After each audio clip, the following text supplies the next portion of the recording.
Dear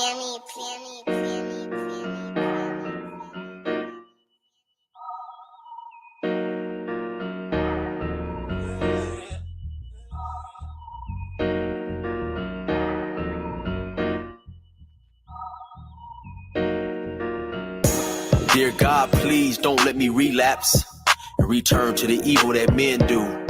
Father God, I pray and ask that you help me to have mercy on others the same way I would want you to have mercy on me. Father God, I also ask that you help me to be quick to forgive and slow to get angry.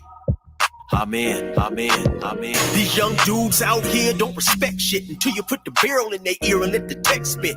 I just might catch a case on my next hit, remove their whole face on some special effect shit. So show respect, Drake, or I'ma have a flashback. Digging through the dresser like, fuck it, where my mask at? The mash back with the banger and damage shit and say fuck everything I learned in anger management. Hop back on some east side managed shit and push a nigga's top back when I let the cannon spit. Start planning shit, premeditation. I'm in love with the streets again, rededication. Casket or cremation when I shoot you down. I was built for the smoke like a hookah lounge. I keep big shit that sound like a bazooka sound, and I shoot quicker than ain't gotta be a hoop around. Dear God, please don't let me relapse and return to the G-Ride with 3 straps, a ski mask with the case, squeezing keys apps, spraying everything from a nigga's brain to his kneecaps. Dear God, please don't let me relapse and return to the G-Ride with 3 straps, a ski mask with the case, squeezing keys apps, spraying everything from a nigga's brain to his kneecaps. Gun on me, it ain't never for show, homie. I'm far from a bully, but I'm never a hoe. Get out of line, my Beretta will blow. Real talk, we can take the beef wherever we go. I bring it to your front door like I'm Uber Eats. I guarantee you listen up when this Ruger speaks. Plus I maneuver through these streets like a ghost, and I'm handy with the heat. I cook a nigga like a roast. On me, homie, this is not a boast. I will still come through, boy, and stop a nigga's post. Play him close, man, Eric will ease it. Quickly off the waistband, man, and Eric will squeeze it. Leave you niggas laid out dead or paraplegic. Niggas playing in these streets while I'm very strategic. I come to your house dressed like the gas man, shoot you 9 times, leave you stretched by the trash can. Dear God, please don't let me relapse and return to the G-Ride with 3 straps, a ski mask with the case, squeezing keys apps, spraying everything from a nigga's brain to his kneecaps. Dear God, please don't let me relapse and return to the G-Ride with 3 straps, a ski mask with the case, squeezing keys apps, spraying everything from a nigga's brain to his kneecaps. I don't put shit on Facebook, I just holler in person. Put the pistol in your mouth while you're hollering and cursing. All that shit you kept rehearsing and put on your live, got your clap with the big 4-5. You bitch nigga, if you tell me to pull up, I'ma do that. That nigga who was whooping first nigga that I shoot at. Ski mask on my face, bystanders be like, who that? I ain't with the talking, bitch boy, I thought you knew that. Leave his brains where my shoe at and bounce like I'm on a trampoline. Leave you laid out, nigga, like you camping on the scene. If you want something sweet, grab a peach or tangerine. Niggas won't smoke, well fuck it, I'ma let them handle steam. AR with the beam, you see the red dot? We tug on this trigger, nigga, it'll make your head pop. Blood pouring down to your shoes, call it Red Sox. Your brains hanging all over your shoulders like some dreadlocks. Expect the gang of dead off if they ever cross the line. The Lord said in the Bible, oh, revenge is mine. So I'm just trying to find a righteous path between the two. Before I lose control and do the shit I used to do. This being humble shit is new. I'm trying to turn the other cheek, but I ain't never been a bitch, so watch your mouth when you speak. Your mercy's what I seek, so I pray on bended knees. Don't let me get the K with the extended clip and squeeze. Lord, please. Dear God, please don't let me relapse and return to the G-Ride with 3 straps, a ski mask with the case, squeezing keys apps, spraying everything from a nigga's brain to his kneecaps. Dear God, please don't let me relapse and return to the G-Ride with 3 straps, a ski mask with the case, squeezing keys apps, spraying everything from a nigga's brain to his kneecaps.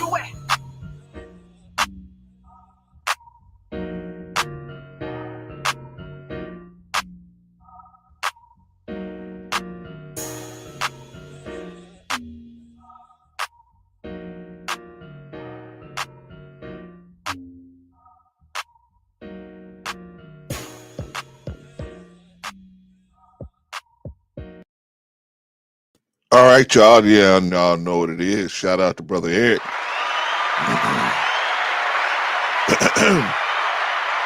My throat, man. Was up a little bit last night. Had an upset stomach. Man, but I'm getting over it. Man. Shout out to Brother Eric. 16 to Life, better known as 16 to Life. On over to his YouTube page, 16 to Life, and you can see some funny stories. You can also hear some good music, man. The dude's got some good music, man. Brother Eric did 24 years out there in California penal system, and now he's home, man. He's home. Shout out to Brother Eric, man.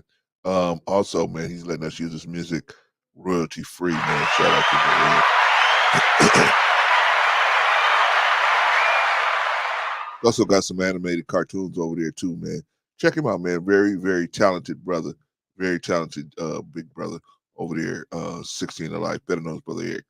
To those of us that know and love him. All right, that's Brother Eric. Shout out to Brother Eric. All right. My throat, man. I'm having one of those days where my throat is just got some on. I got some medicine around here, man, but I don't want to take it because I'm gonna get sleepy. The medicine plus the heater, I'm gonna be knocked. I'm gonna be like, I'm gonna be like Rico after about 4 or 5 hours, right? Well, I'm just saying. I'm just saying. See, when I'm sitting here saying what I'm saying, right? You know, I don't want to be like that. One Rico is enough, right? And shout out to Brother Rico. Shout out to Rico. Yeah, man. So I'm trying to get my thing together, man. So y'all bear with me, man. Bear with your little brother while we try to get this thing to go. And have this thing working out. Let's see. Let's see who's in the building, man. Let's see who's in the building. Shout out to my Taurus brother, Brother Anderson the Great.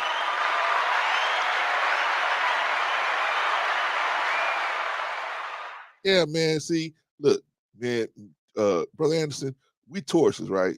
We are the nicest people in the world, man. We are really nice. We are loving people, man. But man, if you do us dirty, man, you got a tornado, hurricane, and a tsunami on your hands, man. But we loving people, man. We love, man. We love hard. We play hard. You know what I'm saying? And we fight hard. You know. Shout out to Brother Anderson. Who else got in the building? We got Brother Vaughn Bryant. Building.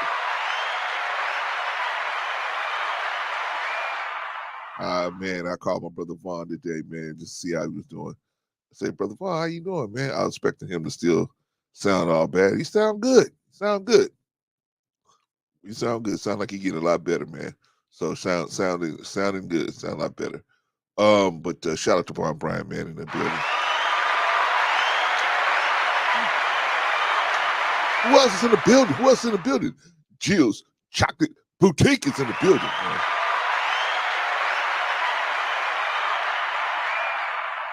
And no, Jill, you didn't see me skating over at no Venice Beach. You know where I was. I was down there in Compton at Luna's Pork. I was down there in Luna's Park, down in the hub. Yeah, Jill. But hey, let me tell y'all something, man. If you haven't already subscribed to Jill's Chocolate Boutique, what's the matter with you, man? What's going on? You tripping on yourself, man. Tripping on yourself, man. Shout out to Jill's Chocolate Boutique.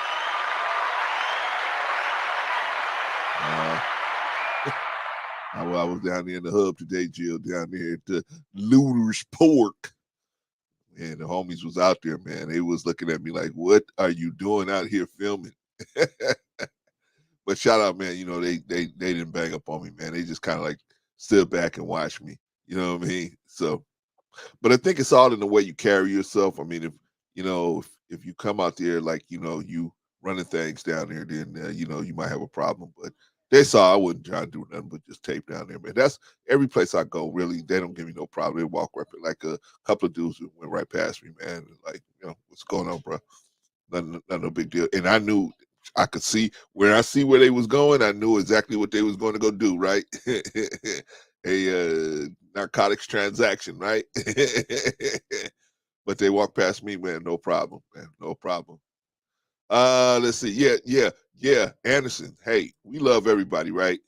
We love everybody, man. We're gonna give everybody a chance. We probably even give them a second chance. Maybe sometimes, some cases, we give them a third chance, right? But when you cross that line, man, you're gonna see something you ain't never seen before, man. You're gonna be like, holy smokes. You know what I'm saying? Sometimes my wife would be like, she see me coming to that place, you know, she just give it up. Oh, yeah, okay, all right, whatever. It ain't even worth arguing about. It ain't even worth it because I don't want to. Because when I put you in the doghouse, you in the doghouse. My wife goes to the doghouse. She knows she's gonna be there a while, so she'll be like, you know what, this ain't worth staying in the doghouse for a week. Loving dude like this, I can't be in no doghouse for no week. She'll just okay, all right. Oh man, who else is in the building? Who else is in the building? Shout out to my sister Annie. Sister Annie. And we're gonna need your help real soon. You and Jill, we're gonna need you guys' help real soon, real soon. Don't go away, Sister Annie. We need your help. This is such a smart sister, man. Sent me some what do you call that?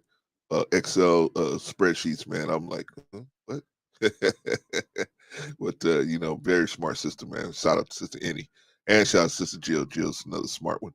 I got nothing, Patrice. I got nothing but smart people around me, man. Shout out to everybody, man. Shout out to everybody.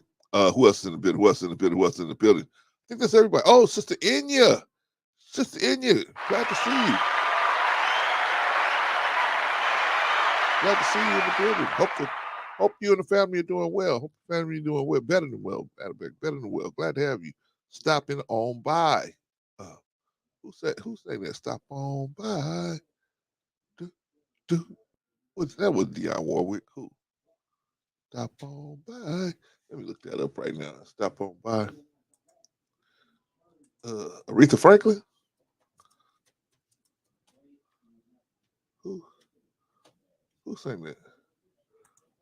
Nah, not Bobby Womack. Nah. And not Rufus. No, somebody else. Shaka Khan, Shaka Khan, Shaka Khan. No. I'll I'll find it. I'll find it. I'll find it. Who?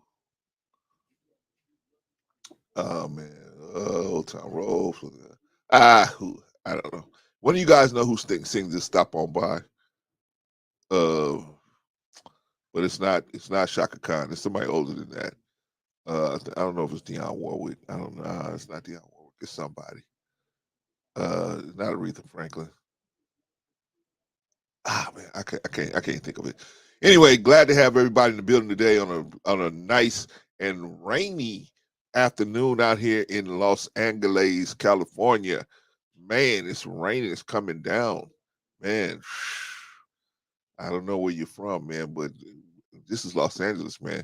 It don't rain like this. It rains like this maybe 10 days out of the year where it just comes down hard, man. And it's good for us because we need the water, man. You know what I'm saying? Los Angeles is a place that needs a lot of water. And so these reservoirs are they say these reservoirs are like 25% of the water they usually would have in them. Ouch. Gonna be rationing water pretty soon. But anyway, shout out to everybody. Everybody out there in the streets, man. Okay. All right, y'all. So it's coming down at the Jill. I was just looking out the window. I was like, man, Shazam.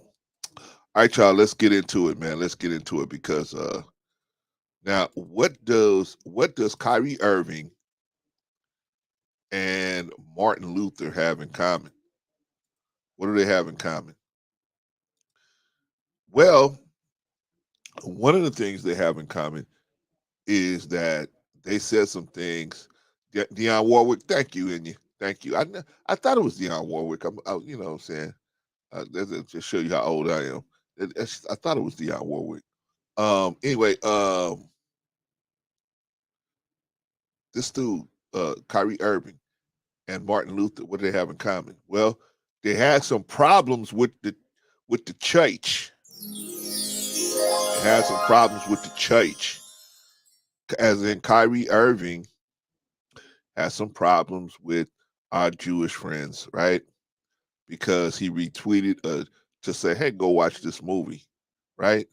Not, hey, this movie is great. The Jews are XYZ, right? Just, hey, go look at this movie.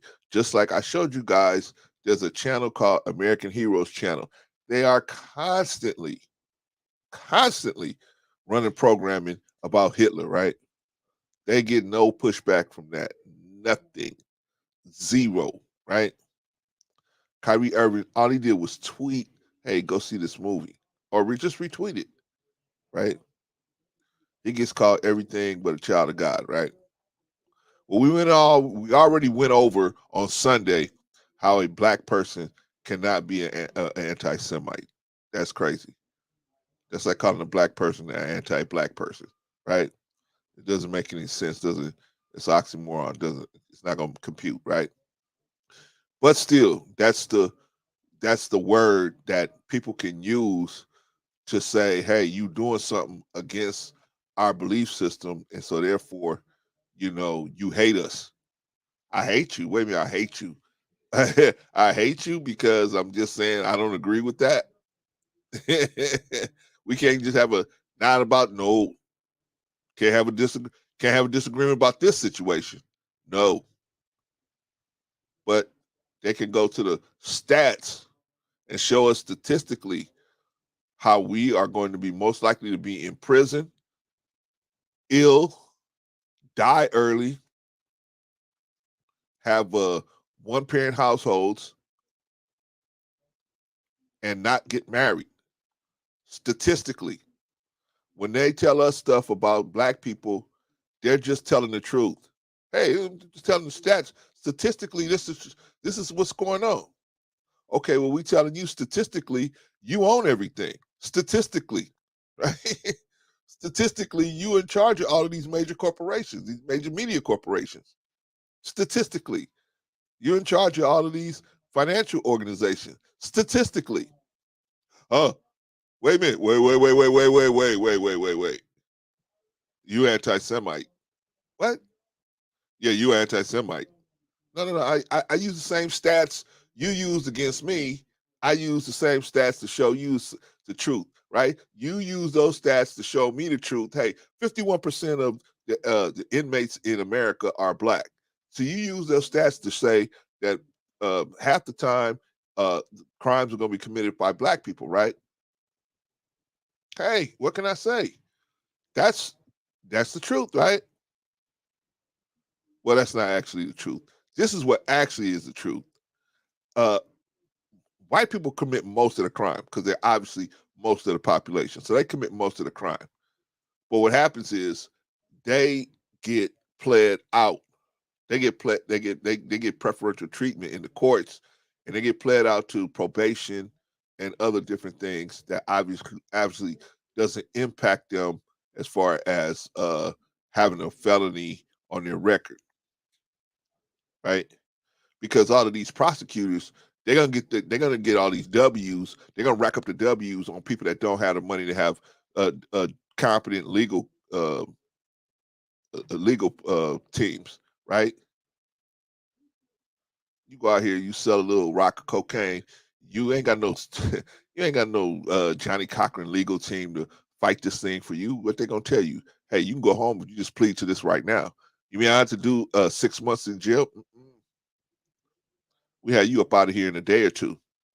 Just plead guilty, right?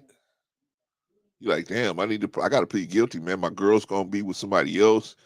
My mom's gonna get thrown out of her house. I was paying a lot of her bills. God, yeah, I'll plead. I'll plead. So you plead out. Whereas the white fellas typically they're gonna get probation. They'll plead out too, but they'll get probation. They'll get because of they get prefer bias treatment. This is nothing new. We can't. I mean, it's not something to even argue about, man. This is the numbers spell this out. All I'm saying is Kyrie Irving has the same issue that Martin Luther. Martin Luther had the issue. Martin Luther had a problem. Not Martin Luther the King. I'm talking about Martin Luther, the original Martin Luther, right? A monk out there in Germany, right? He had a problem. He had a problem, right? He was sent to school so that not like normal people at that time. They just you a kid, you grew up on a farm and you farm, and that's it, right? You didn't read nothing unless you was an aristocracy, right? And even then, most of them didn't read nothing, right? But Martin Luther was sent to school to read Latin. So by the time he was 10, 15 years old, he could read and write Latin fluently. Here's the problem that he ran into. at the time, the Catholic Church was taking money to make sure that your relatives got into heaven. Right? They was taking payola. They said, hey, Clarence, your grandma passed. Sorry to hear that, man, but I don't think she's gonna make it. But you can help her. If you make payments to the church, you can get her over, man. You can get her over the line. This is what the Catholic Church was doing at that time. Hey, if you want your people to get into heaven, man, you got to kick in. You got to kick in. And they was telling people that the Bible said that. Well, what did the people know? Nobody could read Latin. Nobody. The Bibles at that time was they were in Latin. Nobody could read Latin. But here's this kid, Martin Luther. He can read and write Latin fluently. So he's looking for the place in there where he said you got to kick in to get your people in heaven. You can't find it. So he writes all of this he writes 92 different little truisms about the Bible that he read. He read it. He translated these truisms into German because he was in Germany at this time as a monk, living as a monk.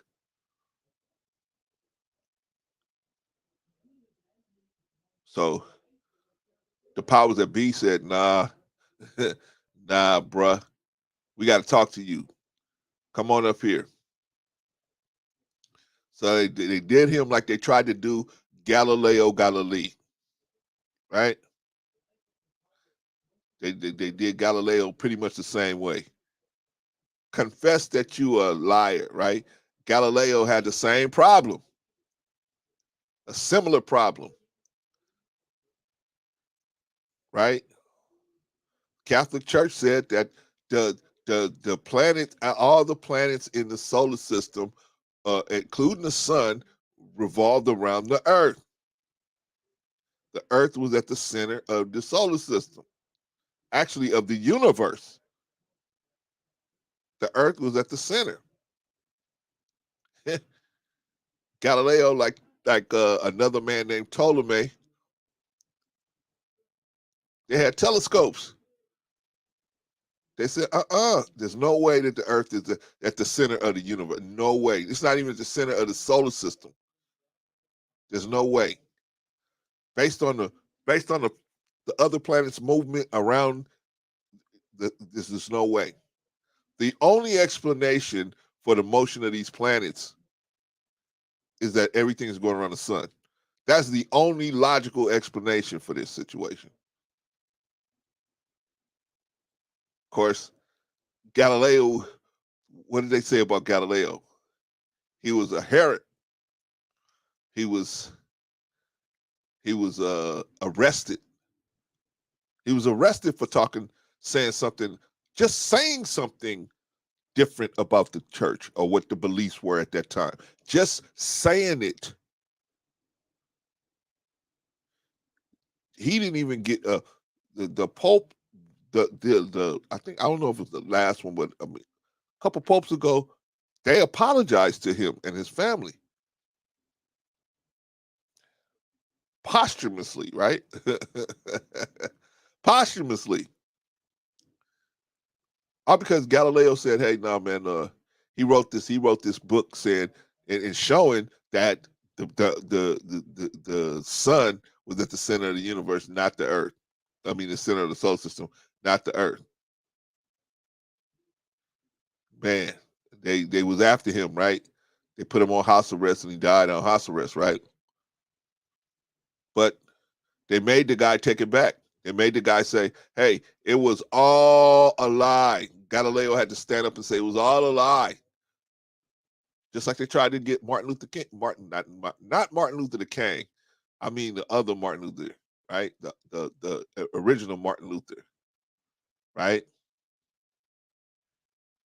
The Catholic Church tried to get him to say, nah, it was all a lie, and he wouldn't do it. So he ran, right? Galileo couldn't run. He's an old man. They said there ain't even no point in killing him since he already admitted it. We're just gonna put him on house arrest. We're just gonna isolate him. We're gonna make sure he don't talk to nobody else, right? How's Kyrie Irving related to these situations? Because Kyrie Irving retweeted something. He just retweeted something, right? He didn't even say anything. Kanye West actually said a bunch of stuff.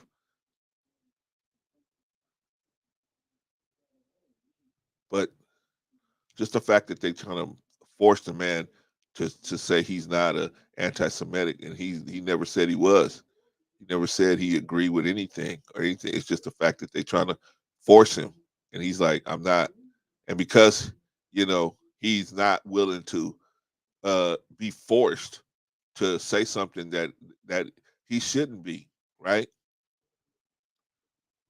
If I was him, I'd say, okay, I'll say that I'm not. As soon as you get Amazon and you force Amazon Prime to not sell it, and you force them to say we anti-Semitic for selling this product, then I will say that. But they have to go first. But is the ADL after Amazon Prime? Not that I'm aware of. Is the JDL after Amazon Prime? Not that I'm aware of. Not that I'm aware of. Huh? You go to Amazon Prime's website right now, you'll find that documentary. They like Sim Simma said, it used to be $4.99, now it's $12.99 to rent it. The price has quadrupled on that thing. Quadrupled. Have they gone to the maker of the film? No. Have they gone to Amazon Prime? No. Who they going to? The nigga that dribbles the basketball. That's who we go. That's who we gonna call anti-Semite. Not the people selling it, not the people that produced it, not the people that paid for it. No, we gonna go to the nigga that put the that put the that retweeted. Go watch it. Hmm?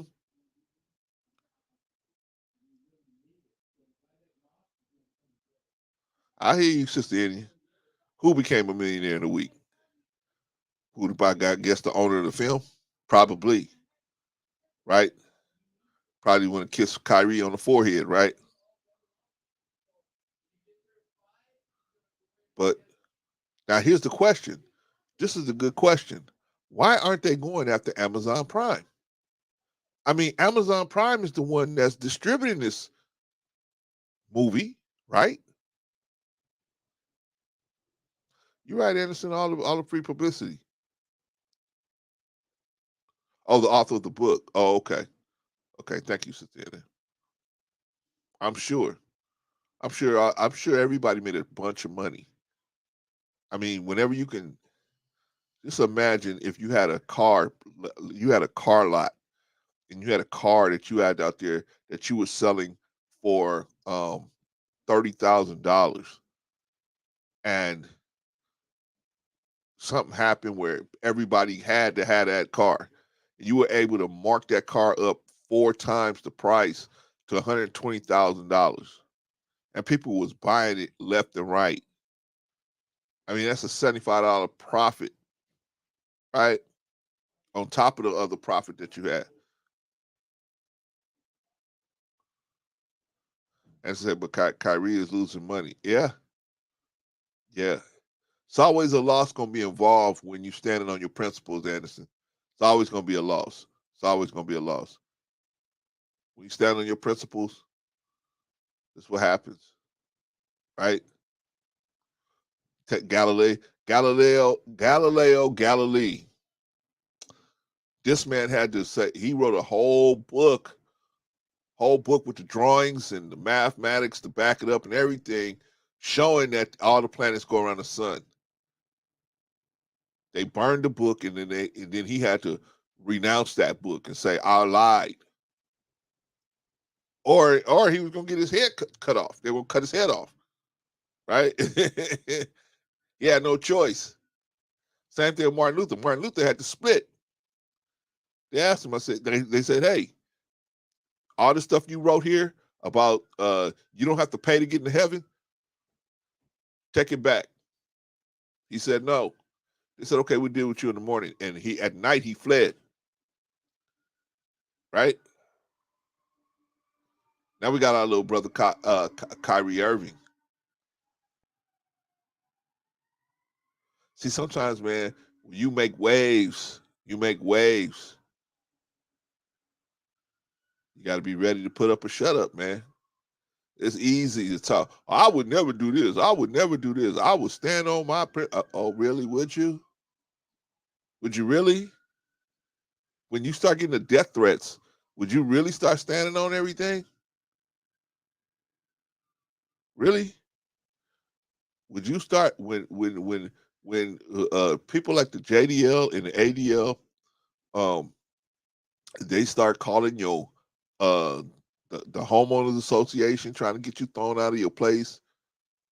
They start moving on every kind of source of income you got. They start moving on it. Not because they want to sit down and talk. They don't want to sit down and talk. They want to make examples. See, when it's us, they want to make examples. We want to make an example. They want us to go straight to the example. We're going to make an example out of you. Right, Kanye? We're going to make an example out of you. We don't want to sit down and talk to you.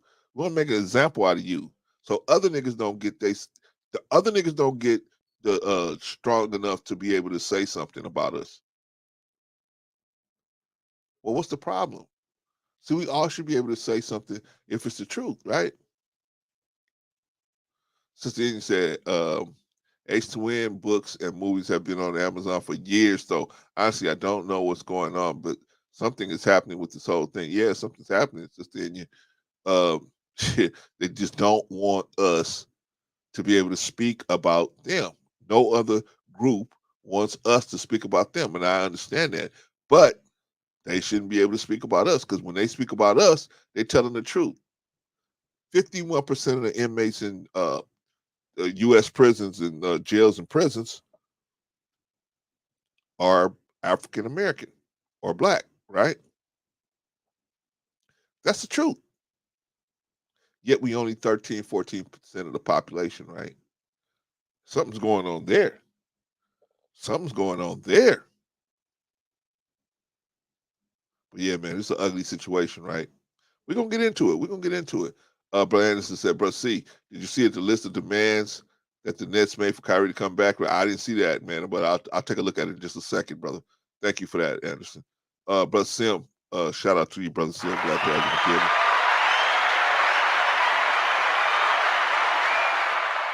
Brother Sim said NBA got league pass package through Amazon. Maybe that's why they're saying staying hush. Huh. But see, Sim, it's the thing is, why ain't if the ADL is calling they calling Kyrie Irving anti-Semitic, why ain't they calling Amazon Prime is the one that's actually streaming this thing? Why ain't they calling Amazon anti-Semitic? I don't get it. How can one person that didn't even say anything good or bad about the movie just said watch it? How is that person worse than the person that's actually putting it on? Somebody need to come on. Where's Vagoda when you need it, man? Somebody need to come on and explain that one. Somebody need to explain that. Anyway, let's look at an article about Kyrie Irving, and let's see what's going on with Kyrie Irving. Let's do this. Let's do this. There we go. Let's take a look at it, y'all. So I want to so y'all can see it. Adidas and Nike must pick up the pieces after anti-Semitism ruins deals. Now I told you, black person can't be anti-Semitic by definition, right? I broke that down.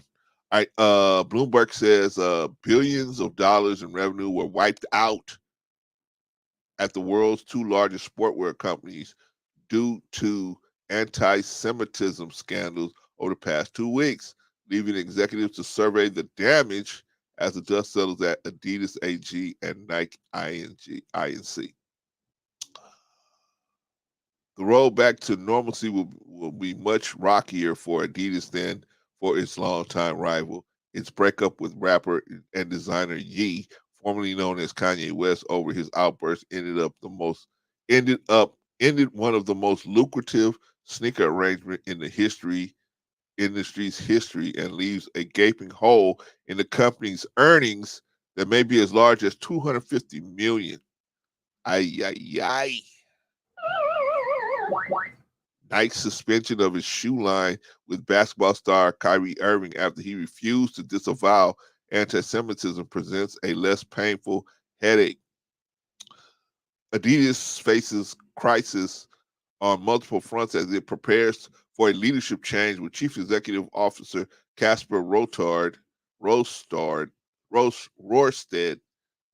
on the way out. His successor will now have to figure out how to sell Yeezy designs to customers without the brand name, and whether to rethink celebrity partnerships, all while continuing with global supply chain snags and declining market share in China. Adidas became heavily dependent on Yeezy since hitching itself to Ye in 2013. The Yeezy line grew to almost $2 billion in annual sales. Hey, where are the white women at? Or about 8% of Adidas total revenue. 8% of Adidas total revenue. Holy smokes. Why the fuck you lying? According to analysts, premium pricing gave the collection high margins. Ah, there you go. And it represented more than 40% of profit at Adidas, according to Morgan Stanley.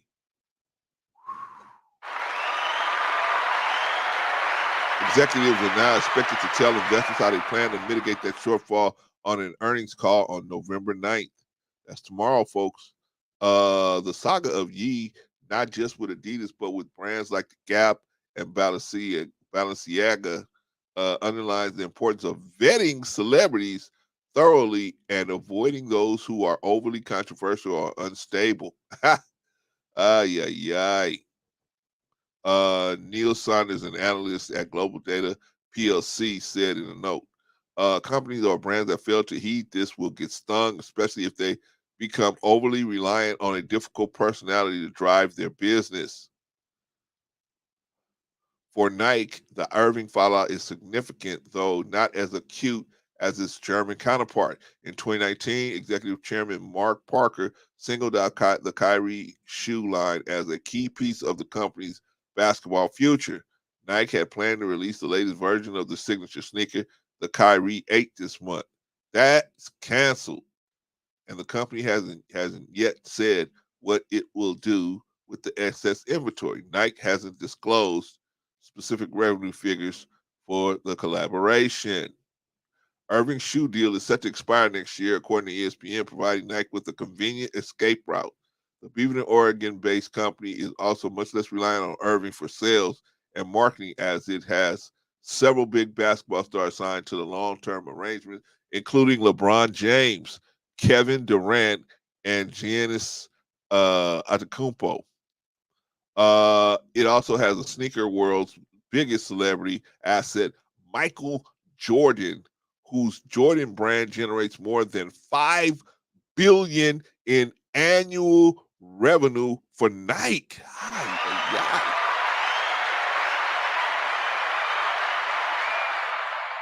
Celebrity and athlete partnerships come with inherent risk for the companies that work with them, even if one-off advertising campaign ties a face to a brand.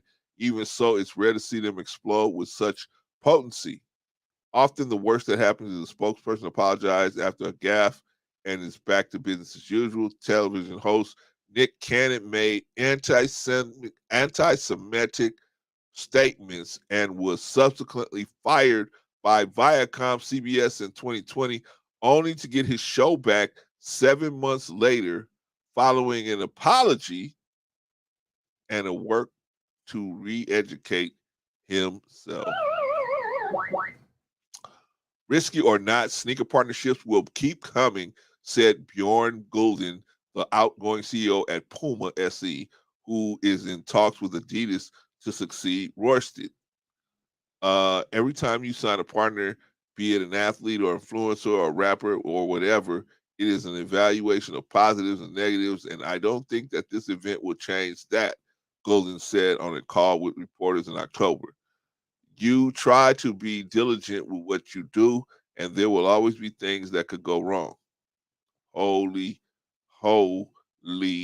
smokes. Holy smokes.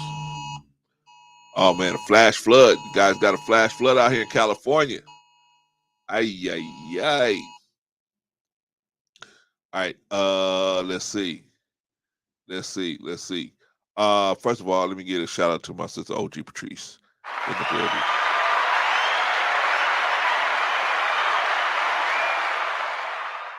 I heard you singing that song today, OG. I heard you singing that song today, girl. You did your thing on that. If y'all want to hear Patrice singing a bunch of different songs, man, go on over to her page, check her out, man. Subscribe to her. That's her page, not the Knowledge and Relationships, but this is OG Patrice's page, and you'll see her singing a bunch of different songs out there, man. I think the latest one. It was the latest one today, but yeah, man. Man, she did great. Did great. Shout out to Patrice, man. Let's see. Glad to have you in building, sis. Sister Annie said, "Are people so mad at actors, and producers in the movie?" That's the thing, Sister Annie. I'm trying to find out. I mean, if you're gonna go at this dude for just tweeting it, how come they're not going after Amazon Prime and they're the ones that produced it and they're streaming it? But obviously, I don't hear the JDL over there busting down their door. I don't hear the ADL over there busting down their door. Hmm. Something is awry. Brother Anderson said, I got a pair of Kyrie shoes and they're comfortable. Yeah, I know. But see, at some point, Brother Anderson, we're going to have to get together as a group and say, okay, we're not going to spend our money here like they did in the old days, right? They called it a boycott, right? They said, hey, look, we're not, unless you're going to do this, we're not going to do that. See, but now these other people have taken the boycott and flipped it on us. And they say, hey, we're not going to do business with you. You don't want to need us to do business. We're not going to do business with you. And instead of us saying, oh, okay, that's why we got to build some networks out here, because this is what's going to happen to us, man. These people are going to kick us off of their networks, and then they're going to make us sit there and starve and get so cold that we come crawling back. I'm sorry. I saw Massa. I sure didn't mean to say nothing bad about you, Massa. You know, right? What's that? I keep forgetting the name of that show. What's the name of that show? Hollywood Shuffle. Jasper,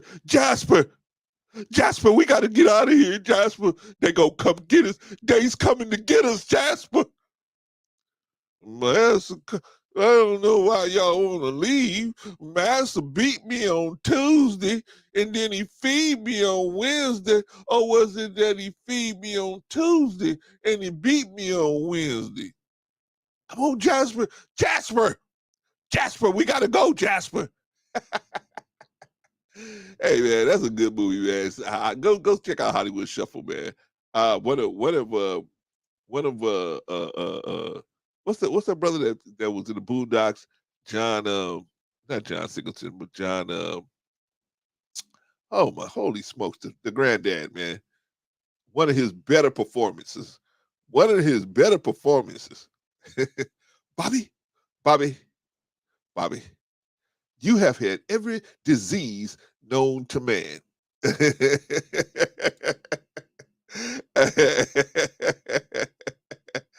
Yeah. Go check out Hollywood Shuffle, man. That's a good movie, man. Good movie. Shout out to everybody that was in that movie, man. Kenny and Ivory Wayans, the whole gang, man. Everybody was pretty good in that movie.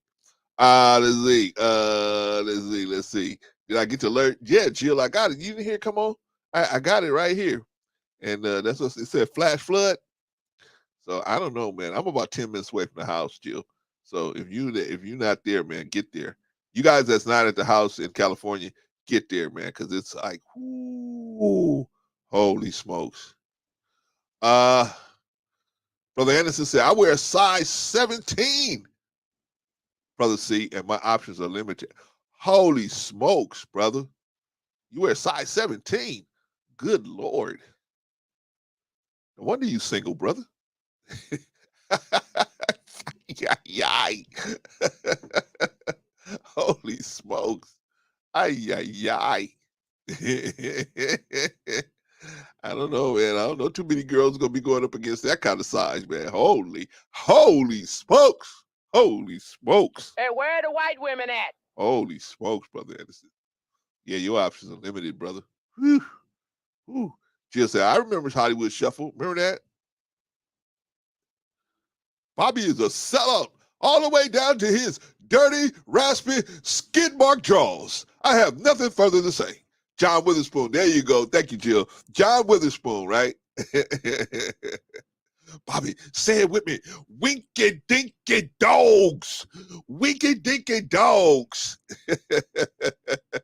Well, hey Jill, what about hey Sim and Jill? What about John Witherspoon? What about Keenan Ivory Wayans, right? Look at me. I've been here 6 months and I'm a crew chief. I was here I was nothing, just like you. And look at me now. Crew chief. 6 months before that, assistant crew chief. I'm talking about making it, baby. Man, y'all need to go check out Hollywood Shuffle, man. That is a funny movie, man. Yeah, Anderson, I'm scared of you, man. We gotta leave you alone, man. We gotta get you, man. Woo, man. We gotta get you a girlfriend with an understanding heart, brother. It likes pain and has an understanding heart. Oh man. Oh yeah, man. So anyway, man, let me get back to because the thing I want to point out in Hollywood Shuffle is how Bobby had the dream that he had sold out, right? They wanted him to play, right? They wanted him to play the pimp, and Bobby didn't want to play the pimp, right? And they were just like, and when he went in to do it, he was like, and then the other dude, right, is like, brother, I would never play a pimp. I got my morals, right? Then when Bobby quit, he said, I'll do it. He said, I got my morals, but that's me. That right there, let me tell y'all something. That right there is what they call a backhanded compliment, right? Hey, I would do that what you're about to do, which I think is a bad thing, but that's me. I don't expect you to be like me. That's me. That's a backhanded compliment, right? That's a shot in the dark, right? But here's the point. Bobby really he needed the money, right?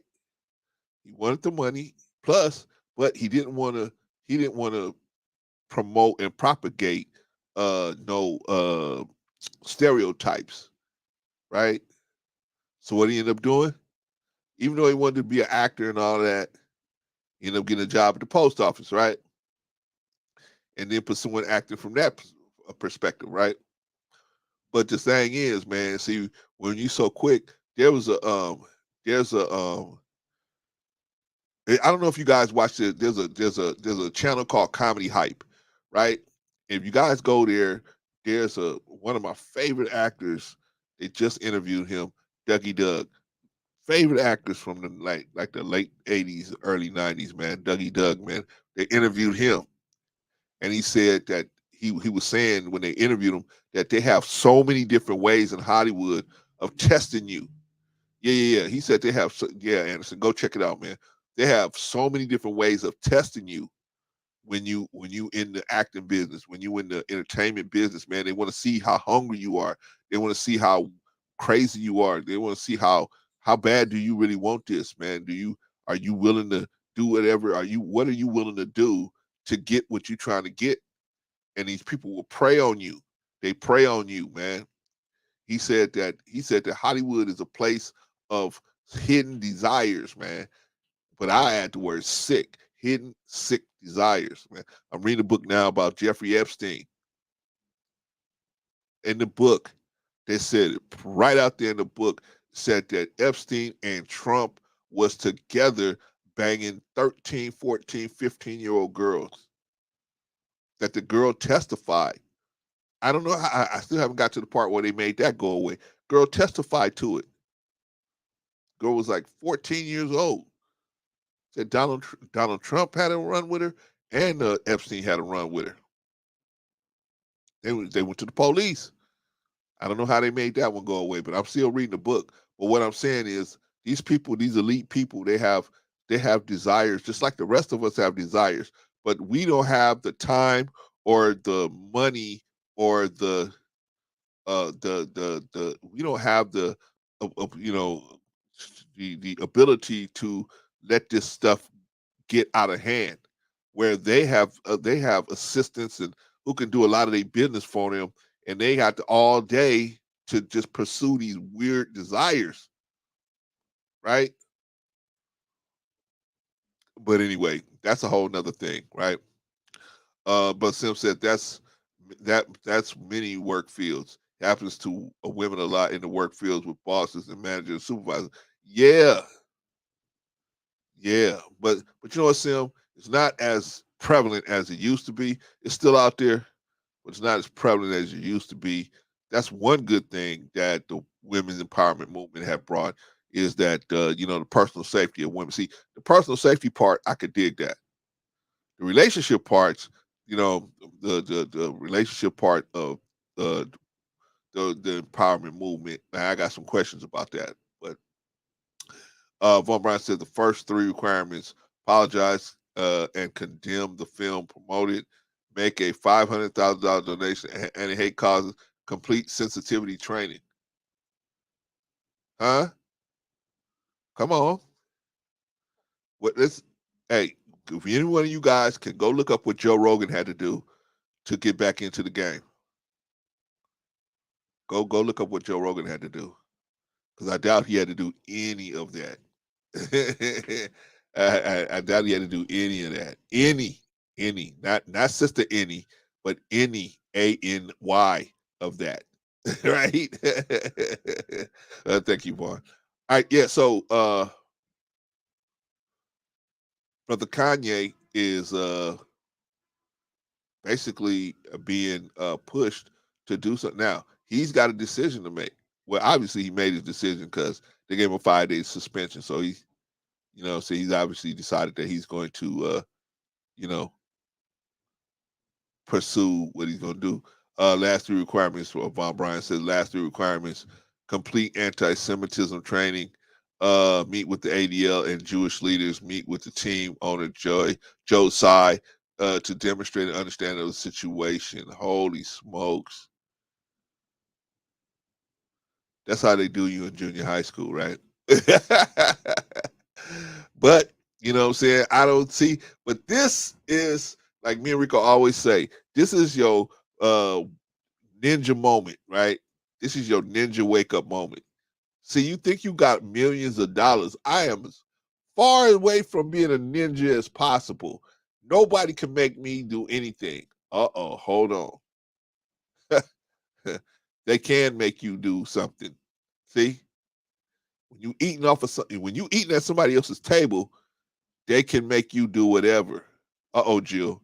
Oh, Jill, you in for the you in for the night. So yeah, I see Flood just came up here. Um, yeah. And I know it's bad. You know how they drive out in Santa Monica, Jill. Get out of there. Oh man. You know how they drive bad out there in Santa Monica, even without rain. Now it's rain, plus it's people getting off work. That's why one of my sons I didn't even send to school today. I said, don't even send them. Okay. Yeah, that's ridiculous, right? That's ridiculous, Vaughn. But see, this is a ninja wake up call. This is your ninja wake up call.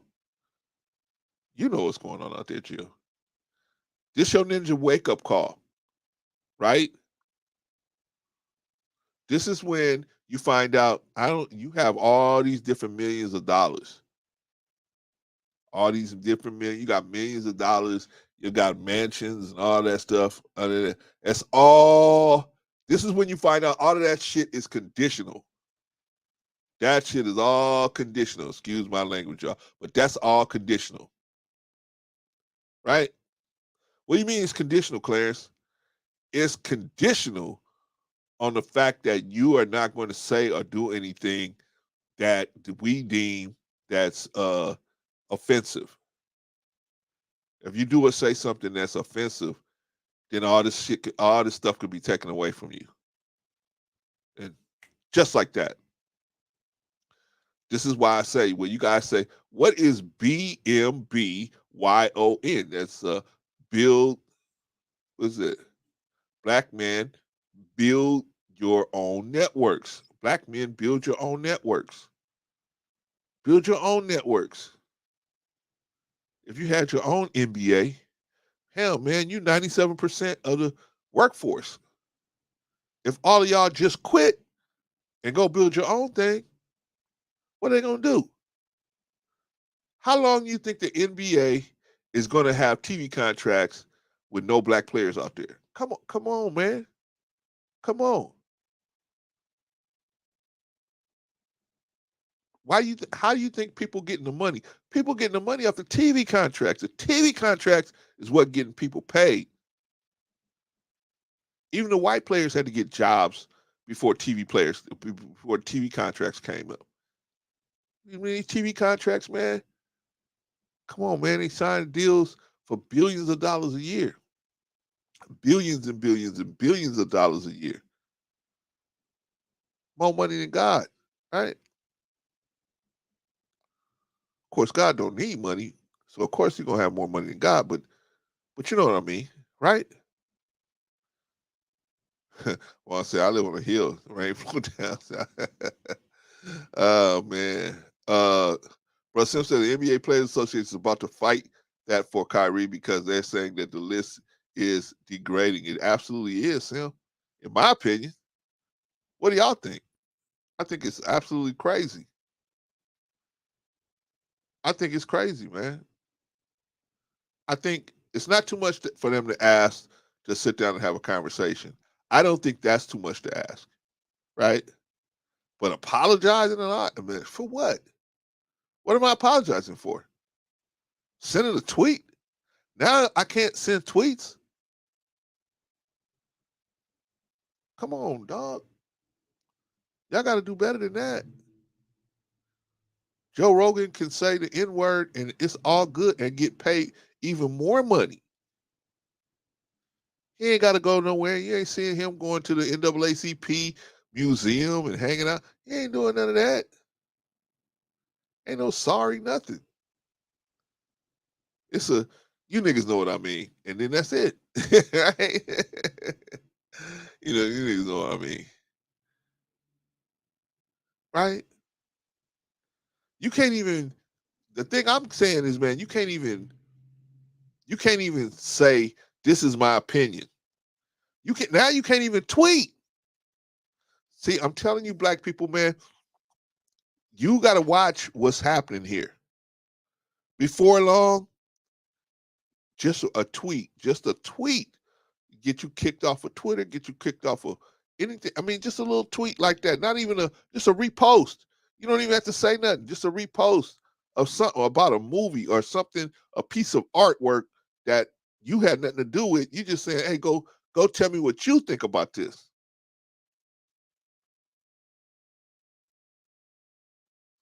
But it's out of it's so crazy.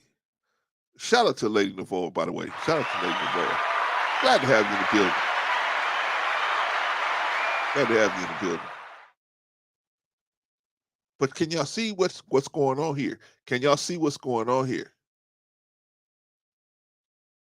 This man he got to apologize. He got to come up. Let me see what you said, Vaughn, because Vaughn, you put out this stuff. Okay, the first thing required, he got to apologize and condemn the film. He got to condemn the film.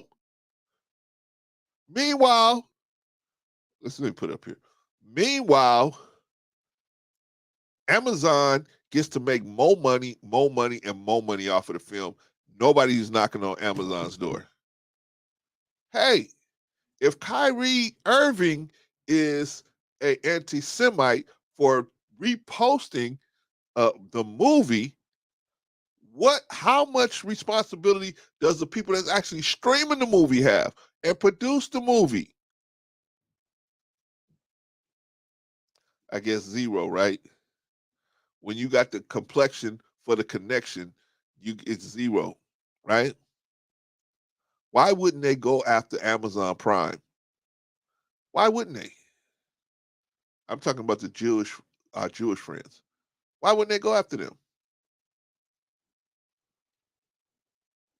Okay, I can understand you say, hey, Kyrie, we want to have a talk with you. Okay, all right, I can dig that. But there's requirement. I gotta apologize and condemn a film I didn't have nothing to do with. Come on, man, stop. But obviously, I'm sure you have to do his stuff, right? He gonna take the kid. You gonna take this guy away from a game he been playing since he could stand up straight, right? This is his best source of income at this point.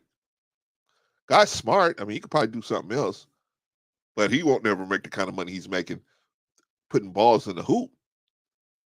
But this is what I say. See, all these things. That's not for Kyrie. This is not for Kyrie Irving, y'all. This is not for Kyrie Irving. This is for the other Negroes out there dribbling them basketballs.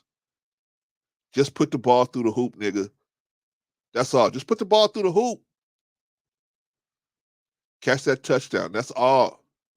We don't want to hear your political commentary. We don't want to hear what you think outside of basketball. We don't want to know what you think outside of basketball. Just put that ball through the hoop, nigga. That's all, right? You got to make a $500,000 donation to anti-hate causes. Okay. What about Amazon Prime? They making a donation anywhere? Nope. But the man that got less skin in that game has to do all this stuff, right? Right. Because we own you, nigga. We own your career. We own you. I know you thought that house was yours. I know you thought that money in the bank was yours. No. No. These are conditional assets that you got here. Hey, man, I gotta, what do you call that? Trademark that term. These are conditional assets. Black athletes have conditional assets. What you mean conditional? I mean, it's under condition that you're gonna act right. If you act wrong, we start yanking stuff away from you. We start yanking stuff away from you, right? What else? We got 3 more things you got to do, right? You got complete anti-Semitism training. What is anti-Semitism training? You go and stand in the mirror and say, "I'm black. I don't hate myself. I'm black. I don't hate myself." Maybe that might be a good thing for most of us as black men, right? I'm black. I'm a black man. I don't hate myself because I already went over the definition that a Semite is a black person, right? I already been based on the definition, right? You got to meet with the ADL and Jewish leaders. That doesn't seem like an outlandish request. Meet with team owner to demonstrate understanding of the situation. These last 2 don't seem like outlandish requests. But everything else, unbelievable. Unbelievable. Unbelievable. Let's see. Lady Novell says, what he do again, open his mouth like Nick Cannon, but did a little different or the same or the Jews who is our family. Well, sis, I'm gonna say it like this. Whether they're family or not, right? You got a sister or brother or family, right? And just because you say something about your brother, hey, you didn't take the trash out, that don't mean you hate your brother, right? Just telling me you didn't take the trash out. Or, you know what? That's not true. What you said the other day is not true. You said you went out the back door. You actually went out the front door. See, because we got it on the ring right here. But we got some people that say, hey, don't tell us nothing. You ain't qualified to tell us nothing. Just put that ball through the hoop. You ain't got no qualifications, right? To say anything, right? We'll tell you. We'll tell you how it's gonna go, right? Brother Anderson says, "How can the Nets force you to spend money on anything? They're not. No, no, no. Kyrie Irving's not gonna. This is not gonna be Kyrie Irving's money. This is gonna be the Nets' money. The Nets are gonna do this stuff if they want to keep him. Now, if he was just a Rudy Poop, not a Rudy Poop, but just a first year guy like Josh Primo, he had been out of there, right? They would have got rid of him. But they got so much money invested in this kid, they can't get rid of him. So the only thing they got to do is mitigate the sun. And so they will spend that $500,000 that's going out there. Kyrie Irving's not going to dig in his pocket for nothing. Believe that. Believe that. But can the Nets force you to spend? They can't force you to do anything. He could quit. He could quit, but he's not going to quit. He knows he's at the prime. He's at his prime earning power in the NBA. He's not going to be able to do. He's not going to do anything except go back and get that money. Obviously, because he obviously has apologized in some form or fashion. Because that's why he's only got the 5-game suspension. It was supposed to be way more than that, right?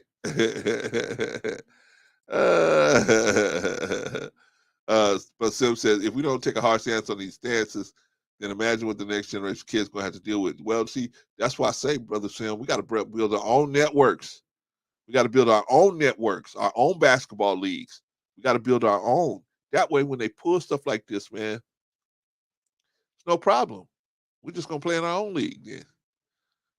You know what the NBA would look like if every black player pulled out of the NBA? They said, you know what, based on this situation, I don't. Okay, you're right, Vaughn. Let me drop the link. See, y'all know that's why I need Von Bryant, man, because Von Bryant, man, he always has such good ideas, man. Most of the time. Hey. There's the link, y'all. Y'all want to talk about it, man. But what do you guys think? What do you guys think, man? Is this fair? As far as I know, what's his name? What's his name? Joe Rogan. He said the N word, N bomb. He didn't have to go to nothing. He have to do nothing. I know Jewish people say, well, hey, if you guys didn't run up on that, that's on y'all. They right on that. They're right. Got to give them credit on that one. They said, but this how we gonna handle this. Okay. So we just gonna tell you where you're wrong at. Right? We're gonna tell you where you're wrong.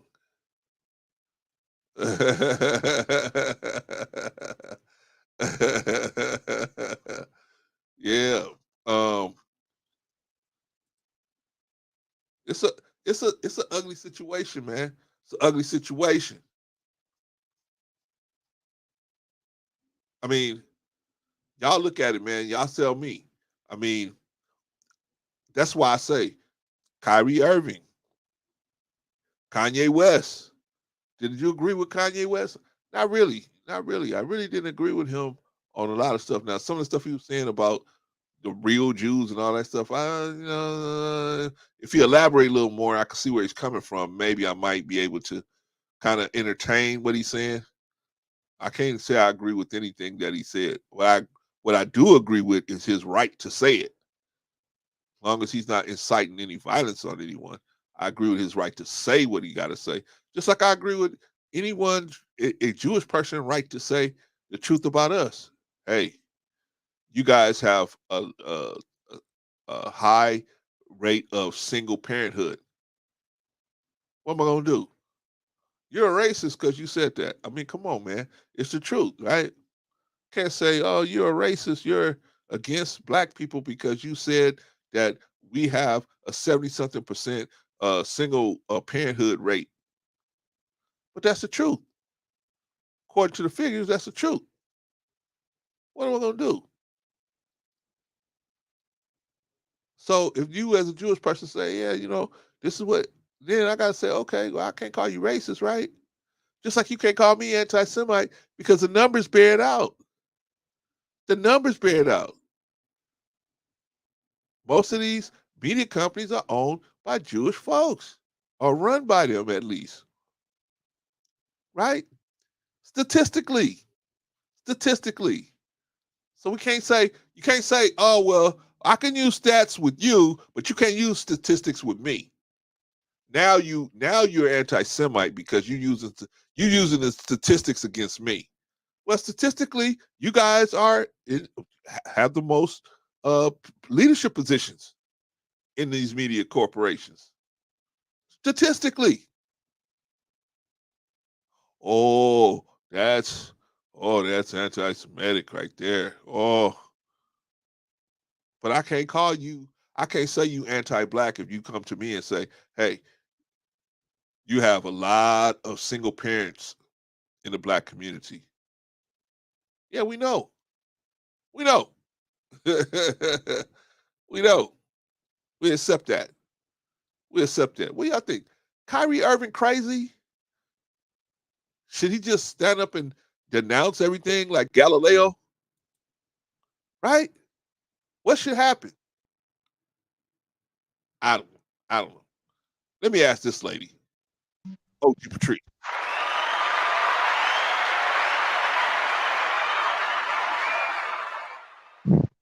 What's going Hello, my dear brother. How are you? on? I'm fine. I'm fine. Hey, Patrice, what's that song you were singing that I Which one? commented? Um, Proud Mary? Proud Mary, that's what. Proud Mary. Man, y'all need to go on over there and check out Patrice singing Proud And Mary. we're rolling, rolling, rolling on the river. Right? She can sing that, but working 9 to 5. What Oh, a I'm way to triggered. make I'm triggered. living. I'm triggered.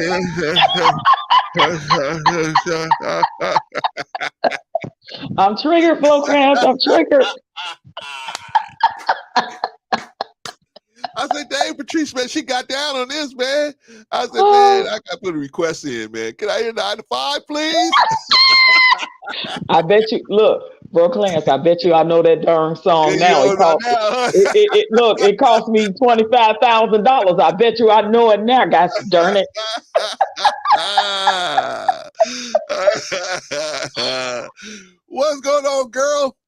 Oh, never much, bro. How you doing this evening? Oh man, blessed is the best word I can use. It's best is the best word I can use. I heard that. Ditto, ditto, ditto, ditto. Um, so I had a friend of mine that gave me a really good analogy that I think, especially in this YouTube streets that we've been saying a lot. And Okay, I've even said it that I had to rethink um that it doesn't apply, of course, to everyone, but we use the term, single parent, right, single parent, right? right, When we know that, I forget the percentage, but it's over 70% of Black fathers are in the lives of their children. So when we say single parent, I think we shouldn't, I think I'm going to reevaluate the way I use that term, because just because a woman is single and she's a mother doesn't mean she's a single parent. Because to me, when we say single parent, it's like we're saying the other parent isn't there. And we know that it's a lot of fathers that are in their children's lives, and it's a lot of mothers that are co-parenting with that father. So I think to use the term better in a better way, because the way it's being used in these YouTube streets is as if when the woman say, "Well, I'm a single parent," it's as if the father is not in the child's life co-parenting with her, right? And not all Black men or not all men are deadbeat dads. They are actually in their lives. They are actually productive and frequent and present in their children's lives. So when it was brought to my attention, I said, you're right. I said, I have even said it before, and I've never been a single parent. My son's father has always been in his life and co-parented with me. I may have been a single woman at times, you know what I mean? But I'm not a single parent because we always co-parented. So I think we need to, make sure when we use an analogy of that, we're using it in the right way, because that single parent, quote unquote, I'm using the air quotes, have been, I think, said in the wrong way when it comes to us in the Black community, because you can be a single mom. I mean, you could be a single woman or a single man and still be a co-parenting parent with the person that has predominant, custody, or if you have 50-50, there's a thing called co-parenting. So I think we're using that word. And I just want to say that to you because I heard you say that. But the percentage of the fathers that are in, and I'm talking predominantly our people, Black, the percentage of the fathers that are actually present, and coherent and active financially and present in their children's lives is well over 70% in our community. So I think we're doing ourselves a disservice when we use that word, that term so loosely, making people think that the fathers are not there, or if the fathers may have custody and the mother may be co-parenting and paying child support. So I think we are using it, you know what I mean, like too loosely, as to say predominantly that Black men are not in the lives of their children, co-parenting with that woman, with the mother of the child. So it's a difference between being a single woman and a single man than when you're a single parent. Now, there are single parents because there are fathers that are not present, in their children's lives, as is there are not mothers if the father have custody. But just think about what I'm saying, and you'll see that it makes sense that we should not use that term so loosely anymore when fathers are present in their children's lives. All right. Well, okay. What do you think we should say then? What do you think we should replace that I term think we with? should tell the truth for what it is. If it's the mother that has the primary custody, but the father is co-parenting, I think that you should say, yes, I'm co-parenting with my mother's child. I think we need to address it for what it is. Now, if the woman is saying, listen, I have primary custody of my child or children, and the father is nowhere around, he's a deadbeat dad, he's not in their life, he's not paying child support, then that's different. You know what I mean? That's different. Then she is parenting as a single mother, parenting. But when there's two people co-parenting that child, just because the parents is not together makes them a single man and a single woman, doesn't make them be a single parent, because they're co-parenting together, if that makes Okay. sense. Okay. So how would we describe the situation? Because the situation that I was trying to describe was a situation where it's typically the mother, but it could be the mother or the father, and that person has primary custody, and the other person is co-parenting. At however it's prescribed that they're going to do so. But there's one person that has primary custody. That's in particular what I was trying to describe. So how would we describe that? And at the same time, not you know, what's called put the kind of bad emphasis out there.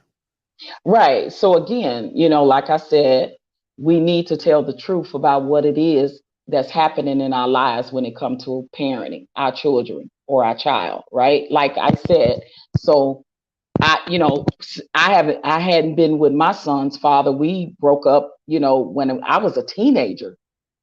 But Okay. did that make me a single parent? No, because he was always co-parenting with me.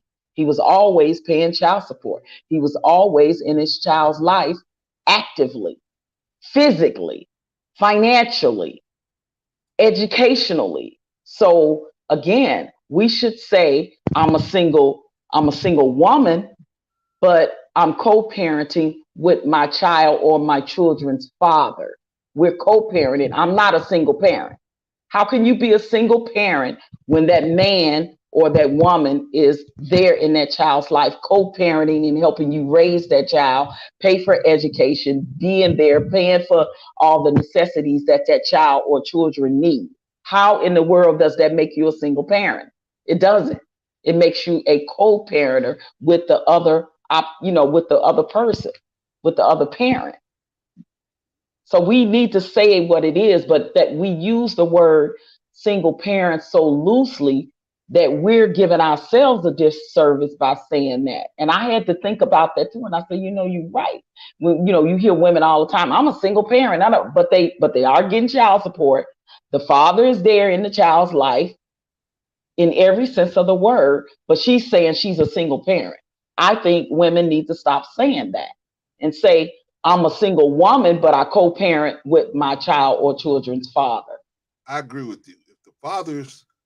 If the father's there co-parenting, then you're not a single parent. I get that. That But part.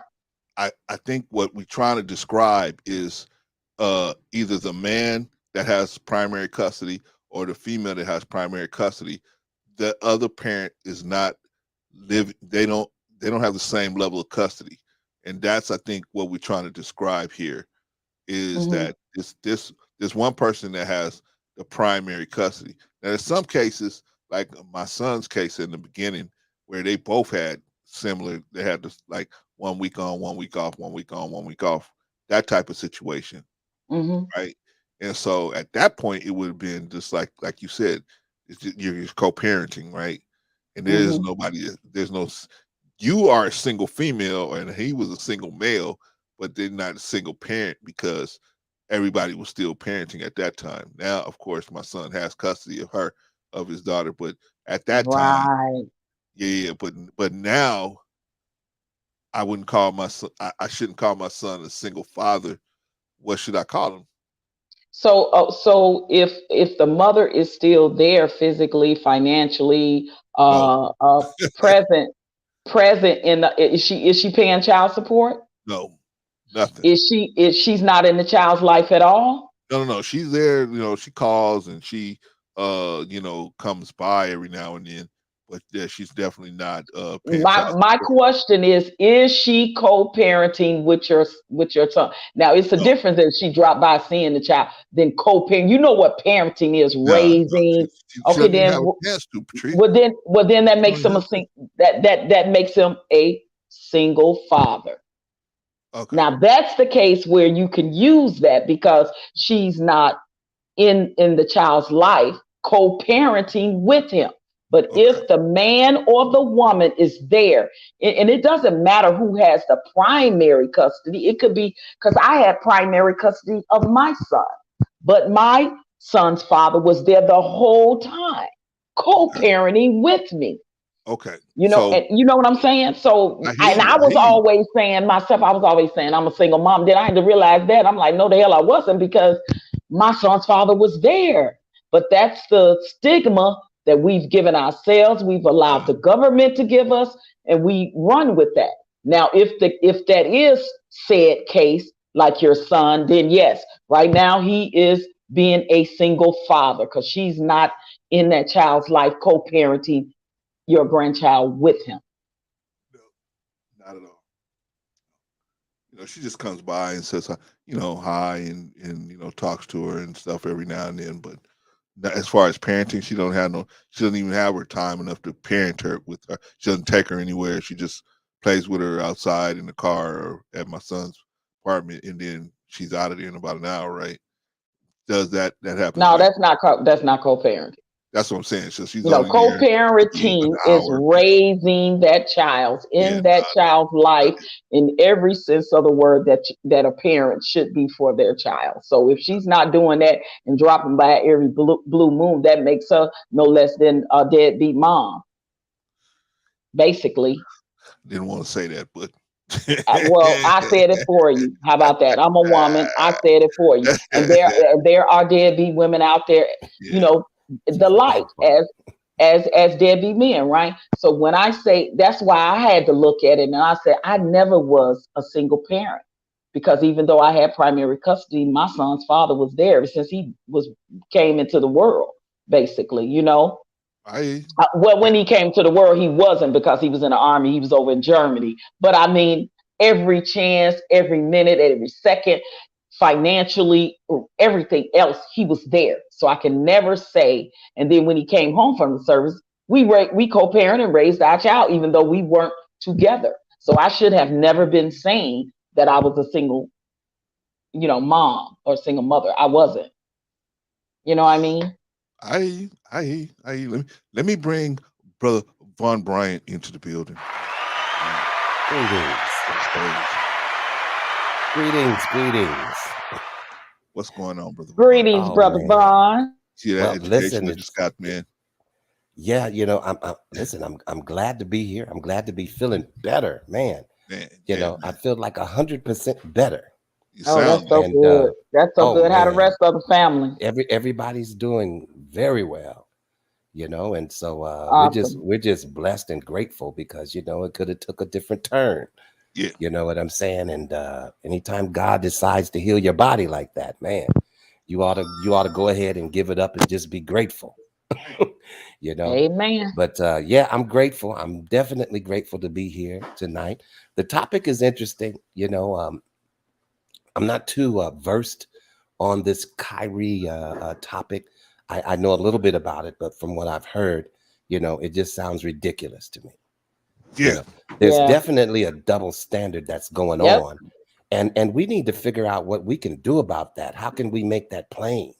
It's like we're not being heard. I don't understand what it is, but for him to have to go through loops and obstacles in order for him to get back to wherever it was that he was, but yet again, like Brother Clarence said, well, why isn't anybody coming against Amazon? Who put the documentary out? Right. Do you see what I'm saying? So what I'm not understanding, this brother sharing, a documentary with others so that you can make your own decision as to what you think about what you saw. Same thing like what Amazon did, right? So I don't know, man. I don't get it. I don't know. We always get the short end of the candlestick. I'm just trying to figure out, is there going to ever be any type of change when it comes to this type of stuff? Nope. Not until you have some leverage, man. Leverage is a shout out to Southern Troll, by the way. But leverage is what you need to be able to make some corrections with this situation, and we don't have it because we don't have any we don't have another place to go, right? It's like when they freed the slaves and they say, okay, all of y'all free. Where are these people gonna go? They've been living here their whole life. Where they going? So they just sharecrop. They say, well, we just stay here with you, right? And they start sharecropping there, and then that game is set up for them to lose, right? So until you have your own, it's always gonna be that way. That's why I'm saying BMBYON. Black man, build your own networks. You have to build your own networks. You have to. You have no choice. Wow. What a double standard, though, man. It's just it's crazy to me. Vaughn, it's like you have YouTube, who is allowed to play other people's music and blah blah blah, this, that, and the other, but then they restrict other people from doing it. It's like I'm trying to figure out, how does that work? You know what I'm saying? Wow. Yeah, it's definitely a double standard, because we all know that Joe Rogan gave us some whitewash bullshit ass apology, and then he got $100 million deal, new contract for his podcast. Right. And now, did he have to go through all of those loops and things that this brother's gonna have to? Nobody in the Black community said, "Hey, you need to go to a slavery museum. You need to go to a Black museum and look up, slavery, or times when Black people were being called the name that you called us, the monkeys and the apes and the planet of the apes." Like, that's what that brother said about us. But see, nobody from our community held him responsible. Look, and you need to give money to the African American Museum, and you need to sit down with our Black leaders. See, nah, That didn't happen to Brother Joe Rogan. Not at all. You go right back up there and start making money, right? But that's the thing. crazy. See, but they have their own network. You don't have to come to us. He got Yeah. his own network. They Yeah. got their own networks that they can. Don't worry, Joe. We got your back. So basically, this Oh. brother, he posted a documentary, right, concerning, you know, from being a Hebrew to a Negro, or however they put it. No. Okay. Now he didn't make any comments on it. He just, you know, No. posted it, the information. You know, he No. just shared it the same way that Amazon shared it, right? Yes. Yes. And but he Yep. is somehow anti-Semitic Exactly. for doing that. Correct. You know, The, I mean, the hypocrisy. how do we overlook that type of hypocrisy? Mhm. How do we just blatantly just become blind to the fact, you know, you're calling one thing, but then you're letting the other thing get away with, man, it baffles the mind. Yeah, Well, it's it's not. Well, go ahead, Patrice. no, go ahead, bro. Oh well, the thing that happens, Ron, is like I said, you know, we've had these problems before. We're always gonna have them again, right? I told you guys a story about Martin Luther, right? Had the same problem, right? The Catholic Church was getting paid. They was getting paid because they would say, "Hey, look, Patrice, your uncle just passed away." Oh no, yeah, but check this out. He's in, you know what the term limbo came from, right? Came from the Catholic Church, limbo, right? That's he's somewhere on his way, but he ain't made it there yet because he got some debts he got to pay. So he ain't made it. He ain't in hell, but he ain't in heaven. He's just out there somewhere, right? So they came up with this idea that, hey, people will pay to get they people, and even if they go to jail and go to hell, they're in purgatory, meaning they're in a holding tank until until they pay the money's paid, and then they go to heaven, right? I mean, man, the Catholic Church had a game. They had a game going so good.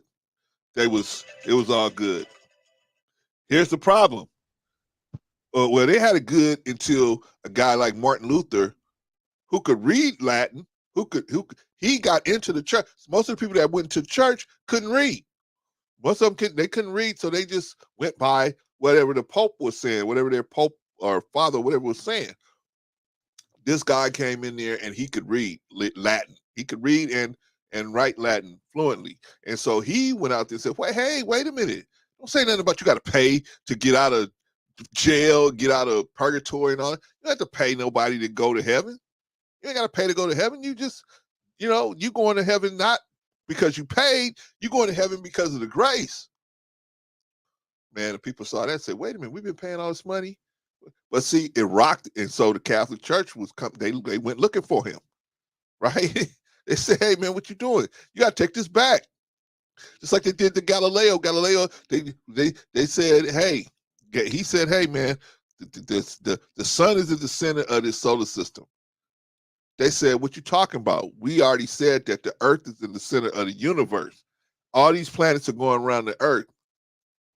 And Galileo said, "No, man, I got drawings and I got markings and everything and maps and everything. No, it's my protein bar my wife gave me. No, no. Based on everything I'm seeing, the only logical explanation is that everything's going around the sun." They made Galileo take it all back. He wrote a big old book about it. They made him take it all back, right? They put him under house arrest and sent him. And then I forgot which one of these popes within the last 20 years or so, they posthumously apologized to him and his family, right? So my point is, you're gonna have we're gonna have these confrontations of ideas, but we should all be able to bring our ideas to the table and talk about them, right? Whether the movie was, you know, they didn't like the movie or not, at least I'm willing to sit down and talk about it, right? You don't just, hey, nah, you said you retweeted this because there's a movie channel on cable called the American History Channel, and they are always showing movies about Hitler. Always. Always. That is very true. And they And never listen, have we, an issue. we are the only ones that they want to bow down, kiss the ring, pay money, sit with their Right? leaders, and go on apology tour. They make us do all of the above. We're the only Yeah. ones that they do that to. Pay Yeah. attention. Yeah. But see, here's the thing. They know that we don't have nowhere else to go. They know we don't have nowhere else to go. If we had somewhere else to go, then we could leverage that into, well, okay, let's negotiate. If you want me to come back there, then you got to negotiate with me. But if you're gonna let me out of my contract, cool. What if think about this, y'all, for just a minute. What if every black athlete said, I'm not gonna play soccer, I'm not gonna play football, I'm not gonna play baseball, I'm not gonna play basketball. We're not doing nothing. We're not playing in none of the development leagues. We're not doing nothing until this situation get cleared up. The NBA would dry up. The NFL would dry up. The Major League Baseball would dry up. Soccer, maybe they would get away with it for a little while longer. But the three major leagues in America, done. That's billions of dollars. Billions of dollars. But here's the thing. Here's why it would never, here's why this will never happen. This will never happen because unfortunately those guys, they live way above their means. And if something happened, just like when the NBA lockout happened, a lot of them guys were trying to run over to overseas to play because their lifestyle, they living so up to their money till when that money wasn't coming in, they had to go run overseas or borrow all this money, you know what I mean, from all these banks, borrow all this money. That's how Latrell Patrice. Oh, Sprewell okay. got in trouble. It's how Antoine Walker got in trouble because they start borrowing money here and borrowing money there and borrowing money here and borrowing money. And next thing you know, they $45-50 million in debt, right? One of them dudes had to, well, a lot of them have to sign a pension over, right? I don't know how they're gonna do that, but my point is, y'all. Now, how we gonna build these networks? How we gonna if because Kyrie and Ye exposed a huge flaw. We as black men, we don't have no network. We don't have no viable networks where we can, if our people get in trouble, we can say, come on home. We got a place for you here. Come on home. Right? We don't have that. I Yeah. agree. Well, So listen, how are we going to attain something like that when we don't trust each other enough to even network together? that's the thing. And that's the problem because even the ones that could make it happen, the other multimillionaire and billionaires are not sticking with these brothers. And that's sad because all they would have to do is put all of their resources and money together, create banks, create, whatever that own sporting teams, create all of these different things that is needed amongst our own. And then we support that system and say, we don't have to buy your Nikes. We don't have to buy your brand. Exactly. We don't have to do that because now we Yeah. got people that's creating it for us and by us the same way FUBU started out before it sold out. That's the problem with us. We always sell out, or we got the ones that could do it and won't because they are still in the pockets of said people. Yeah. But, Wow. but it's hard. Now, see, Patrice, you talking about selling out, right? We're talking about selling out. And people used to say to me, but not to me personally, but they used to say Bob Johnson sold BET out. He sold out. Patrice, what are you gonna do? Somebody come running at you right now. They say, Patrice, if you sing, what's the name of that song again? Walk On By? Proud Mary. Proud Mary. Proud Mary. They said, Patrice, if you sing Proud Mary right now, we're gonna give you $1 billion. What are you gonna do? You're not gonna take that $1 billion? That's the problem. That's the problem because when you go to one person and say, look, I'm gonna make you and your grandchildren rich. I'm gonna make your grandchildren's This is the grandchildren. thing. This is the thing that I think that Kanye and Kyrie realize.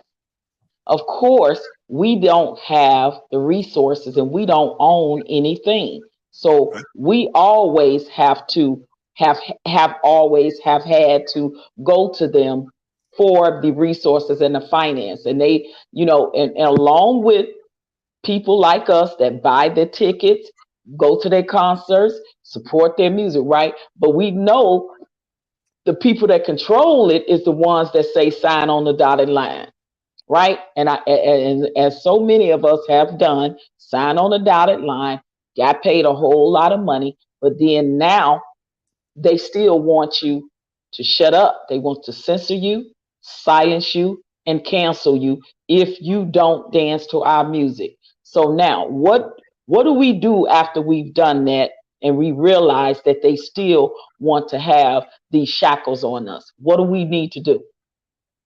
We need to start getting in the room with other like people and say, this is what's happening to us.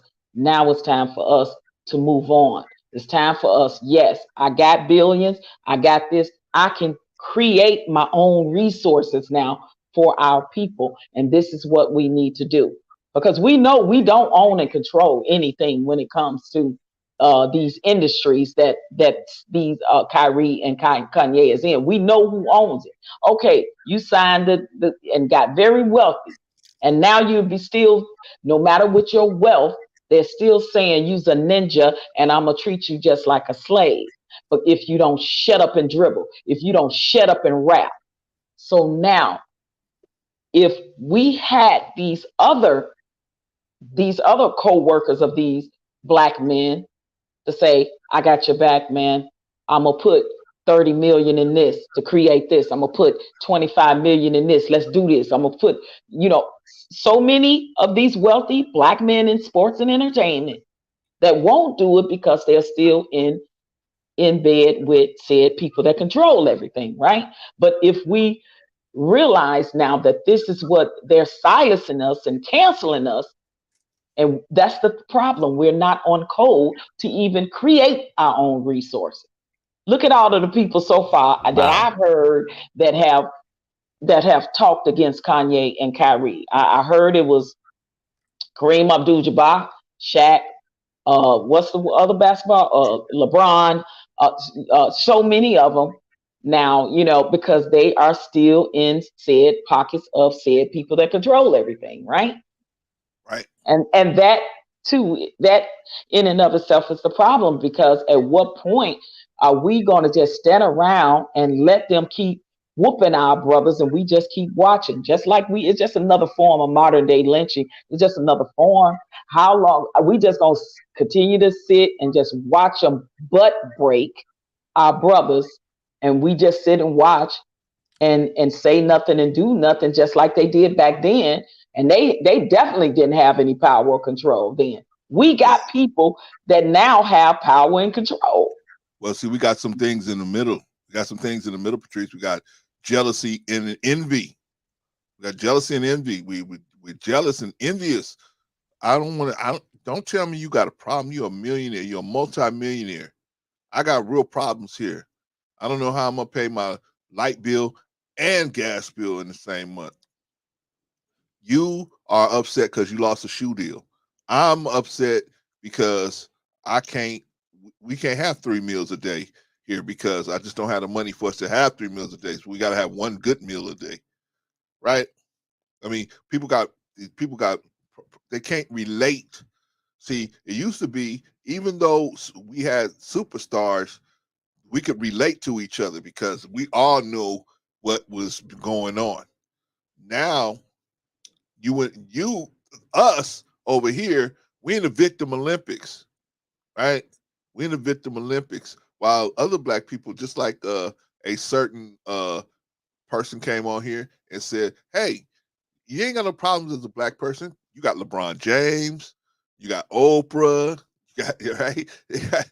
They brought up all these people, right? And so in their mind, they say, "Hey, you got one of you guys became rich. That's the reason why the rest of y'all not being rich is because you don't want to, or whatever, right?" So that's it. That's a thing in us. We got to fight to be not be jealous of each other and say we're gonna work together no matter what. And then we got to have that group that says, okay, we're gonna lay the groundwork. Just like the group, the slavery group, the people that were slaves, they didn't say we want to be slaves. They said they prayed and asked God. They said, you know what? Another day is coming. A new day is gonna come. I don't know when this new day is gonna come, but we, let us endure this until we can the solution comes, and the solution came for them, right? But my point is, we don't have that because we got so much jealousy at this point. Is that we don't have that? I don't want to see Kyrie. He already a millionaire. Why am I worrying about his money? Ye is already a millionaire, a billionaire. He's a billionaire. Why am I worrying about his money? Right? I'm trying to pay my own rent, and why am I worrying about his money? But it's not even about that. It's about the principle, and it's about the morals and values and integrity of us as a culture and as a people. At what point? At what point? Yeah, I know what you're saying, bro. I'm just saying, at what how point? do you get that across, Mhm. Patrice? I hear what you're saying, but how do we get that across? How do we get that across to where there was a time when I was coming up in school, when you had a black teacher, that was something great, man. That was something great because a black teacher was going to give it to you the real, right? The black teacher was going to tell you, hey, you got to do double hard as harder as these people. So you got to study, man. Stop playing. The black teachers would, but now it's not like that no more. You see what I'm saying, Patrice? Y'all see what I'm saying, Vaughn? They are making. I get it. Capitalism and individualism. Yeah, I get exactly what you're saying. I get it. Yeah, it has. A lot of individualism and capitalism has destroyed us too as a community and culture too, because a lot of them is only strictly for getting the bag for self, not worrying about their fellow man, not supporting the fellow man. It's a lot of that. It's that crab in the barrel mentality. It's afraid somebody gonna make or get another dollar more than you. I mean, look what's happened since they have tried to de-escalate, de-elevate Ye, and look who they have elevated in his place now, who they now is saying is a billionaire. Who? The honeycombs, cream puff honeycombs. So we got to pay attention to what's going on and why. I have no idea who that is. Okay, y'all don't know who cream puff honeycombs. Yeah. Oh, you're talking about P. Diddy or? Yes, I call him cream puff honeycomb. I call him cream puff honeycomb because that's what the hell he is. Okay, so I got you. I got you now. What is this girl talking about? I was confused at first myself, Brother Clarence. I was like, what is this girl talking about? That is the name that I gave him, rightfully so. Okay.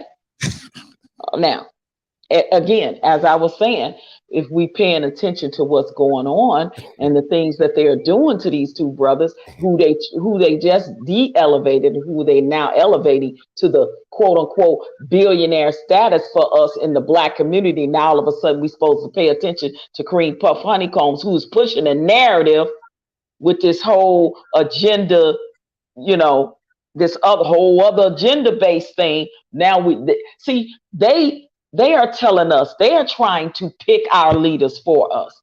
Imagine the control that they're trying to have by picking who our black leaders should be for us.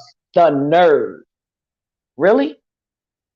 Well, he is not a black leader of mine. You know what they say? There's an old saying. You know what the old saying is? Jill laughing at me. Definitely not of mine either. the old saying is. Excuse me. Sorry. The people put the leaders puts things to a vote when they know how the people gonna vote. Right? When they know how you gonna vote, that's when they gonna put that's when they make a democracy. Oh, okay, you gonna vote? Okay, here's who you can choose from. Right? They already know you got to choose one of these people, and they all playing our game. So it don't matter which one of them you choose, right?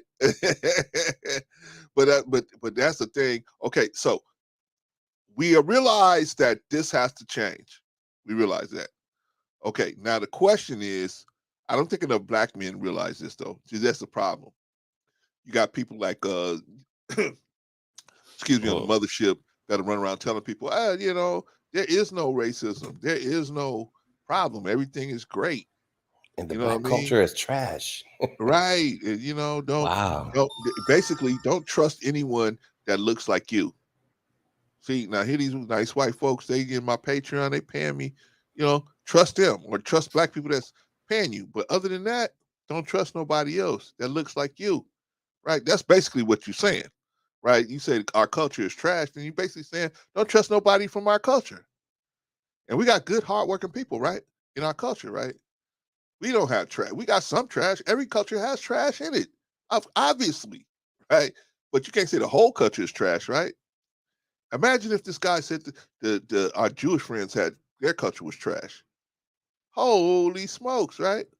But he would never say that. But anyway, getting back to us and how we built these networks, somebody's gonna have to fall on the sword. See, that's the thing. Somebody's gonna have to fall on the sword, and it won't be the rich. People expect that the rich are going to make change, and the rich never make change. If you ever go back in history, it is never the rich that make change. It is always the poor that make You change. correct, because the rich want to stay rich. That's And why. thank you. The rich only thing they're gonna do is when they see the movement get enough speed, then they'll switch over and jump over. I was with you guys from the beginning. No, you wasn't. But that's okay. If you put some money on the line, we'll take it, right? But I'm just saying, because the Black Panthers, hell, the white people hated them in the beginning, right? And then they got some white people that was really Jane Fonda was one. Jane Fonda got blackballed because she was giving money to Sure the did. Sure right. did. She got blackballed because she was giving money to the Panthers, right? But what was the Panthers doing? They was feeding kids breakfast, right? They was giving them breakfast because the Panthers realized why these kids ain't doing good. It's not because they stupid. What's because if I put them on the street and give them some, you know, work, they know how to work out how much money they're supposed to get and everything. So what's the problem with them in school? They're not eating breakfast. They hungry Mm, and they acting out in school. So the mm. Listen, do you know why? I was a child product of that when I was But, little. I but, used to get the breakfasts and the lunches and the let me say this, immunizations Patrice. and the free Let me say this. clinics and all of Let, that when I let was a me say kid. this. Let me say this, Patrice. Let me finish this real quick. The reason why your elementary school or your school, whatever, serves breakfast is because of the Black Panthers. The Black Panthers started that. They're the ones that started, and the school districts picked it up and started doing it, and they started realizing that kids were doing better after they was eating breakfast, after they had lunch, after they had That is snacks. factual. That is factual. Okay, so so that's what I wanted to get out there, y'all. So my point is, all of this is that we gonna have to do it from the bottom. To make this change, it's gonna be from the bottom. The rich people, they never gonna enrich, especially rich black athletes that went from poverty to luxury. When you go from poverty to luxury, you don't want to go back to poverty, right? They don't want to go back to poverty on principle, right? They don't want to go back to poverty on, oh, I'm just going to ride this principle out, right? Even Kyrie Irving, we was like, man, you know, he stuck it out, but obviously at some point he had to break. How do we get our people to not break? Either they're going Wow. to accept being pushed out of the little of Well, the well, Kyrie and possibly Kanye end up breaking is because they don't have the support because black people are not on code. There's no unity with people standing behind them to be strong enough. You know why? Because people still want to wear Nikes. People still want to, acquiesce into said communities and said, what is it, Bali Inca? What's Baliensa? Who was that? They still want to be down. They still listen. We beg them to be accepted. We still begging to y'all. Please like us. Please accept us.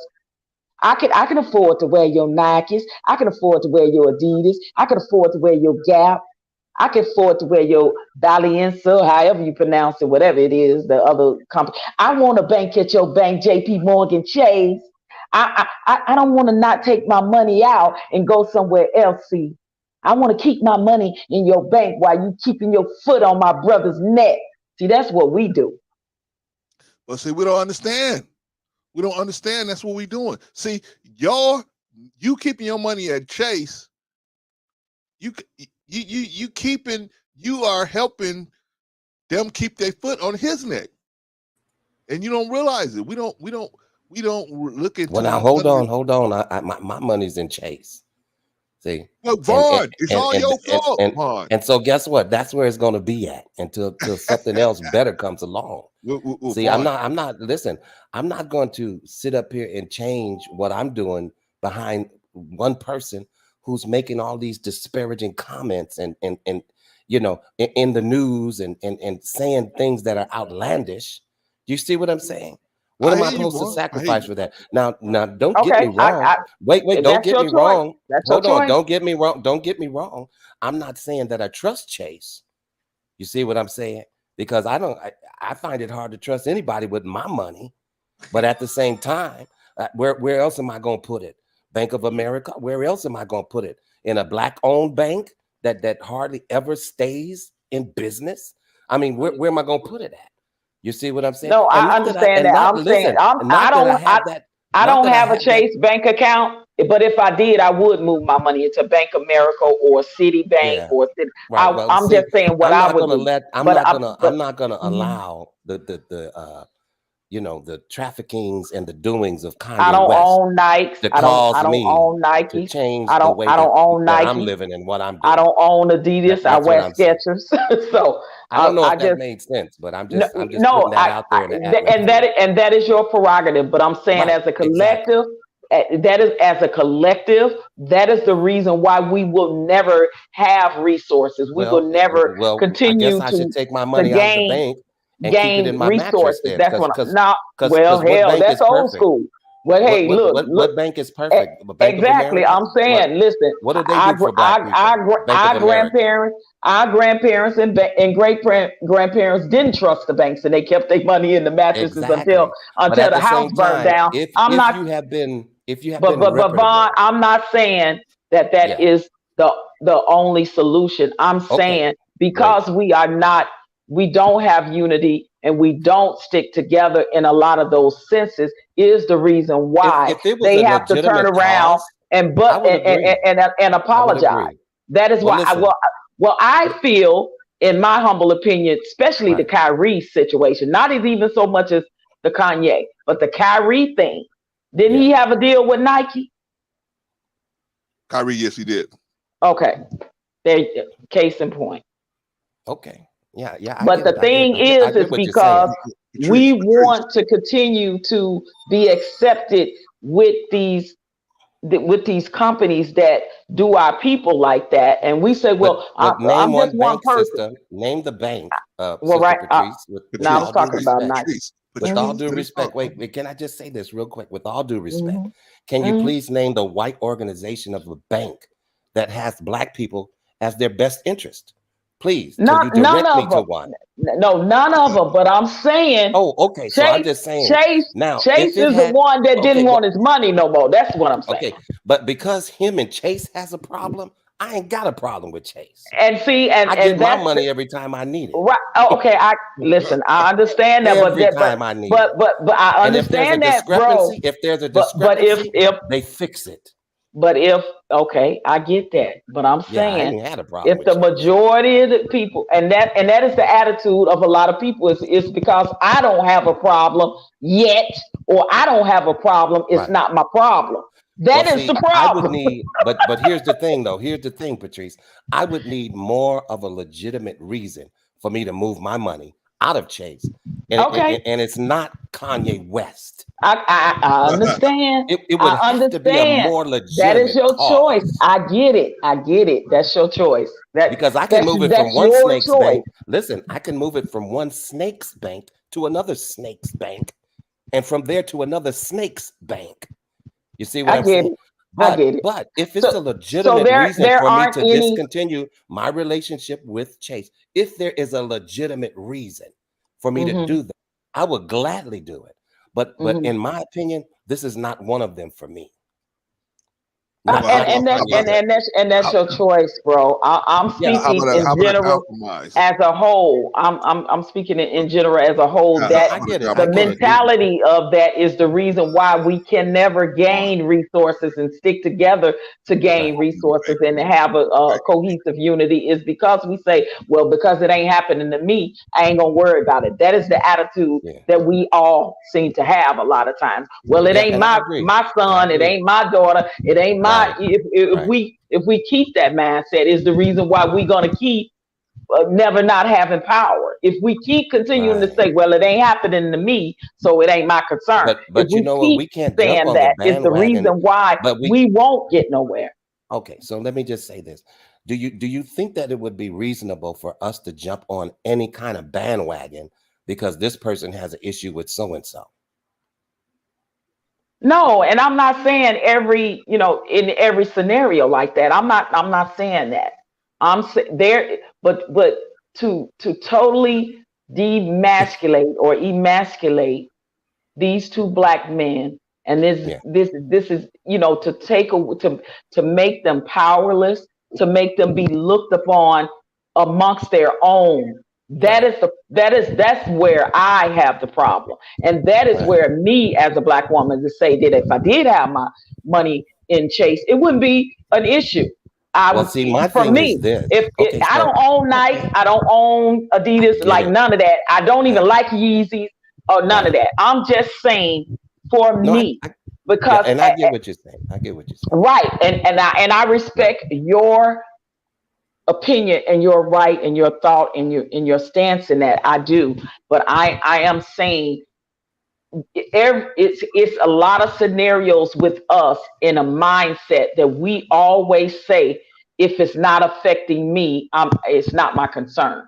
That's a concern that Yeah. I have about us, that we always Well, say that him having to until it move his happens to listen. you and yours. Until it Yeah, happens to you I and get it. I yours, get it. I then get it. it's a different story. Listen, Sister Patrice. There are some people that I didn't agree with on the jobs that I've had that have gotten terminated. That didn't mean I was going to leave my job and take money out of my family's mouth because I felt that they were dealt with unfairly. You see what I'm Right. That saying? Now, if you want to call okay. that being selfish, by all No, no, means. no, no. But see, a lot of I didn't say put selfish, themselves. brother. I No, didn't say no, selfish I though. know. I'm just saying a lot of people put themselves in these situations, and then they wonder, oh, well, why is this happening? Their mouths put themselves. Their own very mouth puts them in positions to have to contend with all of this stuff that they're going through. You see what I'm saying? Now, Okay. if I knew that you were doing something for me, now, and I'm just going to be honest about it. If it's a cause where I know that it's really helping the community and helping my people, do you see what I'm saying? I would Hmm. definitely stand behind you. Hmm.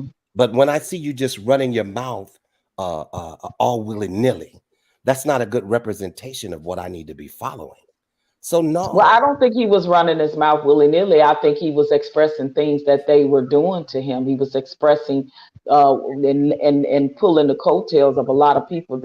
you He talking showed about receipts. Kanye or are you talking about the other brother? I'm talking about Kanye right now. He showed Uh-huh. receipts of some things that was text to him, emailed to him, that Right, was said to right. him, as to say, because we didn't like what you said, we're gonna put you in your place. And then it's the whole thing of, we're gonna have you committed again, because we're gonna make everybody think that you are really But truly see, here's crazy. the thing. It's Listen, a this part of. individual wants us to be faithful to him and get on and get behind him when he has often opened his mouth and has showed us that he's not behind us. Okay, Vaughn, And I'm not I get it. understanding. I get what you're I'm not saying. understanding. I'm not He understanding it. And said some I things. I apologize, get but it. I don't No, get it. I get it. He said some things I don't like either. But see, I Okay. know how to separate the difference in seeing the bigger picture and Okay. not be in my feelings because he said something I didn't like. That is the difference that we Okay. need to get. Because he said something that I don't agree with or like, still does not negate the fact of that I know what they are doing to him is going to affect our children and our children's children, because they are going to continue to want to control the narrative of our people. It is a And do you bottom think? And line that I do think you? that we're Okay. not getting here. He of Okay. course he said some things I didn't like, especially about us and our community. Hell yeah, and if Well, how I does that ever affect our community then? How does that affect our community with him opening his mouth and saying some disparaging things that he said? How does it affect us? You see of what I'm saying? course Listen, it don't does try to not help shed me. it Listen, does don't not try to shed help us me it does today, not but then shed us in the tomorrow good you digging shed me us in the down. good light, but the same way he apologized to them, he apologized to us. And if we Okay. can't forgive All right. our own Oh and say, no, okay brother, you forgiveness is said that there. that was Yeah, effed up, shame on you, yada yada yeah, yada, I didn't like it, I didn't agree with it. But right, my bottom line is I don't like that and don't agree with right, that. No, absolutely not. But it does not negate right. and is fair to what they are doing to him. Okay, so That's now the bottom here. line for me. Okay, and I get it. So, but here's the thing with me though. You see what I'm saying? Forgiveness, just like you mentioned, I have no problem because I'm not beyond reproach myself. I'm not beyond correction myself. But at the same time, as I forgive, now trust is another issue. You see what I'm saying? Because the trust may have been a little tainted when you do all of these other types of things, and that we forgive you for. Now I need to know, can I trust you? You see what I'm saying? Right. No, Do and I I get your trust you point. enough to do I trust you enough to get behind you and stand in behind you? You see what I'm saying? Based Hmm. upon your past behavior. Right. And I get your point. Yeah, all that stuff he said, slavery was a choice, and some stuff. I think somebody said he said some stuff about Harriet Tubman. Did he? Yeah. Was it Harriet Tubman? Yeah. I No, she mean, didn't yes. exist. Or was it Emmett Till or Harriet Tubman? It was one of them. Yes. I think it was Harry both. Tubman. It was something, one or both or something. Of course, yes. Yes. Well, I don't trust people like that, Sister Patrice. I don't. I Listen, get it, when you make sense, Vaughn. I I'm said I more get apt it. to follow you when you I make get it. sense. I That's get it. it. Yeah. I totally get it. Can I I say something? do. I No, I get it. know. I know. But Can I say because he something? said all of that stuff, I'm it just still damn is mad not about it. No, I'm fair. just I get it. I'm I'm just pissed playing. too. But it still is not right for what they're doing to him. Do you get that point? Well, Yeah, he said he got and dressed. listen, How many we're times does your kid piss you off, say stupid stuff, yeah, make you upset or whatever? It still does not negate that that's your child. You love them, and you still gonna be there to take up for that child if somebody trying to do some bogus but see crap when to them. you but then That's what I'm saying. but when you're up under what a community may see as an enemy, and you're constantly up under that person or in agreement with their policies or whatever it is, we are going to look at you cockeyed. Now Yes, and I'm not that's saying just where I'm coming from. I'm not saying nobody should not feed their family or whatever or none of that. Right. I get your point, and Vaughn is right in that sense. I'm not. No, of course I'm not going to risk feeding myself or my family for Kanye, but I'm saying it is Right. things that we can do to move in a way of showing Well, now cohesiveness and let me unity with the okay, brother that okay, won't hurt us. right. It won't hurt us. It Okay, wouldn't and let hurt me me to move okay. my money from Chase to Bank of America No, or I'm the not doing that. Citibank. No, Listen, I I'm got just too many saying. things already tied up in there. I'm not trying to Okay, do I that, get sister. that. I'm just I ain't doing using it. that as an analysis. But I I'm get it. saying Now, it how is would that things that change we the can do situation to though? still show unity and cohesiveness Right. with the brother. And how That's would and all I'm saying. what would that change cause? What would it do? What would it change and what would it make better if Can we I answer that all took question? our money out of Chase? Can I answer that Yeah, question? go ahead, brother Can I? Clarence. Oh, I thought I this was mean, Devon and Patrice show. I'm yeah. sorry, brother Clarence. Man, I didn't even buy a ticket. I didn't even buy a ticket. Yeah, Sorry no, about that. Sorry y'all about was doing that. good, but I I must got be a few feeling better. things I I'm can fussing, right? interject. Simmer, you are correct. Yes, a saying Now, and an you action know is two what? I can different tell beats. that Yes. Vaughn's feeling better, man, because now Vaughn's back coming in with his elbows again. All right, I so don't know. here's where we're going. Still All got right, the cough, so but I'm okay. so here's the thing. Here's the thing, Vaughn. I mean, and it it resonates on both sides. But here's the thing, brother: nothing's going to happen until we have that class of people or that group of people that's willing to make that change. And so, not saying it has to be you, and not saying you got to put all your money out of Chase, but I'm looking right here. There's three black banks in California. in California right now, in LA, Los Angeles, excuse me. There's three Well, there black was banks. one in here in Pasadena, so they closed. Okay. But yeah, go ahead. Okay, but there's one. There's three of them here in LA, right? And so what I'm saying is maybe take open up an account. So see, this is not something that we're gonna be able to do. Bam, like, oh, I'm gonna put all my money out of Chase and put all my money here. No, take a little.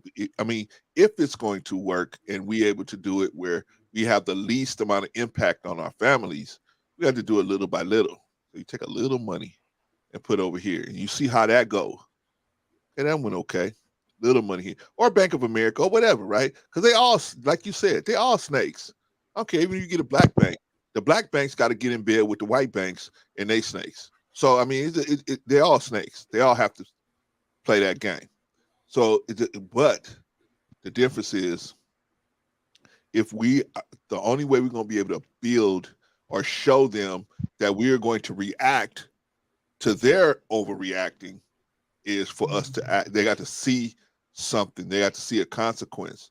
And when they don't see a consequence, whether it's over the short period or the long period, when they don't see a consequence, they feel like, that's why Joe Rogan said, yeah, sorry for calling y'all the N-word. Where's my money? Right? I mean, they don't have to do nothing.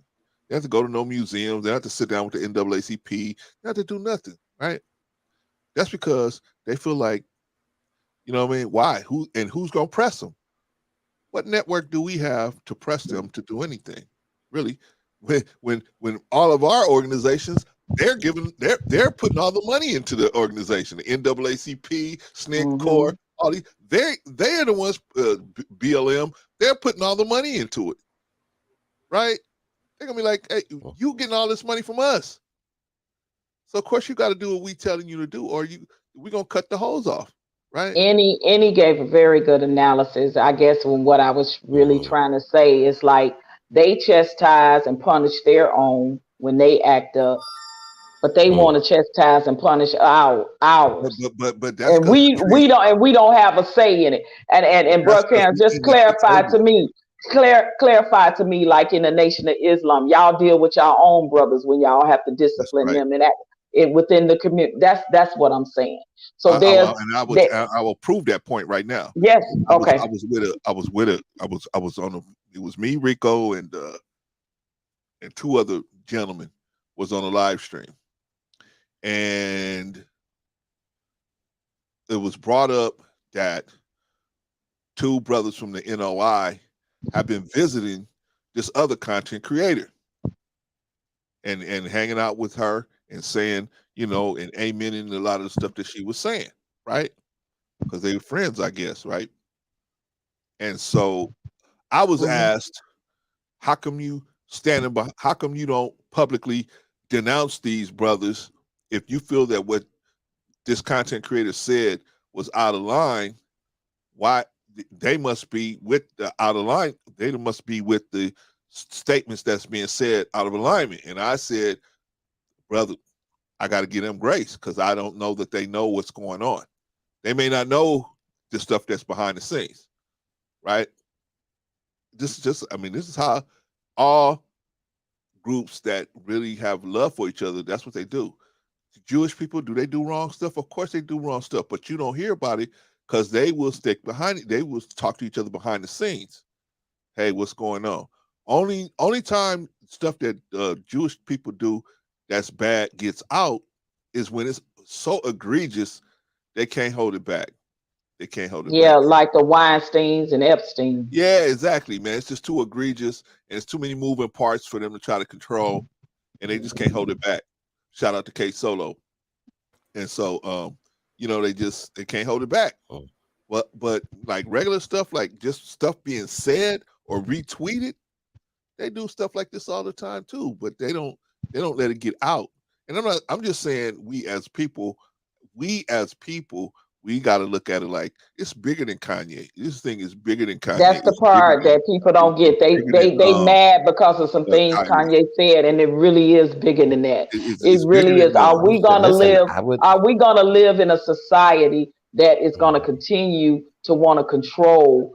What we black obviously people are. say and do, and that. Then I gotta worry about my grandchild if he, say something. My granddaughter or my son or like. Are we gonna continue to just watch our people be butt broken and we just stand there scared to not say, well, I can do something in the background to show some unity and solidarity with my brother because they're literally what I don't like, even though I don't like what he did. He was shame on him, bad boy, slap on the hand, say what you want to say, but I get to punish my own. I get to say that to my own. You don't get to control that narrative.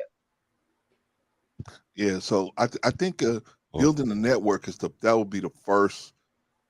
That would be the first way we could do this thing to get it to where they can't cancel us anymore. Nobody, because it's like nuclear bombs. Nobody can, when everybody has them, nobody can use them, right? If But you know everybody what, had Brother network, Clarence? To me, people are really working hard to try to build this community back to what it is supposed to be. People are making extreme efforts. You see what I'm saying? And when you can just get up all willy-nilly, you see what I'm saying, and just go out of your mouth and set us back 200 years. It's like you undermining the work that people are doing. agreed. And so I can't get on the bandwagon with that type of mentality. No, I don't have a dungeon to put my brother in. That's But that's Kanye. not That's true, my brother. Brother Vaughn. He said some stuff, but he didn't put us back to 200 years. We never left from there. It's just a different form, and that's not Well, controlled by Kanye. That's I'm controlled using by that people as that don't look like us. right. So that Yeah. analogy, you know what I'm saying? That analogy is the wrong Patricia, let him analogy. finish it. Let him finish, Okay. Patricia. Okay. I'm Well, sorry. I'm no, sorry. Go ahead. I'm I just apologize. speaking. No, it's fine. But I'm just speaking from the standpoint of the way that I see it. You see what I'm saying? It's like, Hmm. why build something and then you come and you shit on it? But Why do yeah, that? What's yeah. the purpose of doing that? And then you say, hey, they're doing this to me. I want everybody to get on my side. Well, that's a conversation that How, Kanye needs to how are have we with the doing black it? community. Kanye needs to sit down So with that's why, listen, leaders in I the don't black have any, community. listen, I'm going to be honest with you. I can't judge this brother because I'm not his judge.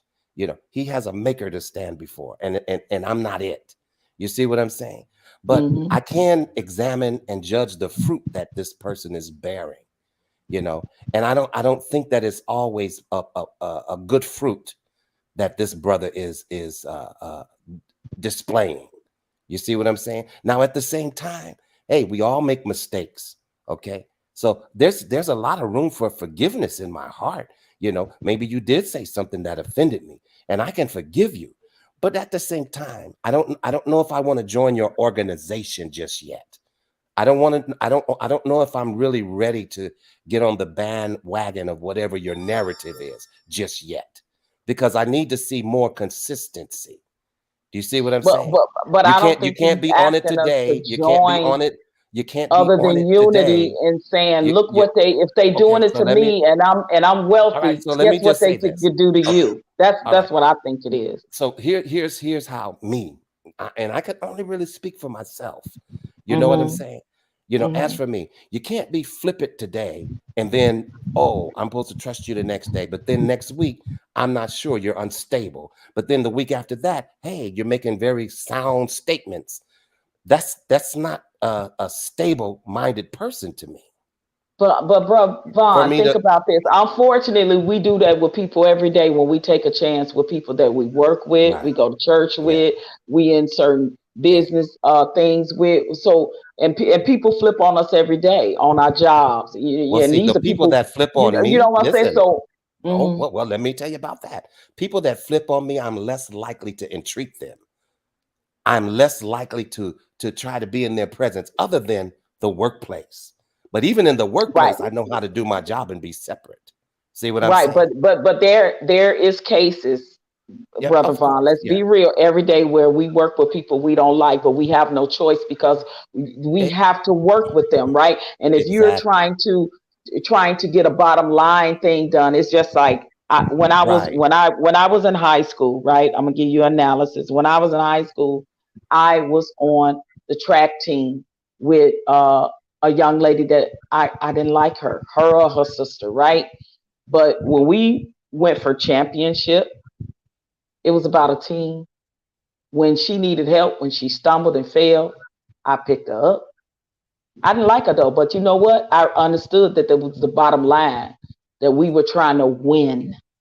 And that's the part that I'm saying that we don't get as black people. Now, because I didn't like her, if I would have not helped, not been a part of the team cohesive for us to win, because I got my personal feelings of me not liking her, what does that make me? What does that show for me, for showmanship, for team effort, for unity in trying to say, look, I don't like you as a person, but we got a bottom line agenda that we're trying Right. to get here, and Well, we're trying to I don't know. win Well, this championship. That's right. what we Okay. miss with Kanye, right? Okay. Well, Again, for I have said I okay. don't like a lot of the things the brother said, but Okay. I don't like more that they are Let's do trying this, y'all. to cancel these brothers. That's what Let's Okay. I do I don't this. get. I like get what more. you're saying. Let's I let's get do what this. you're saying, and what I'm simply saying again is this: it's not a like issue for me. It's a trust issue. All right, let's do this, y'all. That's just it. But it's nothing you have to trust with him by showing unity for a bottom line thing of what they're trying to do to a black man, Let's as do a this. black person or as a Let's black do man. this. You don't Let's have to do trust this. Kanye to say, Patrice, I need to, I want to show some, I understand there's a bottom line of what they're trying to do to this brother. That's But all I'm saying. usually, Patrice, the things that I don't get behind things that I don't trust, and but, I have to have a certain amount of trust for but let me. whatever I'm backing or getting behind. I'm How about just you But see, guys? I don't know how else I could you explain keep it. How making about it you look guys? like you gotta trust Kanye when you should trust the process of what's right and How what's about? I, wrong. How well, about? well, I Well, definitely trust the okay. process, but we are individuals, though. Time out. Okay, You It's but see time. I'm what I'm saying, It's saying? time for so We're class to what talk. individual they're, people. so It's are time you for saying class what to they talk. doing to Kanye and It's Kyrie is time not for class wrong? to talk. It's time for class to talk. It's time for class to talk. I Talk, Clarence. digress. Talk. That was I so. digress too. Bro, That was. Clarence, That talk. was so funny. That was so funny. When You she know fell we both down, are I picked passionate her up. people. She You fell know down, we I both are picked her up. passionate people. Yeah, You know I but love listen, my brother I'm done. Bond. I'm done with it. I don't think I could Felt make it. my I point felt any it. greater. Hey man, I felt the Yeah, so disdain in that, I'm right? pretty much done with it. when Patrice was talking about picking up the girl she like, I picked her up. Man, I felt the listen, disdain, right? listen, No, cause no, let me put it like listen, this. I'm trying to win. Okay, I let me put it needed like that sister in that moment. let me put it like this. Let me put it like this. Let's forget Kanye. Let's forget Kanye. Let's forget Kyrie. Let's forget them two. We still got a huge problem. We still got a huge problem. We don't have our own networks. Let's say it's not them. It'll be somebody else. It'll be somebody else sooner or later. And we always have to go through these little apology tours and these ninja wake up calls and stuff like that. And so what we got to do is, you know what the Jewish people did? They went to church. They went to the synagogue, right? While they was in the synagogue, they were teaching each other law. They were teaching each other mathematics. They were teaching each other science. They were teaching each other the sciences. They were teaching this to each other in Mhm. the church while they was in church meetings. That's what they were doing. But that was the sacrifice they had to make to do that stuff, right? Even when they were meeting in Germany in the churches, they were having meetings where they were deciding what they were going to do, who's going to leave, right? Who's going to, because the people that had the money to go, they was out of there, right? The only people that got stuck in Germany was the people that didn't have the money to actually just get out of there, right? But my point is this: that even if we get rid of Kanye and throw their cases out, we still got a gaping hole that we need to fix, which is we don't have the networks. So the question is, how do we fix that problem? Because it's not about getting by, in my opinion at least. It really doesn't matter who, because see, these guys just kind of fell into it, right? It could be anybody, Vaughn. It could be anybody. Could just walk into it. Look at Bill Cosby. I mean, any of these guys, and they're all human beings. They're gonna make mistakes. They're gonna say stupid stuff. They're gonna do stupid stuff, right? I agree. And so, you know, are we gonna throw everything they've done away? No, but what we need to do is little by little, just put Elijah Muhammad called it the steal away program. We just put a little bit of money away, put a little bit of resources away, and then if we all do that, then we can build these networks to where. Let me give you one example where we can make Black people rich overnight. Black people will be rich overnight if we just built a network to just get into the beauty industry. You can go and try to buy beauty products, but you know who has the beauty industry locked up? Especially Koreans. The Koreans have it locked down. They have a syndicate. They have everything. They can front you. They have it all locked down. They have it from where it comes from to where when they cut it off the person's head or whatever, and then they package it or wash it or whatever, they got the whole thing down. Now we could put them out of business tomorrow if we got every Black woman to say, "We're not gonna buy no nail polish from you. We're not gonna buy no hair products from you. We're not buying nothing from you no more. We're gonna go to our own people." That ain't gonna never happen. But I'm And just, that's what, yeah. And but those are examples of what I'm telling you. It's not gonna never happen. That probably would never happen. But I'm just saying, right. The black, own that, the black, because you're right. They will not let us into that industry at this point, right? You can't do as a new store just go in. You got to buy in heavy bulk to buy from the Koreans, right? Okay, and then the distribution companies don't look like us. The manufacturing companies don't look like us that we can buy it from. They got the whole thing sold up, and of course, business wise, why would they let their competition? Why would they give their competition a space to overtake them? Of course, they're not going to do that. Of course not. So you're going to have to build slowly on the other side. And what they do, make millions and billions off of us in our communities, and they don't give $1 back to the Black community to build an after school program, a rec center, start a music program, a sports for the like none of that. But all of the beauty supply stores and nail shops are in our communities, and we go in droves and spend money with them and look around in said community, and they give $0. $0. But what I'm saying is, it's like I said, this is a bigger thing than Kyrie and Ye. Although they are what's the word, bringing the light to it. They are exposing this. They really are. But it's up to us, especially as men.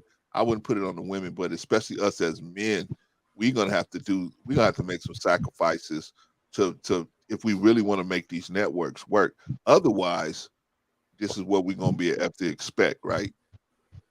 When I used to play basketball, Kyrie and Kanye. Another example of how this works. When I used to play basketball, I used to go out and play basketball, and we used to be all over the place. Watts, Harbor City, Wilmington, Long Beach, Compton, all over. We would ride our 10 speeds and we would just play ball all over the place, right? And so sometimes we would go some places and it would be one cat that brought 2 nets, right? So we wanted to play with the nets, right? And so the cat that brought the nets, he would lose, and he would be off the court. And so he'd be off the court for a couple of games, and then he would say something like this, "Hey, I'm leaving." And so they would say, "Okay." Everybody would say, "Okay." He said, "I got to get up there and get my nets." And so we were like, "Oh man, don't take the nets, right?" He's like, "Well, if I'm not playing, I'm taking my nets." And he would sort of let that hang out there. In other words, what he was saying was, "Okay, you guys gonna play another game, but somebody better pick me up, or if not, I'm gone. So somebody would reluctantly pick this guy up. They would never pass him the ball, nothing, but they would just pick him up to have him on the team. But my point is, he was able to leverage the fact that he owned those Nets and he was going to leave with them so he could get back on the court again. See, we don't have nothing to leverage these people with, right? Because they know, they feel like, hey, they so money hungry. They talking about, that's them talking about us. Them black people, they so money hungry. They so in debt. They so thirsty for luxury that they willing to do whatever. They'll do whatever we say to keep it, right? Right? You get somebody, I know myself. It took me a long time to get off of sugar. Oh my God, it took me about 6 months to get off the sugar, off the soda pop sugar and all that. It took a long time to get off of that, because once you get used to a luxury, it's hard to put it back. It's hard to leave it alone. And they notice about us. That's why they fatten you, not you personally, but they fatten us up, right? The day Oprah Winfrey signed with King World Distribution, she signed the paperwork. The white boy told her, he said, "You're a millionaire now. You signed your name. You're a millionaire. After today, you're a millionaire. That's it." And he was right. Now she's a billionaire, right? She's a billionaire. Well, But this is the thing. Look what they were, gatekeeping when it came to Byron Allen. That's why he had to take them all the way to the Supreme Court. yes, It's just if we, because listen, he owns his own weather channel and station, and he owned the yes, grill, the griot, and all these other things. But they were still trying to gatekeep when it came to the network companies, the cable and all of that. They were, and were gatekeeping, and this brother had to do. It's because they don't, again, they but see, they they they continue to want to control the narrative, and if we continue to just let them, then it's going to continue to be the truth. that's And why. when you got people like Kyrie and Ye is saying, look what they're doing, look what they're doing to me, look what they're doing, look what they're doing, and we standing and just saying, well, you shouldn't say what you said, well, you shouldn't say, wow. Well, Well, For me, listen. I'm it's personally, I'm trying to figure out absolutely what can I do about it. you know No, it, I'm just saying, what can I do about what they're doing? What can I I think do? Me my thing personally. is, not not this is, not you personally or me Oh, okay. personally. say this, I'm Patrice. talking So I'm as a just trying to. Let me collective. answer that, As a Patrice. collective, Okay. Patrice, let me answer that, because this is mostly a black man problem. Black women will, once we show that we got some consistency and we able to make some move some things around by making some sacrifices, I think black women will come running, right? So I think as black men, what we got to do is sacrifice some things, right?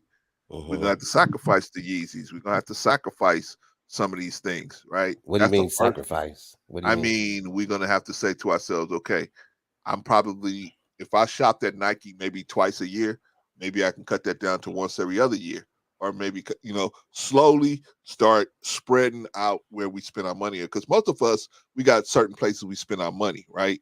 And if we look at it, I would say 90% of the time it's with people that don't look like us, right? I would say about 90% of the time at least, right? It's with people that don't look like us. So we are feeding the dragon that's eating us from the rear. We're feeding that dragon. It's like when I tell young men, they say, I'm not gonna get married because of marriage laws. I said, well, do you vote? No, I don't vote. Well, if you don't vote to change the laws, then you complain about the laws, but you ain't doing nothing about it. You got a way to do something about it. This situation is much more complicated because it's going to involve not only sacrifice, from us, but it's going to take sacrifice from some of the luxuries that we're used to having, right? Maybe you have to bank with maybe you have to start an account with somebody and feed that account with a whole nother, and that's a little drive, right? Can't go. I mean, it's going to be some sacrifices all the way around, just like our predecessors sacrificed so that we could be here, right? It wasn't no easy You ain't thing. lying. I go all the way to the other side of town to get my products because now my barber girlfriend across the street, she moved her location. She not across the street no more, but I still want to do business with her. And now she's 3 miles further down. But I take the drive because I want to give her my business. She's a Right. little bit higher than the other beauty supply store, but I still give her my business. You see what I'm saying? So it's little things that we can do to try to support our own and thing. And she's very grateful that I do that and thank me all the time. And sometimes stick free products in my bag. If I come and spend 30, 40, 50, $100 on hair care products, and she'll throw me some free stuff in there and thank me. And I gotta move because she couldn't afford the rent where she was across the street. So now she moving somewhere where it's a little cheaper. I'm about 3 miles further down. I go 3 miles further down. Yeah, I've never had a You see what I'm problem. saying? So yeah. I've never had a problem supporting Black businesses. Not really ever. You see what I'm Yeah. saying? And I'm and just yeah, saying it's and gonna be a I little do my hard. due diligence when it comes to that as well. I'm not saying, but see, here's the thing. No. I'm just saying. I agree with what Patrice said. Hey, do what you have to do Yeah. to give back, and Right. I do that. But Yeah, we I got to definitely do build, that. not only give back. We Yeah. got to. We as Well, Black you men, we can't got to build. build. Well, unless you can build by yourself, and that is possible. Yeah. That is So possible. That is my possible thing to is how build by much yourself. support. But How see, much That's the here's the thing. thing. support would Okay, Kyrie I'll and wait. I'll Kanye wait. get? How much I'll wait. support would Kanye and Kyrie get if they said Kyrie and Kanye gonna pull together and open up a black-owned bank? Kyrie and Yeezy gonna pull together and build a networking platform for podcasters. To build another Revolt TV or whatever. And like if Kyrie and Kanye started that and built that, how many other black men will get on board with that? I guess is the question. I don't Well, know. I But don't know if I would get on what I board with do that know per is se. irrespective of Kyrie, irrespective of Ye, Well, irregardless to them, we've had this problem. Some of us have realized this problem for a long time. We recognize that this problem. These guys just brought light to it, but there's a gaping problem, and our people don't have. We just do not have the networks to support not having these people. Like for example, if this thing happened, Kanye and Ye we could just say, hey, come on home. Okay, they don't want to pay you. We got the money to pay you. Come on home. You know what I mean? We you can work with us, right? And then you got to go. You go on an apology tour over here, and then we could get them right here. But because we have no networks, what are they gonna say? Kyrie got to go crawling back, and eventually Kanye gonna have to go crawling back. Eventually, right? Unless they decide, hey, I'm gonna build my own thing. But how do you do that? See, this is the thing. So it has to happen little by little, Vaughn. That's all I'm saying. It has to be little by little. I can see what you're saying. You It can't does go to your bank right now and say, I'm gonna Right. take all my money out of Chase and take it and I'll put it all over here. No, you have to take Yeah, a little bit. especially if you got business loans, There you go. mortgage loan. Yeah, and Mortgage, nobody is saying no. just go and say, "Give me It has all to my." be a little Nobody's saying time. that. It has to be a little at a Well, time. I'll say this then. God bless Kanye and this other brother. I wish them very well in all of their endeavors, and I actually do mean that. And I'll just leave it like that. But I'm not just talking to you, Vaughn. I'm talking to all of us as Black men. I think that if we show some type of success where we can just build a little something, I think Black women will come running once they see that in us and they see us actually doing something and sticking to something and actually making it having some kind of accomplishment with it. Right. I think they will come running, man, just like Jesse Owens. So but we gonna have to make that first step and build a little something, right? Maybe a bunch of us get together. Maybe not a bank. A bank, that's a big thing, right? Maybe not a bank. Maybe get together on an investment, right? We invest in a website or we invest in a app or something like that, right? There's groups of Black dudes that do stuff like this all the time, right?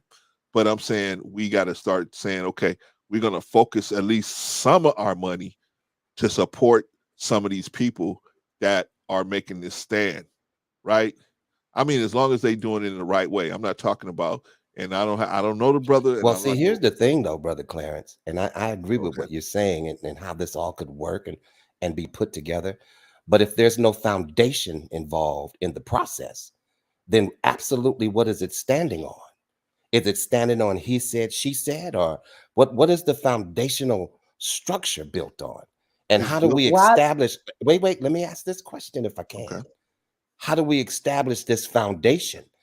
You know, because you just can't just put something together and there's no foundational structure. I hear what you're You see saying, what I'm brother. So saying? here's the foundation. The foundation is we all agree that we got a problem. See, that's the foundation. Okay, well, I agree with that. Okay, So we so all where do agree we that go we from have a there? problem, right? That's Yeah. number one. We have to all acknowledge that we have this problem. Number two is we got to work out a logical solution, a workable solution. Let's work a workable solution. Okay, so I bring one part, you bring another part. But to make all this happen, certain sacrifices have to happen first, right? We got to be okay. I'm willing to commit $10 a month to this. You willing to commit $10 a month to this. Patrice is willing to commit $10 a month. So we all willing to commit $10 a month to this. Now maybe we won't touch it. We're gonna give it 5 years to let it sit, and then in 5 years we're gonna see what the financial landscape looks like, and then we're gonna see what can we do to flip this money into something else, or invest it into something else, or to try to get some other people to do the same. Look at what we did, right? So that's my point. Is we gotta do that now.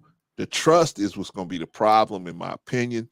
The trust between us all, because a Yeah. lot of us It's are definitely an issue for me. yeah. Well, It's gonna be an issue for everybody. that's why we Issue have for everybody. contracts. That's why you get attorneys and And see, contracts and see, that's what and I'm things talking of that about. nature, right? What she just said. Because Right.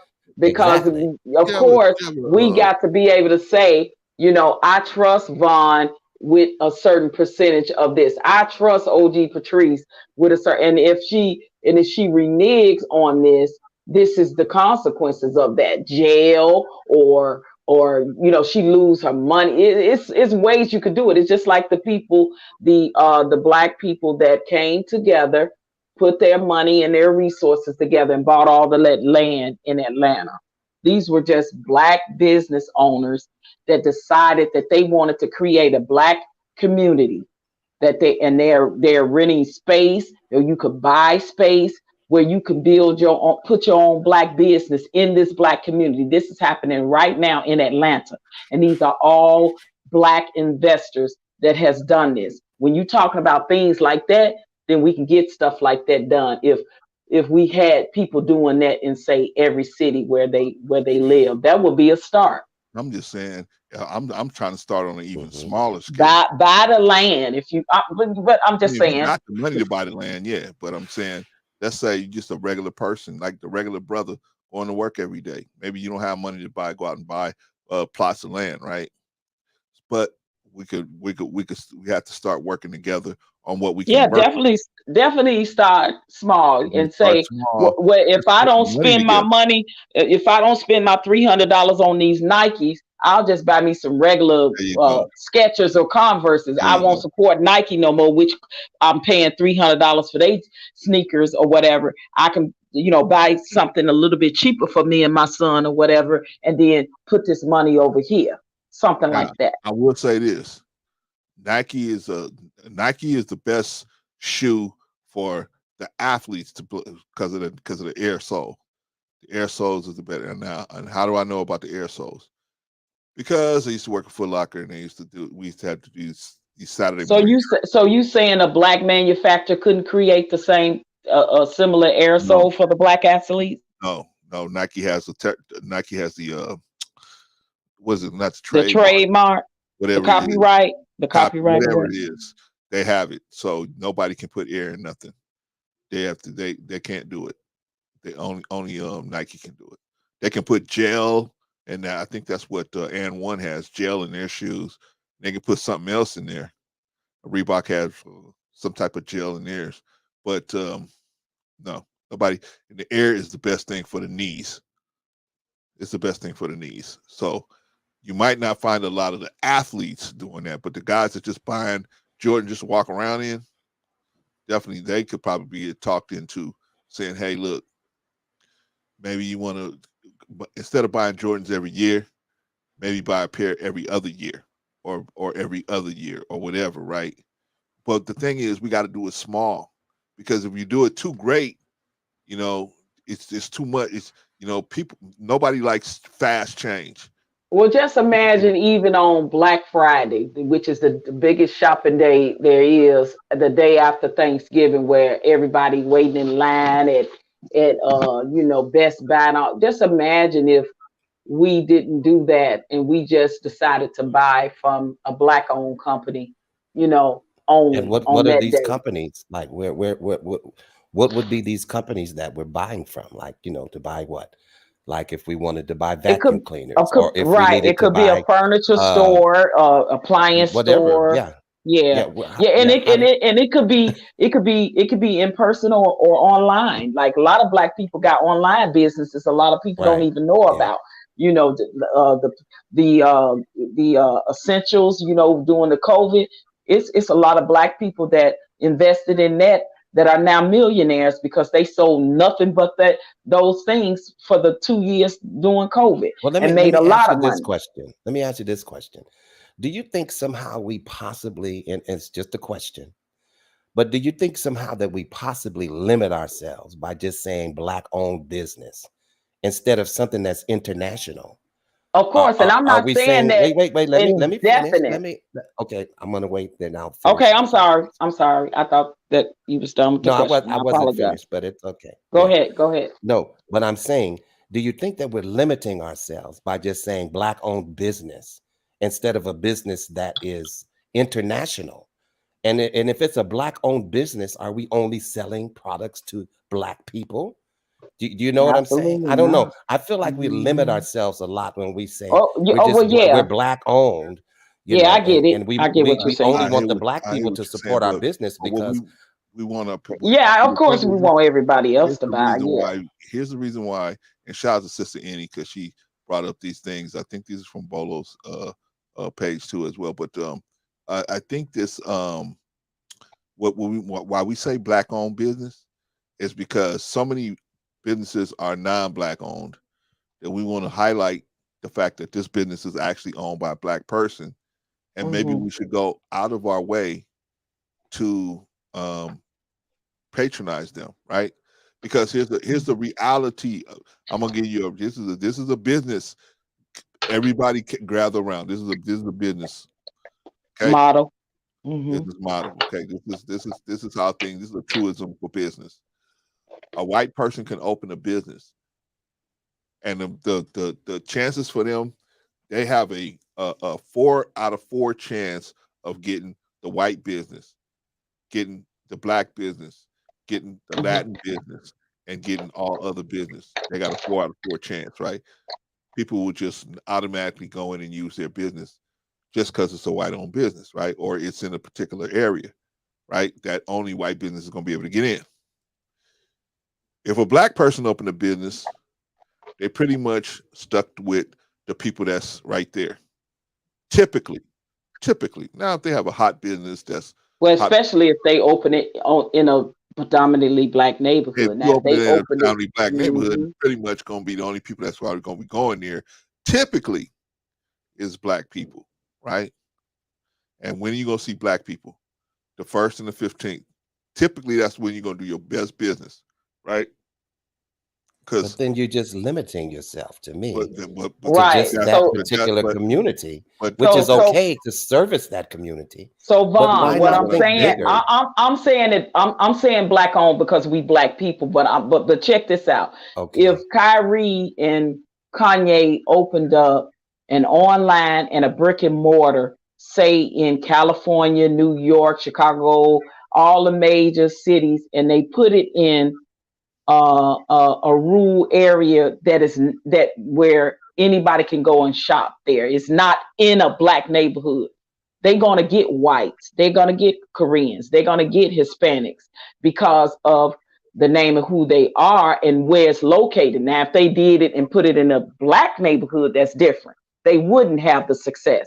So now the thing is, you can know they own it. Just say the online business. Just like now, any online business, my small little online business, and it's just really, really small. But people don't know I'm Black. just because I got a name on it and they buy the product and it gets distributed through Amazon or whoever, or I got a website. If they don't see my face, they don't know I'm a Black person. I'm saying Black for the sake of us because we're Black and we're talking about Black men that could do this. But I'm speaking in that sense. But as a person that got like a little website, online business where I'm selling little wholesale stuff for women, hosiery, jewelry, and things like that, they don't know I'm Black. They Okay, don't know that they don't know I'm Black unless well, they hold on. like really do the research and look me up and who owns it and all of that stuff, and then they'll know. Let me say this. Just because you're saying you're a Black-owned business doesn't mean that you're only taking Black people's money. Yeah, and I wouldn't put Black owned on my business. I wouldn't say Patrice Munsell's Black owned or OG Patrice is Black owned. I wouldn't even put Black owned in the title. Right? If you show your face and everything, or you show, that you own it, I mean, but I'm saying that I'm telling for the people that do say Black-owned business, because they think that they do that because they figure that people were going to get a business, at least Black people going to get a business a little more consideration than just driving by their business and shopping with other people true, in the though, same Brother Clarence. in the same. Well, hear me out, Vaughn. I'm listening. They're gonna instead of the driving by their Black business, and let's say like you got a Black cleaners, and you, instead of going to the Black cleaners, you can drive by the Black cleaners and go to the Korean cleaners, right? And so he's figuring, well, if I tell you that I'm Black owned, you'll figure like, hey, I might as well support. I mean, I won't pay for the cleaning anyway. I might as well support one of my people, at least keep the money circulating in the community. That's what they're probably thinking. Now, as far as you announcing that you're saying that you're a Black-owned business, you that doesn't mean you're going to just take the business from just Black people. And shout out to the Great Politics podcast. Wait a minute, shout out to the Great Pill podcast. That's why I'm saying, why even label your business Black owned in the first place? Let me finish because I see where Vaughn is coming from, but I'm just trying to lay it out. So even if you say, because many white people shop in Black owned businesses, right? Even they want to support. Sometimes they will try to support us, right? And so it's not a thing where you saying, well, I'm a Black owned business and I'm only taking money from Black people. No. Just letting the people in the neighborhood. That's typically who has that right there. In the Black neighborhood, they'll have a sign on the business, Black owned business, right? That's typically what happens, right? So they just trying to get the people to consider shopping with them as opposed to shopping with everyone else. Maybe that might make a difference, right? But white people shop at Black-owned businesses. I was out there at you guys saw the video I did out there in Watts where I was at Hawkins Burger, right? Always white people over there, and that, I mean, that you talking about the ghetto? It's right across the street from Nickerson Gardens. Saying it has a the worldwide reputation over there in Nickerson Garden, right? But the Hawkins Burger is right across the street. But white people go there and they eat. They get stuff from over there, right? So and it's a Hawkins Burger is a Black-owned business, right? So I'm just saying that it's not necessarily that you saying to the public, oh, well, we only going to deal with Black people. I just think that it's just you're saying that you're a Black-owned business, so the Black people in the neighborhood will consider, because most of the businesses in the Black community are not Black-owned. Now, as far as what I was saying, and I'm going to answer your question, Great Pill.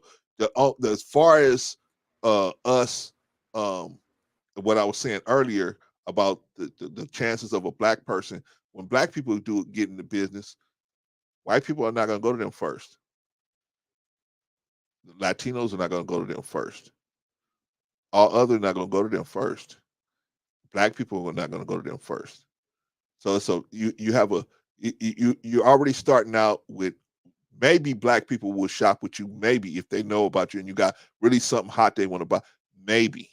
But that's a 1 in 25 chance. The group of people that's going to do business with you initially, that's 1 in 25%. Whereas, that's 25% of the public. Whereas white people start out with 100% chance of the people coming in, right? Just because it's white owned. And so I don't think we have to hide that we Black-owned businesses or anything. I don't think so. I don't see where that would help us financially. But if you got a reason why that would happen, I'm all ears. But this is the reason why black businesses don't do so well, because they start out at the end of the road. White business start out. White people will go into a white business. Black people will go into a white business. Latino people will go into a white business, and all other will go into a white business. And a black business, white people not going in there. Latinos usually not going in there. All other usually not going in there. Black people may go in there. So we got to get people to start thinking about black businesses as business like in Atlanta. Like Atlanta is a different type of situation, right? That's not how it is out here in LA, where the people, man, if a black person opened up a business, black people would drive right on by them and go right over here to I'm I'm right across To the the street. Chinese restaurant. To the Chinese. The Chinese man making fried chicken right here at Louisiana Chicken right here on Manchester. Right there. I mean, I'm right here, man, and they got a line out the door. I know They got right a where that line out is. the door. And but that's the reality in the black. Right across the street from me now, there's a fish market, man. And one day I was gonna go over there and eat something, and one of the guys from the building said, "Hey, why are you gonna eat over there?" And I said, "I thought it smelled pretty good over there." He said, "Man, no, man, the grease they use there, they be leaving it there all week." I said, "What?" He said, "Yeah, man." He said, "Don't use that." Yeah. But I'm just saying, I wasn't even thinking about it because I was hungry. I wasn't even thinking about it. Well, am I supporting this? Am I, because if we keep supporting this person, why would they change the grease? Why would they have it healthier, right? And then here's a real cold part. Whenever I would walk by there, because you could see the little lunch area that they had from outside, right? I never saw them eating there. I never saw the workers eating there. I never saw eating that food, or the owners eating that Yeah, food. that's a I was like, telltale sign. That's I'm I up was with that. like, okay, great, Pill. Let me ask Patricia a question. Well, first of all, let me acknowledge this real quick. Sister Annie said, acknowledge the problem. Number one. Number two, work on strategies, the solution. Number three, find resources. Number four, figure out what you're willing to give and sacrifice with no return. That's a big one. That's where black people get stuck on the hook. And then accept that you may not be the one at the stage to get the credit, and yet accepting that you may not be the one to get the credit, or the final result, you may not get there. You may not live to see it. Those are ones that that Yeah, really hurt. Any just hit it. She just hit it the nail right on the head. Because Man. I think about things that I do when I'm in certain fights that I may not benefit from. But if my child or my grandchildren can benefit, then it was all worth it. You're right, Sam. The fried fish be tasting like chicken wing. One time, let me tell y'all something. Let me tell you this story, man. This is another Brother C story. So I go into this, it was a fish place that I used to go because this girl I liked the girl that worked at the counter. But Mm-hmm. I never told her. I never told her, right? So me and my roommate, we would go to this place, right? And we would go to this place, and we both liked her. She was nice, but we didn't. Neither one of us had no game. We nerds. We didn't have no game. So we would get fish there quite a bit, right? Sister, and so but the owner, of course, was Korean, right? But the fish was decent, you know what I mean? Fish and fries. I'm a red snapper man myself. Put the kind of fish that you eat in the comments, man. You a red snapper, you a soul person, you a whiting, what you.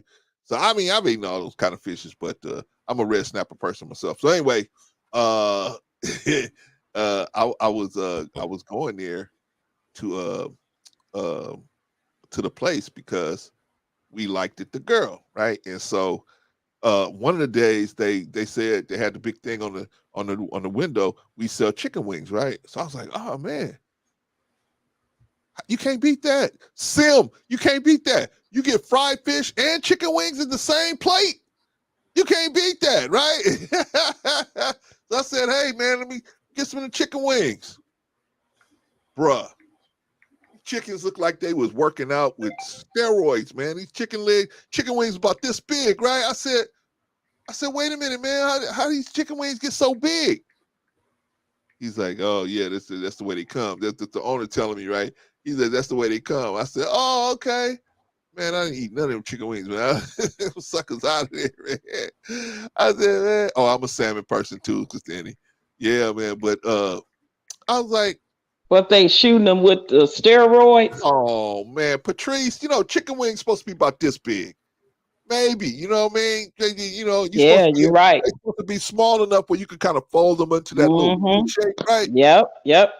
Sis, these chicken wings look like that. This chicken looked like he was playing soccer, legs so big. And I said, man, how does that happen? Then I said, uh-oh, now I know. Vaughn, Sister Annie say, is salmon and whiting? Yeah, both are excellent choices. I'm a salmon man too. I like salmon, whiting. I like halibut too, and yeah, trout, bass, catfish, whiting, tuna. Whiting, tuna, salmon, definitely me. Okay, Patrice, we got a question for you. Yes, sir. The podcast wants to know, OG, does it matter where he places businesses? He who? What he? Yeah, I don't know. Maybe he's talking about Kanye. He's talking about Kanye and Kyrie. Oh yeah, it absolutely matters. Yeah, it matters unless it's an online business where you don't matter. Location is everything when you talking about open it up like a brick and mortar type of business. So absolutely, it matters. Yeah. You're right, Sim, man. I'm telling you, Sim, them chickens look like the Hulk, man. I was like, these are regular chicken legs. I mean, these ain't even, they're bigger than regular chicken legs. I said, man, the wing on this chicken can fly.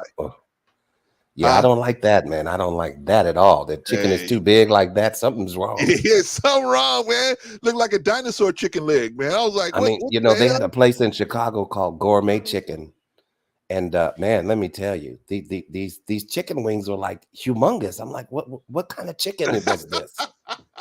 I mean, the flavor and everything was good, but I'm just saying, man. Yeah, man, but get out of here. We gotta watch. I think that's like near 22nd and Cermak or something around there. But man, just y'all always big chicken. Always try to act like y'all know where stuff is in Chicago, man. Y'all don't know where that is. Yeah, well, I've been running these streets lately out here, so I ain't forgot. You ain't forgot. All right, Sister Annie said Michael Jordan Steakhouse in Chicago has the best salmon ever had. It was Sister Annie. You know why you saying that? Because you didn't have my mama's salmon croquettes, man. Ooh. Man, I make some mean salmon croquette too, but I hear you, bro, Clarence. Y'all just don't know. I gotta tell y'all like Les Brown. Les Brown said you gotta take. He said his mama made pie so good you couldn't eat it with your shoes on because you had to let your feet curl up. Right? That's how. My mama. You know how it be so good to you. You get the humming while you eat. Humming and dancing, smacking and yeah, that's how good mine is. Dancing around, right? Then she gonna tell us how good they are in this, but she ain't gonna send none out here for us, right? She ain't cooking none, sending none out.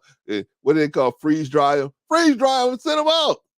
They gotta let us eat some too. They won't be the same though. They won't be fresh. You got to get them fresh out that skillet. Yeah, you're right, man. Yeah, that's the best time. That's the best time. So this how finding solutions to this is very arduous, right? Because we trying to it's like we all at different points and we all have different levels that we can sacrifice at, right? Some people can sacrifice everything, right? They're single, right? Remember the movie Office Space? Anybody ever seen that movie Office Space? Right? Where the white boy said, you know what? He's talking to Jennifer Aniston and he's like, you know what? I'm just not going to go to work tomorrow, right?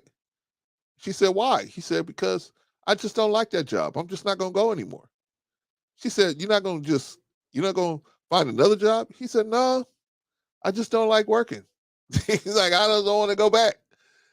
And, you're a single guy. You can do that, right? You don't have no mouths to feed. But And if then, you, but you still have to still have some type of financial stability about yourself too, yeah, but to quit a job and just up and quit a job. You have to be in position to do that. see, that's the thing. Maybe he saved money. We don't know. That was never answered, right?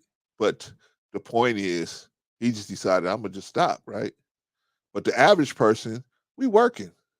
Most of us living check to check or close to check, right? Mhm. So we can't just stop because we got mouths to feed, right? We can't just be like, oh well, I'm just gonna stop. Okay, maybe you got a month of reserves, maybe two. Black people usually don't have no reserves, right? We running on E most of the time, right? But the whole point is this: he had the choice to be able to make that choice. His level of sacrifice was greater than the other people that was at the place where they had families, right? They had one dude, and so they brought in these efficiency experts, right? And the efficiency experts was supposed to help them get rid of the fat, cut the fat, right? People who not doing something, who are not, efficient. And so they had this one guy, they really never found out what he did. They didn't ever know what he did. And so every time anybody would try to ask him what his actual function was, So he he was would like, say, Tommy, you ain't got no right. job, He was Tommy. always like that. He was always like that. Like, man, it was like, what do you do? And then I remember that. you know what he would do? He would just get mad and storm out of the room, right? Wow. It's like George from Seinfeld, right? So what George from Seinfeld would do when he was working with the Yankees, whenever they asked him what he was working on in the big meetings, he would say, "Man, it's a lot of work, man. You guys are stressing me out," and he'd walk out, right? But he was never doing nothing. He was never doing nothing, right? He was telling Jerry, "I got it made, man. All I do is just storm out of the room, man." He never did nothing. But the point is, everybody's at a different level because George lived at home with his parents, right? So who cares whether he was going to lose that job or not, right? He didn't care, right? And then we got some of these guys, some of our people, they really need help, man. They like Rico said, they're working poor, right? They're working just enough. Hey, man, I'm just trying to get my son through, Yeah, trying to get my paycheck to paycheck. daughters through, Yeah. right? I'm just trying to get them through. I'm reading this book now with Jeffrey Epstein, where this dude Acosta was made the attorney general down there in Florida, right? And his parents came over here from Cuba, and they were the working poor, but they worked and saved all their money to send him to Harvard. They sent him to Harvard, right? The father was a cab driver and a salesman, and the mother was a teacher or something like that. And they sent this dude to Harvard. So some of our people, they just working trying to get the next generation through. So how are we going to make these steps to create? Because see, it's like a pyramid, right? One brick goes in, then another brick goes in, then another brick goes in, right? It may take 500 years for that thing to be built, right? But still keep working, little by little, little by little. And we can prove it, Vaughn, because we did this. All of us on this channel, we did it, right? Mm. We put that money together, man. We put Yeah. $2,900 together, Yeah. man. Bunch of And nerds that didn't even know each other put $2,900 together towards some backpacks, yes, sir. right? And that's on a small scale. See, this is my point, brother. We don't want to do nothing where everybody just you jump up and you run out. No, no, no, no. We have to do things on a small scale, right? And then when you get that done, then you expand it a little bigger. Then when you get that done, you expand it a little bigger. Then when you get that done, you expand it a little bigger. That's the only and the safest, not only, but that's the safest way for everybody to get done because some people we're gonna be at different levels of us being able to sacrifice, right? Some people living good, man. They got money, money, money, money, money, and some people not. And some people look like they living good, right? I'm a millionaire. I'm a millionaire. I'm a millionaire. Okay, if you're a millionaire, why you still got a job? You still working at your job. You're a millionaire, right? So it's just gonna be a slow process, in my opinion, man. It's not gonna be something fast. Now, here's the question, Vaughn. Here's the big question: who's gonna go in that ride with us, and how we gonna convince them that, hey, just because we already see, hey, I don't care whether you support Kanye. I don't care whether you support Kanye or Kyrie. Really doesn't matter, because the issue is not Kyrie and Ye. The issue is the elephant in the room is we don't have our own networks, so we constantly gotta. Excuse me. I know you got your own son, and I know you got your daughters, and I know you got your own culture that you guys try to give jobs to. But can you let us in? Can you let us in? I can't dunk a basketball, and I can't catch a touchdown, and I can't hit a home run, but I can do something. Can you let me in? When we should be able to feed off of our own networks, right? I got a black business. If the white boy can do a better job, I hire the white boy. If the black person, but I'm gonna be looking out for my people just the same way they looking out for their people, right? You know, I'm gonna be trying to hire from within first. But if I gotta hire the white boy, I gotta hire the white boy or the white girl or whoever, right? I gotta hire whoever because it's business. It's not personal. It's business, right? Right? Because that's how the Caucasians do business, right? They look for everything. In white people go outside their front door and they looking for something. They are looking for somebody in the neighborhood, right? Somebody that kind of looks like them. And if they can't find somebody that looks like them, then they're gonna go outside their neighborhood, right? That's how normal people do it. That's how normal most people do it, right? The Latino brothers and sisters, they're gonna go outside and they're gonna try to find somebody that looks like them to do business with first. If they can't find anybody competent to do business with, then they start going to the other communities, right? Then they start, maybe I'll do business with this black dude, I'll do business with the white boy, I'll do business with, but they're gonna try to do business first with their own. That's normal. That is normal for almost every culture except black people. Most black people are going to do the opposite. They're gonna go to the white community first. Then they're gonna go to the Latin community second. Then they're gonna go, well, maybe they go to Latin community first, and then the white boy, and then they double back around to black people. Right? I can't find anybody confident I like in those two issues. Typically, this is typical. Now, some of our people, they go straight to black people, but typically we think that if we use a white business, the ice is going to be colder, right? Going to be a better job, right? And sometimes it is. Why? Because a lot of times our people don't understand the science of business and the science of customer service. Well, our people sometimes don't understand that, right? You go into a black business, um, where do you want me to sit? Where you want to sit? You know what I'm saying? Sit down.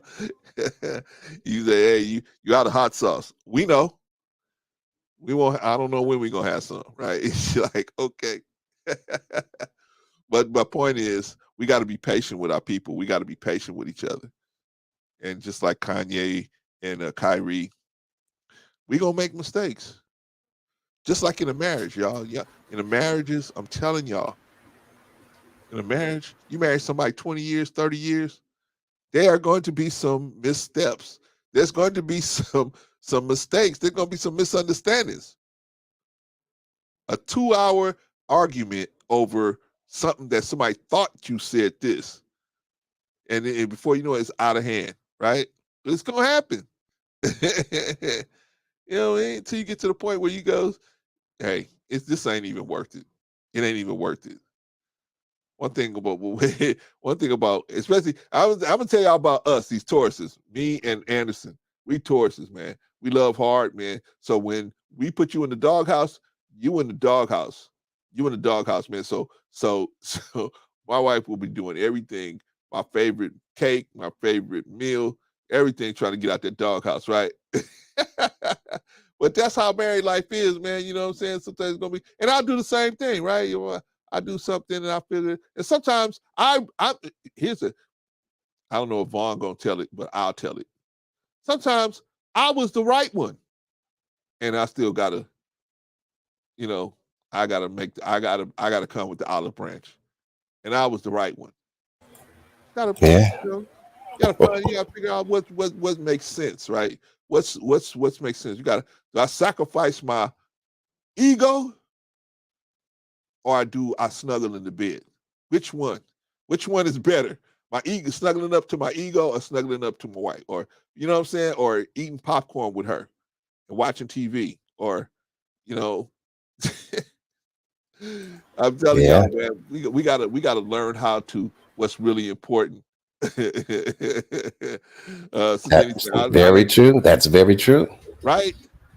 You know Yeah. what, man? Last night, let me tell y'all another story. I know you're tired of these Brother Clarence stories, but I'm gonna keep telling them to y'all. All right, so so last night, my granddaughter comes in the room and says, she's 4 years old, right? She's a girl. She's a girl's girl, right? She she comes in the room. Are you looking for somebody to marry? I'm like, yeah. You know who I can marry? Yeah, my grandma. I said, oh, go ask her if I can marry her. She said, okay. She goes around. I mean, she's all excited over that type of stuff, man. You know what I'm saying? So she runs That's too cute. and so she runs back And and says, that's funny. guess what? Grandma said she'll marry you. You know what I'm saying? I'm saying when I look at that Patrice, when I look at that one, I'm like, man, dudes out there working 12 for an hour, and they don't even know what millions. That's millions of dollars to me, man. Because I played a game with her. Oh man, ask her if I could hold her hand. She go, okay, I'm gonna ask her right now. Can't come back. I got some good news. She said yes. She Said can hold yes. her hand. It's just crazy, man. She said, do you want to have a wedding? I said, yeah. Ask your grandma. So my point is this. My point is this, y'all. I'm not gonna sacrifice that situation. I mean, I probably could be doing some other things, right? I probably could be doing some other things, but I'm not gonna sacrifice that situation. So it's going to be so I have to sacrifice the time that I probably could be out doing some other things, right? Putting in some extra working overtime or whatever, et cetera, because I have to sacrifice for that. I have to sacrifice for her. So it's an investment in the future, right? Right. Okay. So it's the same thing with us building these networks. See, that's a small thing. To everybody else, that's nothing. What are you talking about? You already married. You already got to. Yeah, but to my granddaughter, man, that is important. That's something she's excited Hmm. about. Love and seeing love and being love. She likes that, right? So I gotta. Can I ask y'all a question off Yes, topic? Um, to you black men on the panel and to the black men and women or people of color in the chat or anybody that's in the chat, did y'all go vote today? I had already voted. I had a mail-in I'm thing. already done with that. Yeah. Okay. Okay, cool. Yeah. Ship mine off. Oh, okay. I forgot to put my little I voted thing up here. Yeah, I had already had to write in ballot, so I already had sent that off. But yeah. Cool beans. Cool Okay, beans. so that's a good segue, Patrice. Y'all got to vote, man. Go vote if you can. I mean, I know it's ugly out here in LA, but How long are the polls open? It's I think really ugly in LA. And it's ugly and nine. I heard Angela Stanton King talk about it's some stuff going down in Georgia too. It's crazy. Yeah, Jill, I mail mine in because you know what? I used to go in and push the buttons and all of Yeah, that. I mail mine. So I was like, man, Yeah, I did too. So yeah. I was like, what is there easier way? And then I had all these stacks from years of these ballots. Like, what? You mean I gonna have to go in all that time? I could just mail it in? Get it, So I mailed it in. But please, y'all, I'm not saying, what I'm saying, I'm just saying I had to come to the realization that not voting is not gonna help us get anywhere. At least voting keeps the option open for other things to happen. So That's what I'm telling you who to vote for. But if you can get out there and vote, you're a Taurus too. I knew it. I knew it. Oh, my I mother's a knew it. Taurus. My mother's a Taurus. Mother's a Taurus. My Yeah, mother and her twin sister. My mother's a twin. okay. They Tauruses. May the 11th is their birthday. Oh man, I'm May 1st. Sister Annie says she's a Taurus, and Brother Anderson is a Taurus. And I'm gonna tell you, you may not know this, Patrice, but we Taurus, we the nicest people in the world. We're super nice. Oh, But for man, sure. if you get on our bad side, oh my God. The bull horns come out. Horns coming out. Horns coming out. The horns coming out. Yeah. Shout out to moms, by the way. Shout out to moms. And her twin sister. All right, y'all. So let's I don't want to get too heavy because Y'all know I done rocked with y'all and talked up here on the panel all the while. I've been getting ready. I got a show tonight, so I'm getting ready to leave. But it was fun. I done put my makeup on. I done changed. I done did the whole 9 to get ready to. Well, you know, it's tonight. always a pleasure to be on here with you, Sister Patrice. Yes, and you too, bro. And it was so cool. It was so cool. I'm just into it and still getting ready. So I love it. I love you guys too. we love you too, girl. But that's okay. We're gonna let you skate on this whole salmon croquettes fiasco. We're gonna let you skate on that, but that's all right. That's all right. Okay, bro, Kellyanne, am I gonna have to pull up on you? Am I gonna have to pull up Yes. on you and Vaughn? Y'all both in Cali. Am I gonna have to pull up? Because I am a pull-up sister. I will pull up. She will pull up. You're gonna have to pull up on She us. will pull up. When we giving these bags out, you're gonna have to pull up on us. Come out here and give somebody at least one of these bags away. At least one or two of them. You're gonna come out here and pull up and give one of these bags away. Just like Jill and whoever else is close enough. Vaughn, if you want to come on out. Come on out and show out. Right? We can make it a Let's Talk the Better Black Life reunion up in that mud. Yeah. We go have some soup or something, you know what I'm saying, afterwards. Or I should say a meet and greet so we can meet in person. Meet and greet. And then I can say, see, girl, this is the room I'll be trying to have things go right in here. And you come in here, see the mess that's in here. You be like, but Clarence, clean this mess up. All right, y'all. Let's start winding down because Patrice got to go. And I know, hey, oh, look at that pretty lady. Hey, how you doing? How you She's doing, ready. pretty lady? You ready for him, huh? Yeah, but you know what, man? See, the thing about Patrice is, man, she's gonna when you put her in a position where she got to be a judge or something, she's gonna do it right. She did an excellent job. She should have been taking the bride. I'm still laughing at her being a head judge. Taking the bride, man. She didn't take no bribe. She wouldn't take no money. She won't take nothing. She like, Clarence, no, this is how we doing it. I was like, thank you, Sister Jill. Thank you very much. They're very, very professional. Yeah, bro, Clarence started off early, with the slick, smooth operator talk, trying to slide his little beard on in there, I said, bro, Clarence, you wouldn't be trying to bribe me now, would you? I love you dearly, but you would not be trying to bribe me right now. Yeah, because he kept See, I ain't that sister that's gonna take the bag. I ain't that sister that's gonna take the bag.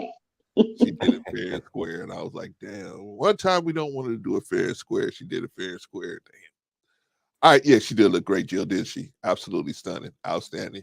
Hey, Patrice, you got to take a picture. Thank you, guys. I will, and I'm gonna drop my video. Every time I perform, I drop my video on my page. So okay, yeah. If you guys haven't got a chance to get on over to OG Patrice's page, not Knowledge and Relationships, but go to Knowledge and Relationships too. But go to OG Patrice has her own page outside of Knowledge and Relationships. You go on over there and see her doing Proud Mary, and you can see her doing a song over there. Any, you right? Because when Bolo was doing all of that in the background, I says, I will reduce your points, Bolo. If you do this outburst again, Bolo, I'm going to take some points off. Yeah, man. I was a professional. Man, I thought, hey, man, I got a ringer. Man. I got Patrice and I got Vaughn. I got some ringers and Jill and any and all of y'all did a good, outstanding job, by the way. Outstanding job. All of you guys, man. I was like, man, dang. One day I wanted them to be ringers, man. And then they told me how nice I stunk. All right, y'all. All I right, thought you did quite let's well, start wrapping actually. up. Patrice, you got to go. So come on, let's let you go first. What do you think, Patrice? Yes, I What's your think it was a solution? good I think it was a good conversation. I think it was a good a show. And listen, we again, we I love you guys, and we can Love you too, man. agree to disagree on things, right? I think that if we all, thought the same, always agree with each other the same, I would side eye this panel. I would side eye this show. I would side eye this channel. Like, right, like we can't always all agree on everything.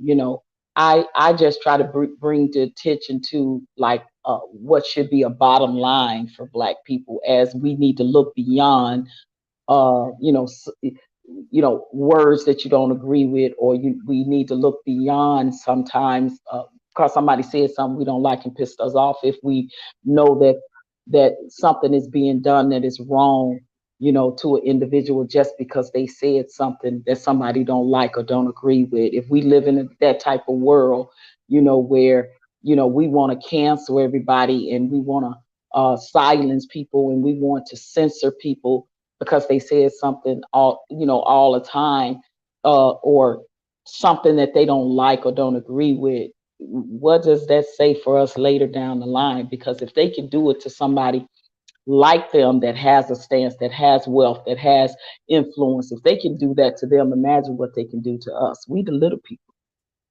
Yeah. That's, I just, want to say that and keep that in mind. But I love you guys. Thank you. Salute to the chat. The Thank you, chat is girl. where it's at. Salute to your panel, sir. Thank you for allowing me to come on. And I digress. Always, always.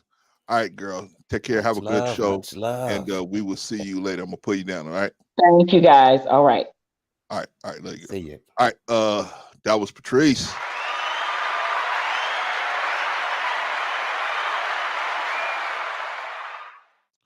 All right, brother Vaughn. Then there's just two knuckleheads left. Yeah, Hey, I just like the this two of picture, us, man. huh? You had changed it back. You gotta leave this picture up, Vaughn. I Let's changed see it you, back to man. what?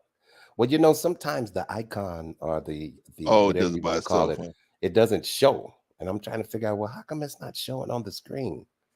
So I have to joggle it a little bit, and Yeah. go between this one and that one, and then it'll pop up. But yeah, man. But yeah, glad to be here tonight. Excellent show, excellent conversation.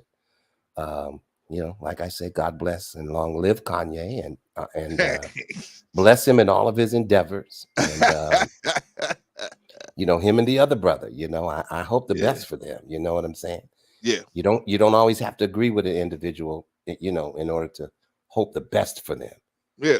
And, Yeah. I and hope for so the best yeah, for them too. yeah, so I don't put this brother in a dungeon or anything like that, or have a great judgment for him. He's Kanye, and he's gonna do Kanye things. Right. You know what I'm saying? And so I think in the future, what I'd like to do is just kind of make a short statement concerning Brother Kanye, and just move on, because it looks like this is going to be an ongoing conversation. All right, brother. I mean, but you welcome to but do whatever yeah, you want. man, great show, man. Thank you. Great You show. too, I, man. I really enjoyed the competition Saturday. I thought both of you did very, very well.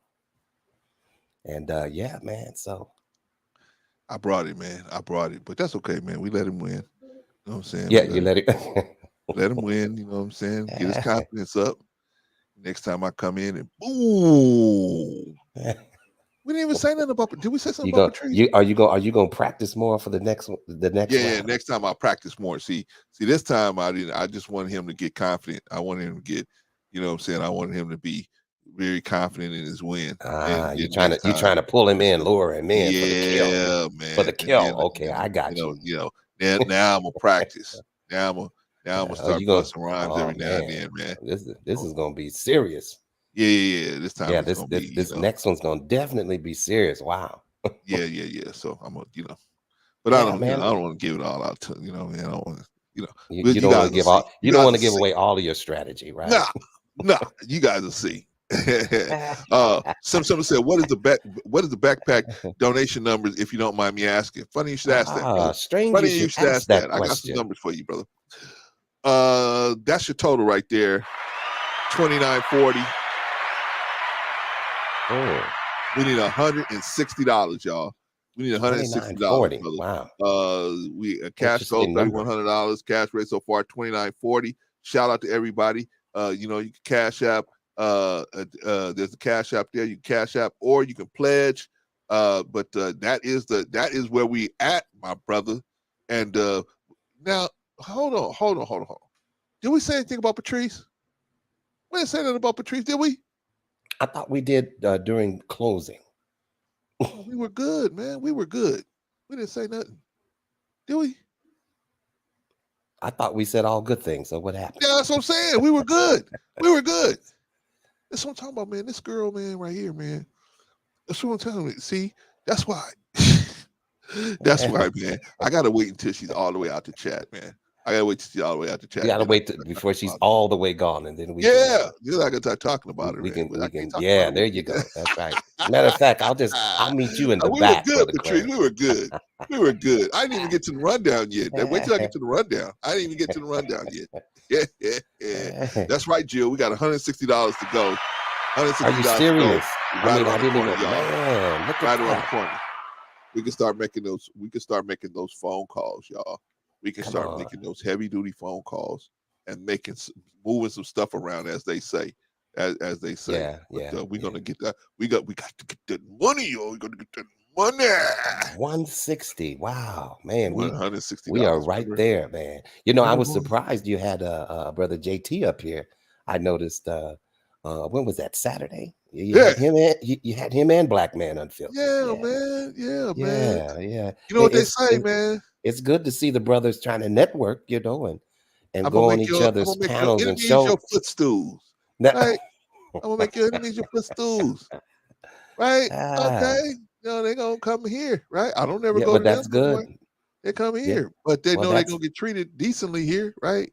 No matter what, you're gonna treat them right. There's no reason not to treat people decently. You know what I'm saying? As long as they act right, I'll treat them right. Yeah, but that was a good conversation. That I thought everybody made good points on that. Even JT and Black Man. Yeah, exactly. That's what I was saying. They came really strong. So I appreciated that. You know what I mean? They showed us a lot of respect that they really wasn't doing at first. So so the respect level. Sometimes you just got to get through some of the little bumps and things, and then later on you get together and you see that you do have some things in common, and hey, let's work together. There's nothing wrong with working together. Listen, if you can forgive Kanye for what he said, see what I'm saying? We can forgive other people. Yeah, man. I'm not. I never really had no problem. It was him had a problem with me. I never had a problem with him. He had a problem with me. So I don't have no problem with none of those guys, man. They, even if they play games. At least you were all able to have a good, cordial, stimulating conversation. Oh yeah, it wasn't any animosity there. Everyone was sharing their own opinions, man. Which is what it really should be about. And so I was very impressed, and I was glad to see that. Actually, yeah. I mean, I think at the beginning, I think that he didn't probably have that big of a level of respect, him or Black Man, really. And I can understand Black Man because I had ran at his girl, right? Security boss is his girl, so I took a run at her. So of course, you were making waves, Brother Clarence. Oh, wow! Are you doing that out in these streets? When I got that strike, man. Come on, man. Now listen, you got to make peace now. Come on, make peace. Let there be peace on earth. Wait a minute, brother. Wait a minute, Vaughn. Yes, sir. I'm here. This total is not right, brother. Total's not right. I gotta pull that down. Man. I gotta pull that down. Wait a minute. Hold on. Wait a minute, brother. This total's not right. I gotta fix this total, man. I gotta fix this total because. Oh man, sounds like we're getting closer. The brother just dropped some money on us, man. So sound like we're getting closer. We gotta do this. Hold on, man. Let me. Oh, not let me see. Hey, all right, that's that. Hey, that's that. Let me see what the new total is. Holy smokes! Oh Holy wow. smokes! Let me What we talking about, Brother Clarence? What we man, talking about? let me. I can't give you a bad total. I can't give you a bad total, Vaughn. You know, I don't like All giving out right, these make bad that. Well, totals, you man. know, So you got to make the I gotta math. give a good total, The man. I math gotta has make the the math, math, brother. man. Yeah, make it math. Make the math, man. Because if it ain't I gotta make mathing, the then math, man. we gonna Here's, come at you here's now. your new It better total be right there. mathing. Here's your new total right there. Oh man! Wow! Wow! Wow! Wow! Thanks to our brother Sim Pew pew Simmer. pew. Shout out to brother Sim Simmer. Shout out to brother Sim Simmer. Oh man! Thank you. Appreciate you, brother. Appreciate you, man. Thank you. The mission will be accomplished. It sure will, brother. Appreciate you. I Hey, tell we you, may he be right. in time just She before is still school thinking around. ends. I'm gonna leave her alone. Did you hear that, Brother Clarence? I What's said that? we may be in time with the backpacks just before school ends. Just before school in, man, we might get this $125 June 6th, right? Hey, see that? Look at that. And they be Boy, I love the they be jokes, right but on the time jokes are for so next. funny though. They be right on time for And next year. there you go. We Yeah, go right that's into the right. next backpack drive, right? Yeah, we'll be ready for the next annual, right? Oh wow. I think we'll Nah, but start we're just doing a good. little bit earlier next year, y'all. Yeah, well, you know, hey, come on. This is the first one, so you This is know the first we're one. Yeah, allowed. we're gonna. We are It's, allowed a few bloopers. right, we allowed a few bloopers, but see, There you and go. that's another thing. Even they respect the fact they may not say it, but even they respect the fact of what we at least attempting to do, right? Even they respect the fact. Exactly. You know, JT Yeah. gave us some money. Yeah. Oh well. See, look at JT gave that. us some Come money, on, man. so I didn't And give you it know, back I to be him. over there. I go over there and moderate. He has me as a Yeah, moderator, so man. I mean, I I'm over know there periodically. You know, I don't deep listen. I down, don't have issues with people. You know, if we yeah, me agree, we either. agree. If we disagree, well, then let us agree to disagree. But I Well, don't I don't have like an issue beefs. I with don't you like to either. hold grudges. Man, listen, life is too Me short either. Me either. for all of that. I don't hold grudges with nobody, Vaughn. I don't have I see, problems with man. I see that, and that's nobody. a yeah. And see, that's what I like about your spirit, Brother Clarence. You know, you are open to give a person another chance. You Bro, see, and that's a great quality. You know, let me some tell you. people take it as weakness sometimes, Yeah, they and I do. think that they should get over that They because do. it doesn't mean that you're a weak man. Yeah. It just means that you're a meek man. I See, remember, don't get it twisted, ladies and don't get it gentlemen. twisted, man. I remember when God had mercy on me and took Yes, me sir. from I was a raving lunatic, bro. I was a raving lunatic. I was so out of my mind, brother. And Wow. God had mercy on me for what? For what, Vaughn? What did I do to earn that mercy? Nothing. Nothing. Just grace, just mercy and grace on Grace me. and mercy. That's it. So who am I? That's right. Because if God wanted to hold some grudges, man, Man, I'd be at the top of we the would, list, man, we right? would be in the dungeon, you I know. would And be at and the the top thing of the about list. those mercies, brother, the thing about But those mercies that I love is it's new every morning. yes, You don't yeah. get the same mercy that you got yesterday, but tomorrow morning you're gonna have brand new, fresh mercy. Oh, Jill, I used to be a Man, let me raving tell you, God is lunatic. good, man. God is good. You And looking and at and and I could testify to that, you know, because my situation could have been much different these yes, past couple of right here. weeks. You see what I'm saying? Yes, But I'm yet still too, here to tell the story. So God is good, man. too. Me too. And I was a maniac, right? Until God really smiled on me in a day of love, Oh smiled on me yeah, and kissed me on the forehead and said, "You know what? that's right. I got plans for you. So if you Exactly. willing to do the work, you got my covering." And just like that story of the prodigal son, where it Yeah. says, and when he came to himself, see, Yes.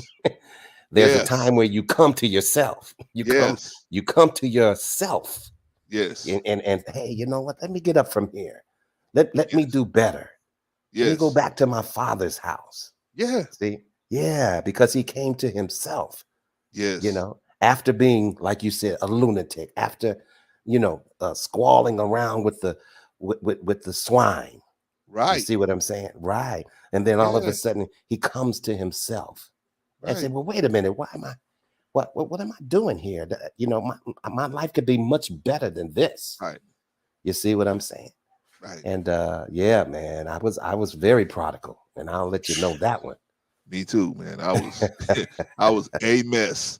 Let me put it like that. I was a mess. Yes. I had all the Yes, sir. trappings of a good life, but inside I was a mess. I was absolute mess. I was a mess. But like I said, man, I could spend another 10 hours telling y'all how good God is to me Oh just in the yeah, last couple definitely. of years. Yeah. That's just the last couple of years when I should have been dead maybe at least about 10 times. I had Yes. one foot Yes, in the sir. grave. Could have been Wow. gone, That's right? something. Ain't that You know, let something? me, man. You know what? Wow. You know what? Let me. I'm gonna see if I can testify to y'all real quick. I'm gonna see Brother, if go I can. ahead and give a testimony. Let me see if I can testify. Cause see, Von Bryant, man, you know what I'm saying? He got all them good testimonies and everything, but I'm gonna have righteous competition with Von. I'm gonna out testify Von today. I'm gonna out testify Von. All right. I don't know now, because you don't know where he brought me from. There you go, No. man. There you go. No, go ahead, brother. I'm just messing with you. Go ahead. Let me show y'all something, man. Let me show y'all something. Let me show y'all something, man, because I was in a bad way. I'm gonna show you how when I had COVID. If this is coming up, let me see if it'll come up. I'm trying to bring it up now, y'all. Let's see. Let's see. Come on, picture. Come on, picture. I show y'all when I had COVID. Come on, Ay, ay, testimony. Come ay, on. I was a mess. Ay, ay, ay. Okay, so let me let me show y'all when I had COVID, man. Look at I lost all that weight. Let me show y'all something. Y'all gonna be like, oh my God, brother Clarence. Oh my God, man. Let me show y'all something, man. God is good, man. God is the That's, greatest, man. we Okay. can't refute that. Okay, you see this bag here? Can you see that, Brother Vaughn? Yeah, I can see it. I can see it. This is a bag, right? This is when I had COVID. They put this big needle in your back and they And suck they out had and to they pull all that drain fluid out. all this out Wow. of my lungs. All that was in my lungs, Man. right? Should have been there. I couldn't even breathe. Every time I turn around, Wow. I would get up and walk to the kitchen, and my wife would be like, "Why are you breathing so hard?" That's what they That's took that out of me, y'all. fluid buildup. Wow. That fluid bit of, and hey, this is the first time. The second time was even more, right? Wow. Wow. Well, you had to feel a load lot better after that. Bruh. I mean, this is. I Man. mean, they was like, they were looking at me like, "How did you even make it into the hospital? Look, You have that this much COVID ain't no fluid in you, joke, man. You man. I'm should gonna have tell been, you, it ain't no joke. 86, right?" But there it was. But so I know that God is good. God Yes, he is is, man. better than Yes, he good, is. right? God is Yeah. the greatest, man, because I was they had to do that twice, brother. Yeah, thanks Man. be to God, Man. Jill, because they have this needle, right? They poke it into your back and then Yeah. Yeah. they And they suck all that pull it stuff out. out, man. They And but you feel aspirate. better. They aspirate it Yeah, out. Yeah. you feel better after they do it. But man, the pain of them doing it. Well, I mean, I can't talk about pain to the females because they have children. So this is Yeah. not Well, it's not on that listen, level, but it's look, man, I'm a firm believer. If it hurt, it hurt. yeah, right. It hurt, I don't man. care if It hurt, it and may these not are the hurt like what insane. you, it may not hurt like your hurt, but it hurt. You know what I'm saying? You know And that part. and look, and I was look how skinny I had gotten, man. I was so much Yeah. bigger than that. But I mean, Yeah. You this is what probably happens. couldn't hold any food down or anything. Can't hold You no know. food down. You Yeah. can't, Yeah. and you get so tired. I would be like, man, Yeah. I'd get out of my car and be like, Exactly. I'd be in the driveway, like, how am I gonna get to the front door?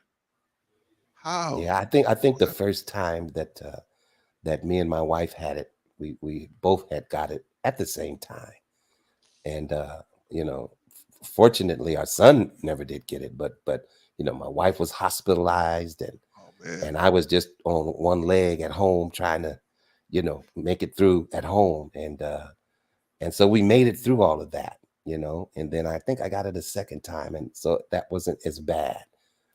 This time it was like a really bad, hard flu, Oh, man. so possibly my body has built up some type of Yeah, immunity to it, to yeah, where that's it, what it happened. it it knows how to fight it off. But if you could imagine, my son was very worried because both of his parents had contracted this, and Yeah, it's nothing like feeling like you could possibly lose both yeah, parents. Do you know what I'm saying? So yeah, they're trying to keep him encouraged and stuff. yeah. God is good, Yeah, man. man, man, come on, God is good. all the time. And God is good. Sister Annie, I was afraid of the bag. You know what they were doing? They were showing me what they were trying to show me what was in there. And I was like, because I was like, I ain't got no water. I was. They would kept telling me that I had water on my lungs. Right? They said you got water on your lungs. When I went into the emergency room because I couldn't breathe, and they said you got water in your lungs. I said I don't have water in my lungs.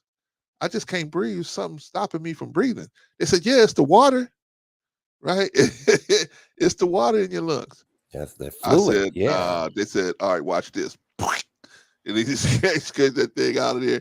And they showed me that. They said, that's what was, you was trying to breathe with that in your lungs or just under your lungs. You was trying to breathe with that yeah. there. Wow. Not happening. I was And like, then the thing too is the aftermath of it all. After you get the negative result, after you already been diagnosed and went through all of the illness, it's just the aftermath, the recovery part of it. And listen, ladies and gentlemen, this cough is no joke that I have man, right now. I have to put myself on mute because sometime I'll have a spell. But man, let me tell you. So now I'm dealing with the cough aspect of it, which yeah, is and no I know fun. that cough because that Yeah, cough, which is no fun. once you get started, you keep on going. Hoo, hoo, hoo, Yeah, hoo, it's hoo, once you hoo, hoo. yeah, You like, you'll be fine for a couple of hours, and then here yeah, it come. And man, you just going at it for the next 3 to 4 minutes. yeah, man, It's man, crazy, yeah. man. You know what, Sim? You know what, Sim? How that stuff can happen, brother? When you hard headed like me. When you hard headed like me, and you should feel that you can't breathe, but you still trying to act like you normal, right? I was like, I couldn't breathe, and I was all every time I turned around, I was trying to catch my breath, right? And you know, like the conversation I'm having with you guys now, I wouldn't have been. I couldn't have conversations like that. I couldn't because I couldn't have enough wind in my system to even talk back to you. Right, I would right. just not respond and just shake my head and you know what I mean like that. But how it happened because I'm just a hard headed person, man. Yeah. I Well, said, I don't, most of us are. Most of us are. and I don't We believe yeah, that we have I'm to that be. sick, Yeah, right? we don't want to believe it until okay, go ahead and My call wife the was like, "You people. go to so here's how You know. I got to the hospital, Vaughn. Here's how I got to the hospital. I was doing this for a week, right? My wife would see me sitting in the corner, and I'm like, she like, what are you doing? I said, nothing. Nothing. I didn't. I'm trying to hide it from her, but I couldn't help it, right? And so she would say, man, if you still, and I was still going to work at that time. I was still going to work, and she said, man, if you still feel like that by Friday, I think it was a Tuesday. She said, if you still feel like that on Friday, you going to the doctor. You got to promise me you're gonna go to the doctor. I said, all right, because you know what I thought, like you probably you did when you first got sick. You thought, oh, it's a little cold. I'll be over in a minute, right? You can, I'll be over in a minute, right? Nah, So brother. I went into the office. I was coughing and sneezing all over everything. I mean, I was just a mess, man. And then uh my wife called the hospital, had the hospital call me on a three-way. And the nurse said, are you having this symptom? I said, yeah. You having this symptom? They said, yeah. I said, yeah. She said, are you having trouble breathing? I said, yeah. She said, stop what you're doing now. Go. You want me to call an ambulance for you, or you coming in? I said, I ain't got to call no ambulance for me. I'm cool. barely could walk from the front door to the car, right? Yeah. So I got down there, man. Wow. I got down there. My Wow. wife went down there, and so they, you know, how normally they would just tell you, "Hey, you know, go wait out in the lobby." Well, it's COVID, right? So they making people wait in their cars, right? So, but me, they didn't make me wait. They took me right on in. They said, "No, no, no, no, you come right in. That was a blessing too. You come Yeah, right in, that man." was a blessing. But I'm just telling y'all how hard-headed I am, that I didn't realize how sick I was at that time. But now I'm more astute, I'm more alert to the signs of stuff happening. I don't have those Yeah. issues like I did then. Thank God, man, he brought me through and still helping me recover. But Yeah, holy yeah. smoke. And it's definitely a process afterwards. You know what I'm saying? Like just with me, like I was telling you. But the thing that helped me was, you know, because I do have asthma. And so I have Oh, okay. inhalers that I use. You see Ah, what I'm saying? I my know y'all son think I too. be joking when I say, "Where's my inhaler?" Because y'all making me laugh too hard, you know. But I Yeah, be no, serious. my But son, my oldest son got an yeah, inhaler, yeah. but you know what though? I was able to use it a little bit extra more than what I would normally use it, and it was able to keep my lungs at on open, Yeah. and so I think that was a great help, as well. Brother, I got a big old thing in my house, a big old uh uh what's it called, an oxygen tank thing? Big old thing about Yeah, this big, oxygen man. tank. Yeah, big old oxygen machine thing, right? No, I'm serious because I had to use it Shout out to back. brother New Growth. Shout out to Brother New Growth in the building. I had to, because I was using it every week. I haven't used the thing now in almost a year, but back then I had to put the things in your nose where you can breathe, Yeah, and cannula, nasal cannula. yeah, and it has that on there, right? And so I had to have it because I like, especially on Yeah, Sundays or yeah, Wednesdays or something, it would just really, it would yeah, rock because you me. wanted your O2 saturation to be at least 98 or 100 if Yeah, possible. you want So to, right? But when I went into the yeah. hospital, guess what mine was at? 89, Yeah, see, that's not cool. 90. Yeah, that's You, not you cool. know, you like what? 89 definitely is not cool. Yeah, right. And so I was like, Yeah, man, but I'm just telling you what I went through when I was going through it the first time. And then the second time I got COVID, it was a lot better. It wasn't as bad. You know what I'm right, saying? right. But the first time, oh man, it was awful, man. Because I remember they was putting people on the The ventilators, breathalyzers, right? man, those ventilators, man, The let me tell you. ventilators, right? So I went into the hospital one time because I was Yeah, going to the hospital every other week, and I went into the hospital one time. One time they had me out here in Inglewood. They had me out here hospital out here in Inglewood, Centinela, and my uh, wife used to work at Centinela. yeah, man, they had me out there Centinela, man, and so they had so many people, Vaughn, that the ambulances was dropping us off, and we had to wait outside.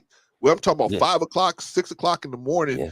They We didn't was know. outside in gurneys outside They of the didn't know back what to door of do the in the hospital. beginning. Yeah, it was crazy. And I worked at the LA Uh, County, the big general oh yeah, hospital. you work So at County General. Okay, so you yeah, know, so yeah, you know. yeah, it was So they crazy had though. us sitting out there, man. Well, we finally got in there, man, and yeah, man, I was in bad shape when I was over there. It was bad shape, but like I said, God has brought me way past that situation, way past that situation, man. Because I was always walking around like, oh man, is this it?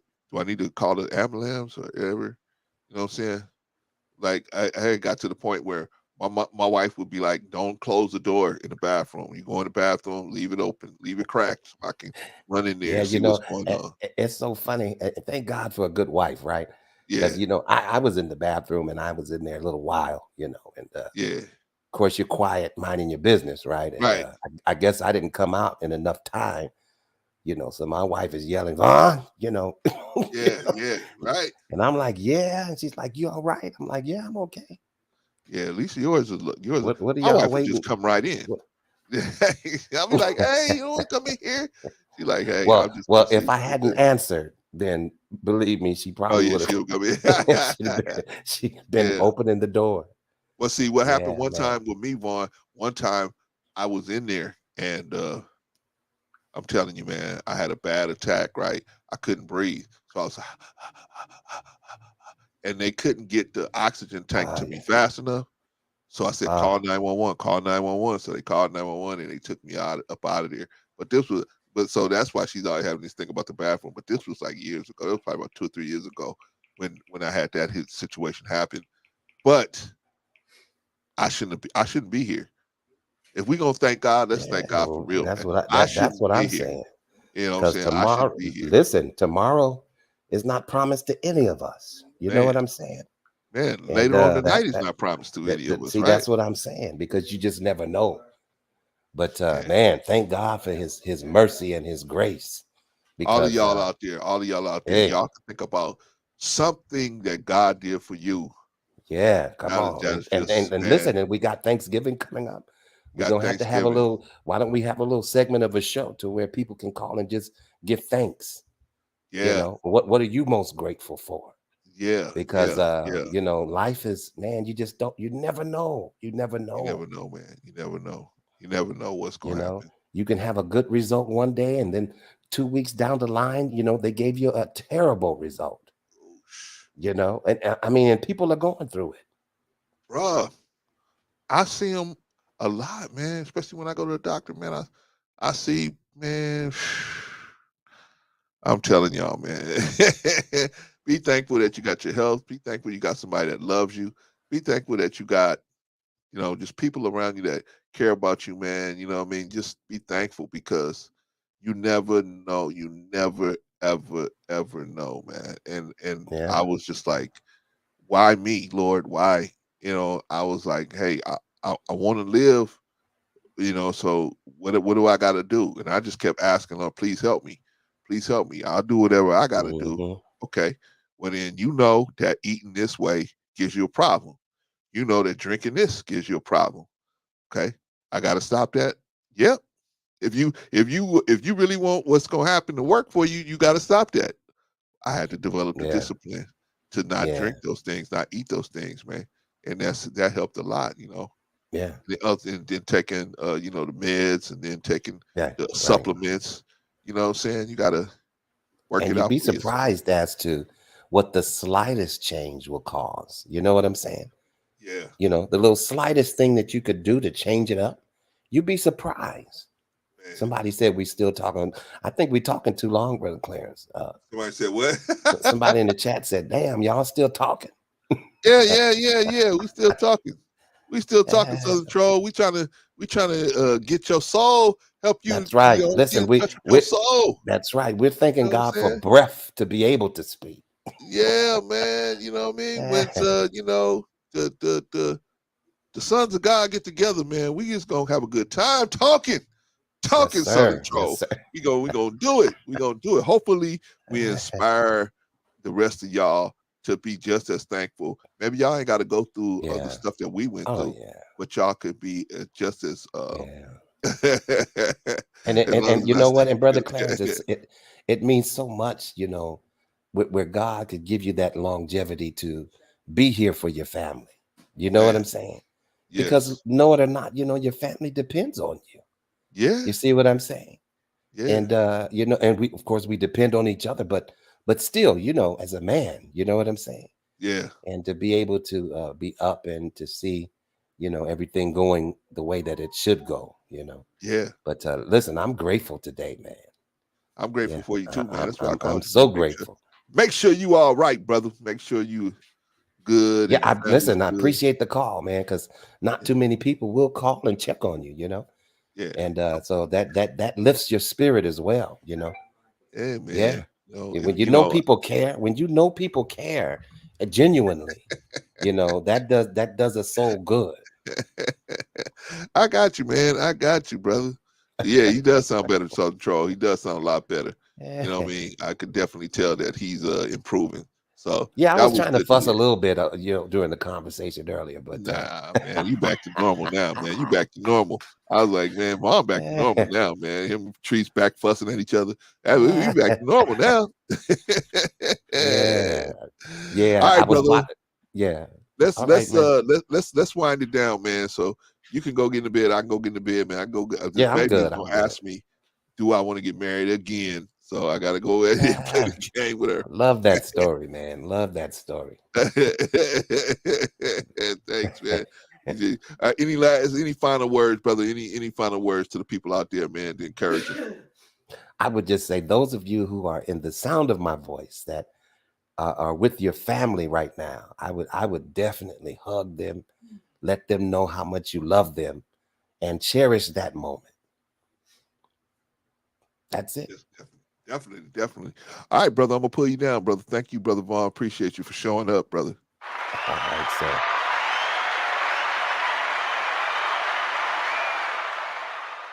All right, y'all. That was Vaughn Bryant. Shout out to Vaughn Bryant. Southern Troll said, "Where Patrice at? Patrice had a show to go to tonight. Patrice had a show. You want to see her? You want to see Patrice in you want to see Patrice in some in a nice outfit, nice gown to be out singing and dancing in. Go back in the playback, Southern Troll. You'll see Patrice, man. She had a real nice dress on she had tonight out there to go out there and kill him. And if you haven't subscribed to her page, go on over and subscribe to her page, man. She sings a lot of different songs. She covers a lot of songs over there. She got a little house band. She covers a lot of different songs, man. Shout out to Patrice. Okay, y'all. All right, y'all. We got it. We did the backpack fundraiser. We almost there, y'all. We almost there. Shout out to everybody. We almost there. We're literally right around the corner. They said it couldn't be done. We ordered the backpacks too late. They're already in school. It's almost Christmas. It's everything, right? But we the little engine that could, right? Yeah, let them keep on talking. Let us keep on doing. After a while, that's what I used to do. That's what I used to do on a basketball court, and that's what I used to do on the mat. When I went into a dojo, when I went into a mat on the mat, I would always just let my work do the talking. I would let my my works do the talking. Let my body work on the court do the talking. I would never talk. I didn't have to talk smack to nobody, man. I just go on the court and just boom, just work them, right? Same thing on the mat. You know what I mean? I work with somebody, man. I was hardly ever had an issue, right? Hardly ever had an issue. Well, because my teacher, man, the dude had hands like when he balled up a fist looked like a watermelon. Wow, he would hit us. Boom, boom, boom, boom. So we learned how to take punches, man. I mean, man, that man hit hard. I've been hit a lot of times, man. That man hit hard, man. Shout out to Professor Urban, man. Shout out to Professor Urban. Oh man, that man hit hard, hard. But you learn how to take blows, right? I had so many different things happen to me, man, in the past 2 or 3 years, 4 or 5 years. I mean, man, I thought that I was in pain every time they was throwing me all over the dojo, throwing me on the mat, throwing me everything, because I wanted to learn, right? So I would always volunteer to be the person, what they call the uki. A uki is the person that is going to have the technique demonstrated on them, right? So I would always volunteer to be this uki all the time, right? So that I would get they would just I would just get destroyed, right? All of the higher belts, the black belts or the brown belts and up, man, they would just and so they got to the point where they were scared to work with other people, but they could work with me because they knew I could take it, right? So they would really just show out when they had me up there. They really would show out, right? They were really like they were supposed to just throw somebody. And with me, they would just they would add extra altitude on it. Boom, right? Right. But I learned quickly how to fall. I learned quickly how to roll. I learned quickly how to take punches. I learned quickly how to recover and take a minute to create that separation just so you can recover. And I learned how to, when you are in the middle of a scrap like that, to learn how to breathe so you're not going. That's the worst thing to do, is get out of breath while you scrapping with somebody, right? Learn how to just, be regular, take it easy, right? Shout out to all of y'all, man. Listening to my crazy stories. Shout out to all of y'all, man. But anyway, what was my point about that? What was my point about that? My point is that I thought that was painful. I thought I was really going through something until I got sick. Till I got sick. Man, some of the stuff I've been through, man, make you cry, man. Make you cry. But I had to go through it. I had to go through it to be the witness that I am today. I had to go through it.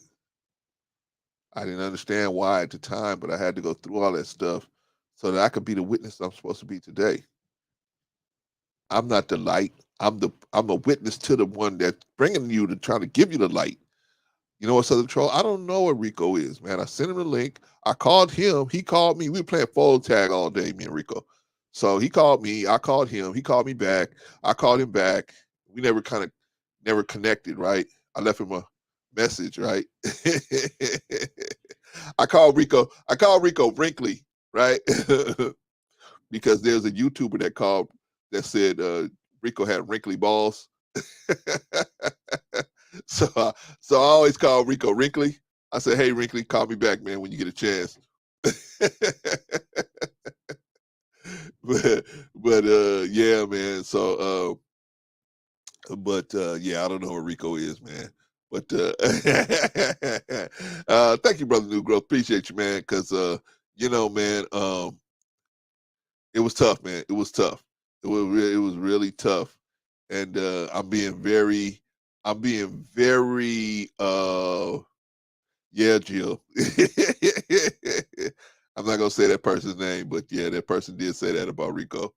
At the time, Rico and this person was really going back and forth with each other. But anyway, uh, yeah. So yeah, thank you, brother New Growth. Yeah, it was tough, man. And I'm using the word tough loosely, man, because I don't know if man. I mean, it was really really tough. You know what I mean? But I had to go through some of those things to really be the witness that God can move. Now, do I need you to be a Muslim? No, I don't need you to be a Muslim. Do I need you to be a Christian? No, I don't need you to be a Christian. Do I need you to be a Jew? No, I don't need you to be a Hebrew or Jew. I don't need you to do that. What I need you to do is investigate your spiritual journey for yourself. You know what I mean? Just like you asked me, do you want me to be a Democrat or you want me to be a Republican? I don't want you to be either one. You need to investigate that thing. But my greatest thing I would tell you is to don't be a Republican or a Democrat. Be a vote your issue. If the Republican candidate is going to doing vote the policy, if their policy is for you, vote for the Republican candidate. And then the next one down.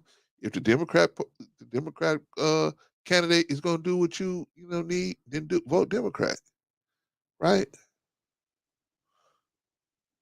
But that's a whole nother conversation, man. That's a whole nother conversation. Y'all get out there and vote. I don't know if the voters, the polls are still open. I'm in Los Angeles, but I don't know if the polls are still open. But if they are, go vote. I didn't mail in vote, but y'all go ahead and do y'all thing, man. Do y'all thing. Do y'all thing here.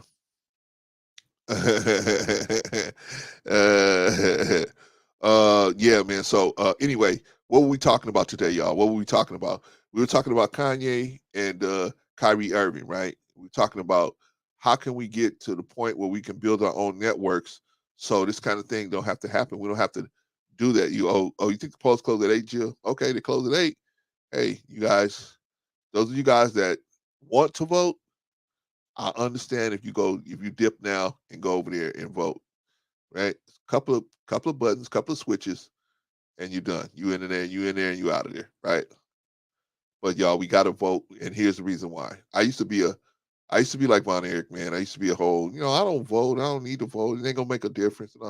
But then when I came to understand that, okay, it's not that the fact that you vote for a particular person. It's the fact that you exercising that option. Because if you don't exercise that option and they take it away,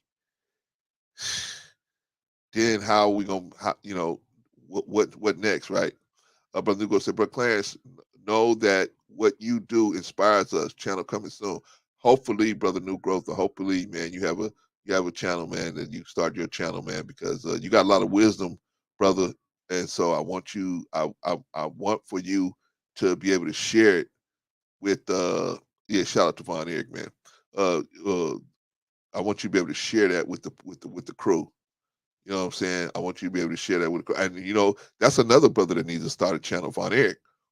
That's another brother that needs to start a channel, man. Very wise and brother. You know what I'm saying? We don't agree on the whole voting thing, but the brother's still very intelligent, brother. Very intelligent brother, man. Um, but yeah, man, like, I used to be had the same position as him, but I realized, man, that it's not so much that we got to vote for a particular person, it's that we got to exercise that vote.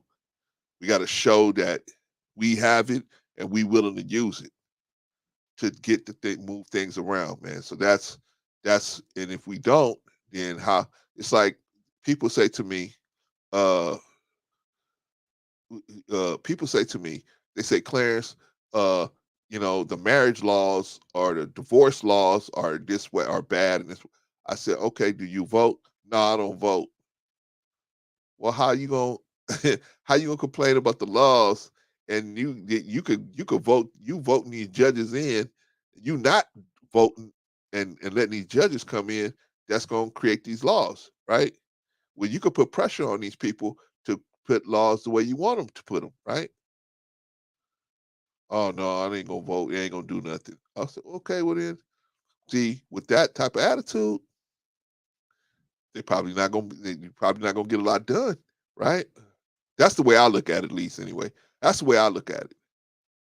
But y'all, man, I showed y'all a picture of them squeegeing that water out of my lungs, right? I'm telling y'all, man. Y'all think when I be telling y'all I'm supposed to be dead, I'm just talking? No, no, no, no, no, no, no, no, no. I was out of here a couple of times. I was out of here a couple of times. But in a day of love, the true and living God smiled on me and said, you know what? Got a job for you, man. So if you willing to do the work, now watch this, because most people that want God's help miss this part. So watch this. You say, got a job for you to do. If you willing to do the work, I'm there. Now that's the place where most people miss it because they want abracadabra. There is no such thing as abracadabra. Abracadabra don't exist. Abracadabra is a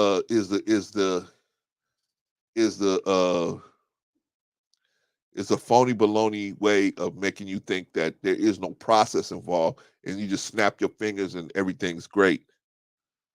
Abracadabra is a farce. There is no abracadabra. There is no open sesame and you open up, the cave opens up and it's all gold in there. It doesn't work like that. You got to pick at that cave entrance. Pick at that rock, pick at that, knock a little bit of it off, a little bit off, and keep hitting it, keep hitting it, keep hitting it. Got to keep going and keep going and keep going until you finally get there. Huh? Come on, somebody.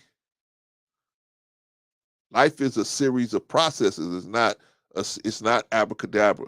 Very rarely, there's very rare instances where something's gonna fall in your lap. Something's gonna fall in your lap. Very rare instances that something may fall in your lap. Something really valuable, really worth having, those things don't fall in your lap. A good wife, that's not gonna fall in your lap. That's gonna take a lot of work. A good husband, that ain't gonna fall in your lap. Girl, just go to church and a man will find you. No, not in today's world, not in today's marketplace. Women, you got too much competition. You have to really think about what you're doing if you're trying to get a man. You got men, you competing with men. You think about this, women. You competing with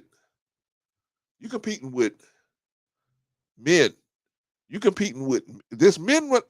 You know, Jill's always out there in Santa Monica, right? There's a street called Santa Monica Boulevard out here in LA. There's grown men in dresses and high heels and wigs out there on Santa Monica Boulevard that's pulling men, married and men in relationships. They pulling them over there.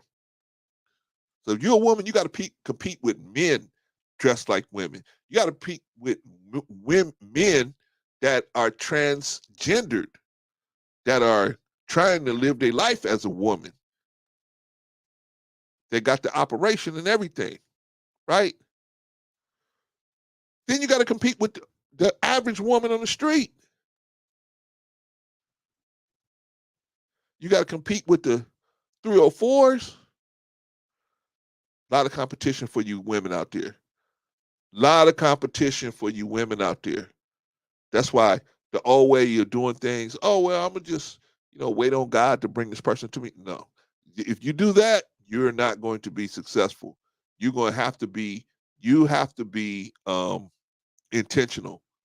You have to be intentional. You got to create proximity. First of all, you got to see what kind of man do I want? I want a man that's stable, financially stable, that's loving, caring. Okay, where are you going to meet a guy like that? What kind of things does guys like that do? Where can you create proximity to guys like that? See, that's how detailed you got to be. Because I'm telling you, your competition is some of them are ahead of the game, right? They go to the local college and they will volunteer to be in a jury pool for these young and upcoming lawyers. Why? Because the lawyers are right there. The lawyers are right there. Or they go to like Seinfeld, where Kramer went in and was having all these diseases and symptoms. Why? Because the doctors are right there, right? Or you can go to any union hall, carpenters union, plumbers union, electrical workers union. That's what I would do. Go to electrical workers union, electrical workers union. Any of these unions, bricklayers unions, whatever, right? The longshoremen's union, holy smoke, and volunteer. Volunteer. I know you ain't got to pay me. I'll hand out paperwork. I'll do whatever you want to do. These longshoremen out here making 150 grand a year. That ain't no joke.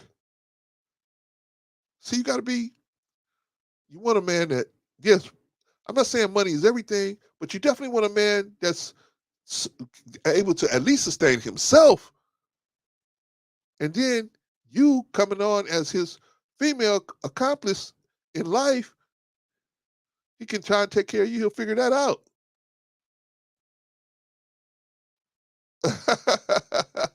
Oh yeah, I'm definitely a Seinfeld fan, man. Definitely. For sure, new growth. Absolutely. But I'm saying, man, you know what I mean? We got to be intentional out here. Same thing with setting up these networks. Black men, we got to do it. That's all to it. There ain't going to be nothing happening unless black men get out there and do it. And we got to do it little by little, right? I'm not telling you guys you got to just, switch all your accounts to this. No.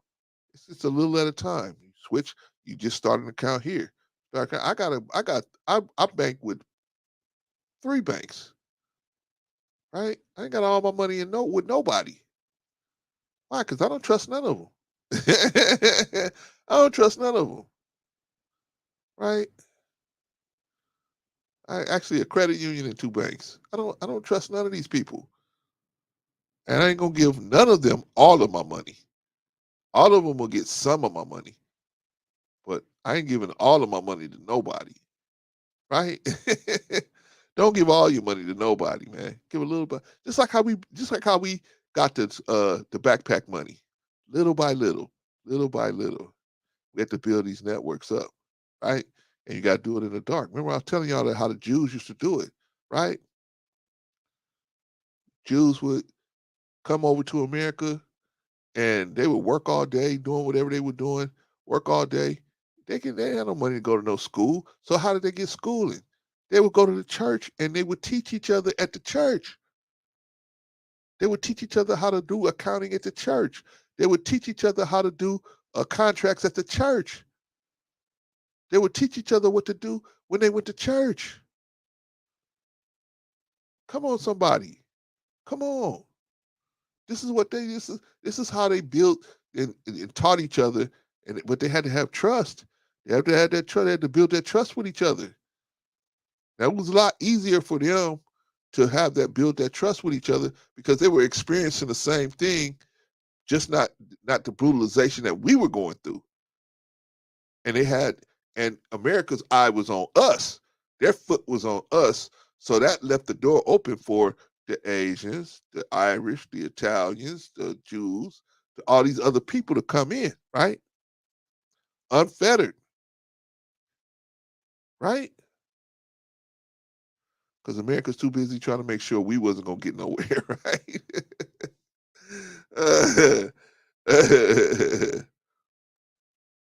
But we don't have to deal with that no more, man.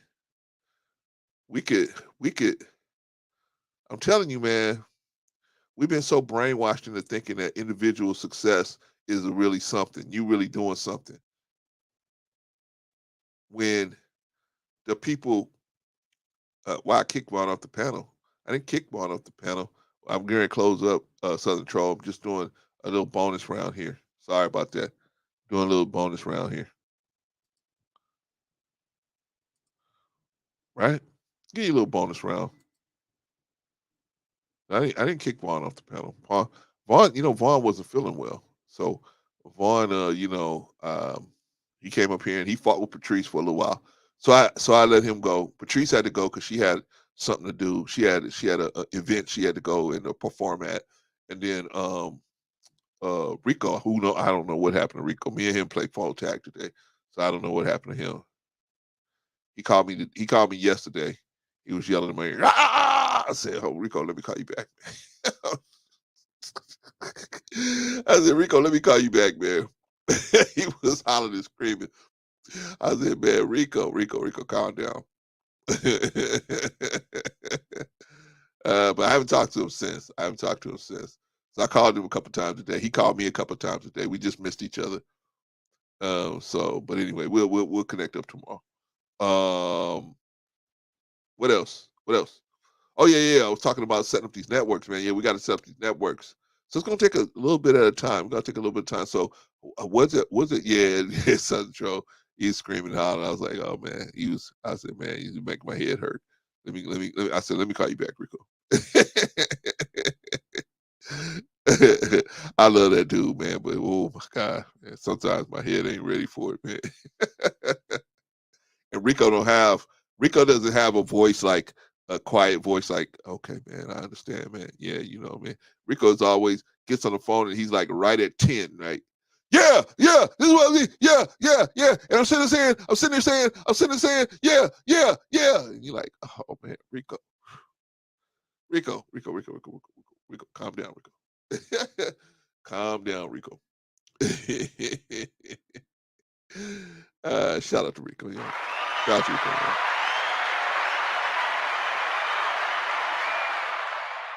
But I'm sure I do something like they keep telling me, like all of them tell me that I talk too long, right? When I do what I'm doing now, they say you talk too long. Come on, man, we waiting backstage. Come on, man. I don't have anybody backstage today, but they tell me, oh, you talk too long. You talk too long. I'm like, oh man, okay. Ay. But anyway, I'm trying to get y'all a bonus round. You know what I mean? Because sometimes what happens is I let other people talk. You know what I mean? I would just let them talk, and then I say, because you know what I'll say, I'll put my opinion out at the end, right? Like I'm doing now, right? I let Patrice and Vaughn, go at it, And then at the end, I will tell you, I will kind of go into what I wanted to talk about, which was us building networks so that we don't have this issue about this canceling thing. Whether Kanye and Kyrie are irrelevant to the issue, they just brought light to it, the light to the issue that we need to build our own networks. We've been knowing that before they came. Them getting canceled and having to crawl back on the plantation, that's just like I said, like I've been telling y'all. All these millionaires y'all looking at, and all these millionaires, they conditional millionaires. I don't know, Vaughn. I was just kidding. I know you guys were cool, man. You guys were good. It was nice, healthy debate. I'm just teasing you, Vaughn. No, it was nice, healthy debate. No, but you know what I'm saying? Kyrie and to Kyrie and Kanye, they just illustrate the fact. Was I being a polite bully? As you got to ask New Growth, Vaughn. I don't know. I don't know if he was bullying. I don't know. Just I think Patrice was kind of bullying you, but it depends. Or it depends. At some point, I don't know. You guys were getting each other. It was pretty good. It was pretty good. I had to keep raising my hand. Can I talk? Can I talk? Shout out to Patrice, man.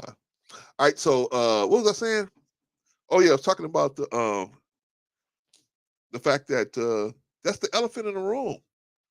We need our own networks,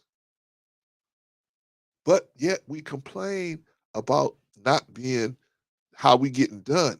Well, if you complain about how you getting done, then you got to do something different, right? That's all I was saying. You got to do something different. I think Patrice was pretty much saying the same thing. You got to do something different if you want a different outcome, right? We can't continue to. And I'm not saying, oh well, everything Kanye do, we got to follow Kanye off the cliff.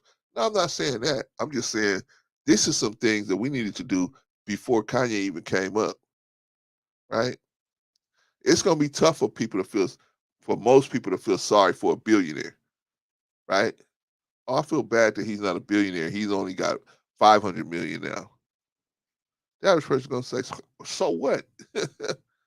So what?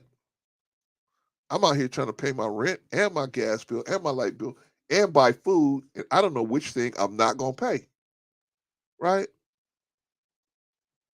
But if we had our own networks, y'all, see, and we supported each other and we supported the vision, it'd be tough for people to cancel us because we could just say to Kanye, "Come on home." We could say to Kyrie, "Come on home." Rich people are never going to change the status quo. Rich people are never. It's always going to be the masses, the 30. Because to make a change, Elijah Muhammad said, to make a change, you need 30% of the people have to be dissatisfied. You need 30% of the people to be dissatisfied before a change will occur. 30% of the people can create enough buzz that a change can occur, right? But it ain't 30% of us as black men. We are not as dissatisfied as we should be, so that this change can occur. So we can say, you know what, we just gonna sacrifice, not because we want the girls, right? If I don't have the flyest gear, then the girls ain't gonna, you know what I'm saying, I ain't gonna be able to pull, I ain't gonna be able to pull like I want to, right? And if I can't pull, I can't smash. And if I can't smash, I'm a sucker. That's how most of us think, right? So we stay on it. Same thing with the females, right? I gotta have money because I gotta go get the new uh, lace front wig. Hate those things. Hate those things. The lace front wig. Why do I hate it? Clarence, why do you hate the lace front wigs? I hate them because of what they do to the sisterhood's hairline. How it pulls all their hair out. I don't like that. Or it pulls their skin apart. You really want to see what happens to somebody with a lace front wig? Go look up what's the sister was on the Parkers? The chubby little sister that was on the Parkers. She was Monique's daughter. She played the role. She played the character of Monique's daughter. on the Parkers. Man, it's just everything is out of there, man. She got an infection because of them lace front wigs. Crazy, man. Crazy. But y'all, we gotta start working on ourselves, man. We are beautiful people, man. Black woman is beautiful just in her natural state. Somebody somewhere told black women that they don't look good unless they have all of this goop and this goop and glop on them. And I'm like, who told y'all that? Y'all are the best looking woman on the planet, in my opinion. In my opinion. But I'm like, but I guess the people that sell y'all that stuff, they don't tell y'all what the long term ramifications are. And that's what I'm upset about. That's what I'm upset about. Right? You know what I'm saying? I understand you want to look good and everything like that. I do. I understand. But come on, y'all. We gotta think about our long term health. And those lace front wigs are pulling your roots out. Those things are pulling. Huh? No, sir. And he asked me if I'm staying late. I'm about to get out of here right now, y'all. Anyway, that's my thing on the lace front wigs. I don't have no problem with you if you're doing lace front wigs. I just hope, sis, that you think about it and you start trying to walk yourself off of it, because if you're doing it, man, I seen those things just rip people's hair completely out of their head, and once that follicle is ripped out, it's not growing back. Hair's not growing back, man, once that root is out of there. And those lace front wig with that wig with the glue, they just put a root right out of the hair. They put the root right out of there. And they're not telling you that. They're not telling you that. That's why you got to get fake edges, right? It's crazy. That's crazy. Come on, y'all. We got to get it together, man. We got to get it together. I love y'all, man. I hope and pray that I said something that'll help you, or me, or Vaughn, or Patrice said something that will help you have a better day and help you guys. I hope New Growth gets his channel up, man, so he can start dropping some science too on all of us, man. And we can go over there and say, and we can go over there and get some information up from that young brother, man, because that's young soldier. He got some stuff, and hopefully Von Eric will start a page, and we can get some information from those cats. Sun Troll said you can wear a wig, but can be mindful of your hair care. You can take care of your hair with a grow. Well, I think a regular wig is cool. It's the lace fronts where you got to glue it down. I think Southern Troll. That's the real issue, though, right? Those wigs are really where you gluing it down to the scalp. Yikes! I seen how this procedure is done, and it's like, I mean, man, that's really ugly situation. Really ugly situation, in my opinion. But hopefully, man, like I said, man, any of y'all got that going on, man. Hopefully, I'm not trying to be mean or nothing like that. Please, I'm not. All I'm doing, I'm just saying to you, I love you, and I want you to not have your hair get pulled out. That's all. That's all. I'm not being a hater or nothing, man. I'm just want to see you transition to, if you're gonna wear wigs, at least don't wear the ones that they had to get glued to your scalp, because those are the ones that's tearing, they ripping out black women's hair like candy, man. And it's just a sad situation. All right, y'all, that was it. That's it. I'm gonna leave it alone. I'm gonna leave it right there. We're gonna do the rundown, and then we're gonna get out of here, man, because I got 10 minutes to get out of here. Okay. We're gonna do a quick rundown, and then we out of here. All right, y'all. First of all, the chat is where it's at. Chat's where it's at. Shout out to the chat. Shout out to the chat. You guys did a great job tonight. Shout out to everybody in the chat. Any, especially Annie and Jill, man. We're gonna need you guys in a minute. I don't wonder where Risa was, but Risa's got some other things going on. But shout out to Risa.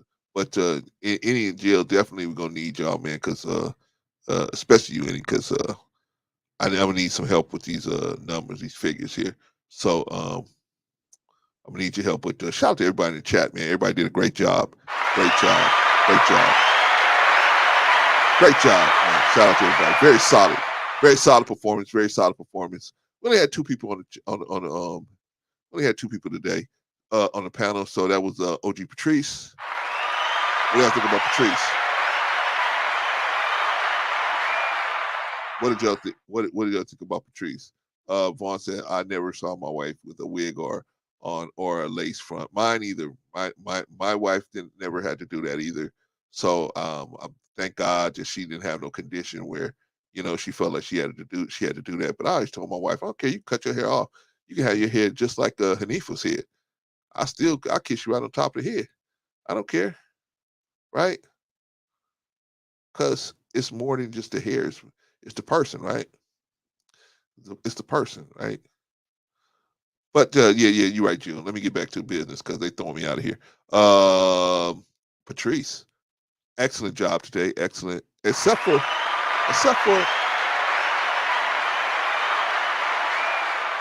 when she don't let me talk. That's the only thing, man. Except for when Patrice don't let me talk. I gotta get, what I'm saying? I gotta figure something out, man. I gotta figure out I gotta get something on the soundboard that'll make Patrice be quiet, man. I don't know what I'm gonna get. I don't know. Get something that'll make her be quiet. But yeah, man, you know what I mean? And I understand that Southern troll. I do. I really do. I just don't like the I mean, I know that women have to wear wigs. Sometimes women have to wear wigs. I understand that, right? You running out of the house, you ain't got time to style your hair like you want. And the wig is right there. It's in the style you need. Boom, you can just throw it, slap it on, and go out. I get that.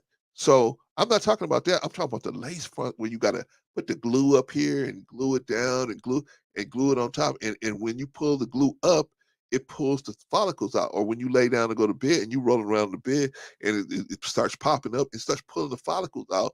And man, once that root is out, that's it. That's it. So that's all I'm saying. That's all I'm saying. I know some women deal with hair loss. I know they do. I know they do. But you know what I'm saying? Please, if y'all can get away from those lace front wigs, get you a regular wig that don't have that glue in it, and then I mean, at least that's better for you, right? But solid performance from Patrice. Shout out to Patrice. Very solid, very strong. Going over and hear some of her music, man. She got a lot of music over there at her own page. OG Patrice, go sign up for her page. Go subscribe to her page, man. She got a lot of songs, a lot of cover songs that she did over there. Shout out to Patrice. Very solid, very strong performance. What about Von Bryant? What about Von Bryant? Von Bryant, very solid. Very solid. No. I can't have this. Are you kidding, Southern Troll? If my granddaughter wouldn't tear all this equipment up, my sons would tear it all up. No, I can't have this. Can't have this stuff at home. They'll tear this stuff apart, man. I know this equipment is safe because it's here. I'm only about 5-10 minutes away from the house. So I'm good. I'm good. Von Bryant definitely did a solid performance. Very strong performance today. How about Von Bryant coming through with the C19, man? Oh my God, man.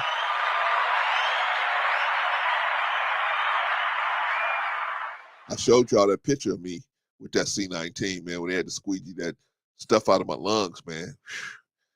It's scary just thinking about that, man. It's scary just thinking about that. And not only once, y'all. I had to do it in December, and then I had to go back and do it in January, I think, January or February. I had to go back and do it again, right? And so how did I get off? How did I get over that? Oh, thank you, Jill. Appreciate you. How did I get over that? I ran into a brother that me and him used to be. We used to fight on the mat. We used to beat each other up on the mat, man. And he was like, I ran into him on Facebook, and he was like, "Yeah, I'm in Vegas now." I said, "Oh yeah." He said, "Yeah, I'm in Vegas, and I'm I'm doing this and this and this." And he said, "I heard you had this condition." I said, "Yeah." He said, "You know what?" He said, "You ought to try this supplement. It's working for me and my wife." I said, "Okay." I tried it. Next thing you know, things started looking up. But I was still drinking soda pops. I was still drinking. I was still doing a couple different things, man, and eating a couple different things, and had to, you know what I'm saying, had to kind of come to Jesus moment and say, hey, bro, you really want this to work? You're gonna have to get straight and had a discipline to do it. Here we are. Everything's all good. But shout out to Von Brown. I keep going on and on and on. I'm getting off the I'm getting off the thing, man. But shout out. I'm just so blessed that God moved in my life. I just want for you. It's like people that's newlyweds, right? They so in love. They want you to be. They want everybody to be in love, right? I'm so in love with God and what He did for me. I want everybody to have that experience, man, where you realize that God is real and He moving in your life for you, man. And so you know, I pray for us all to have that experience, right? But shout out to Von Bryant, man. Came through, very strong performance, very solid, very solid. All right, gang, got to get out of here, man. But so check this out. We will meet back here on Thursday. I got a lot of stuff done today, so I appreciate y'all hanging in there. But we'll meet back here on Thursday. I got to end the broadcast. I got to get out of here. But I will see y'all on Thursday. Thank you for listening, and I'll see you later, family. Peace.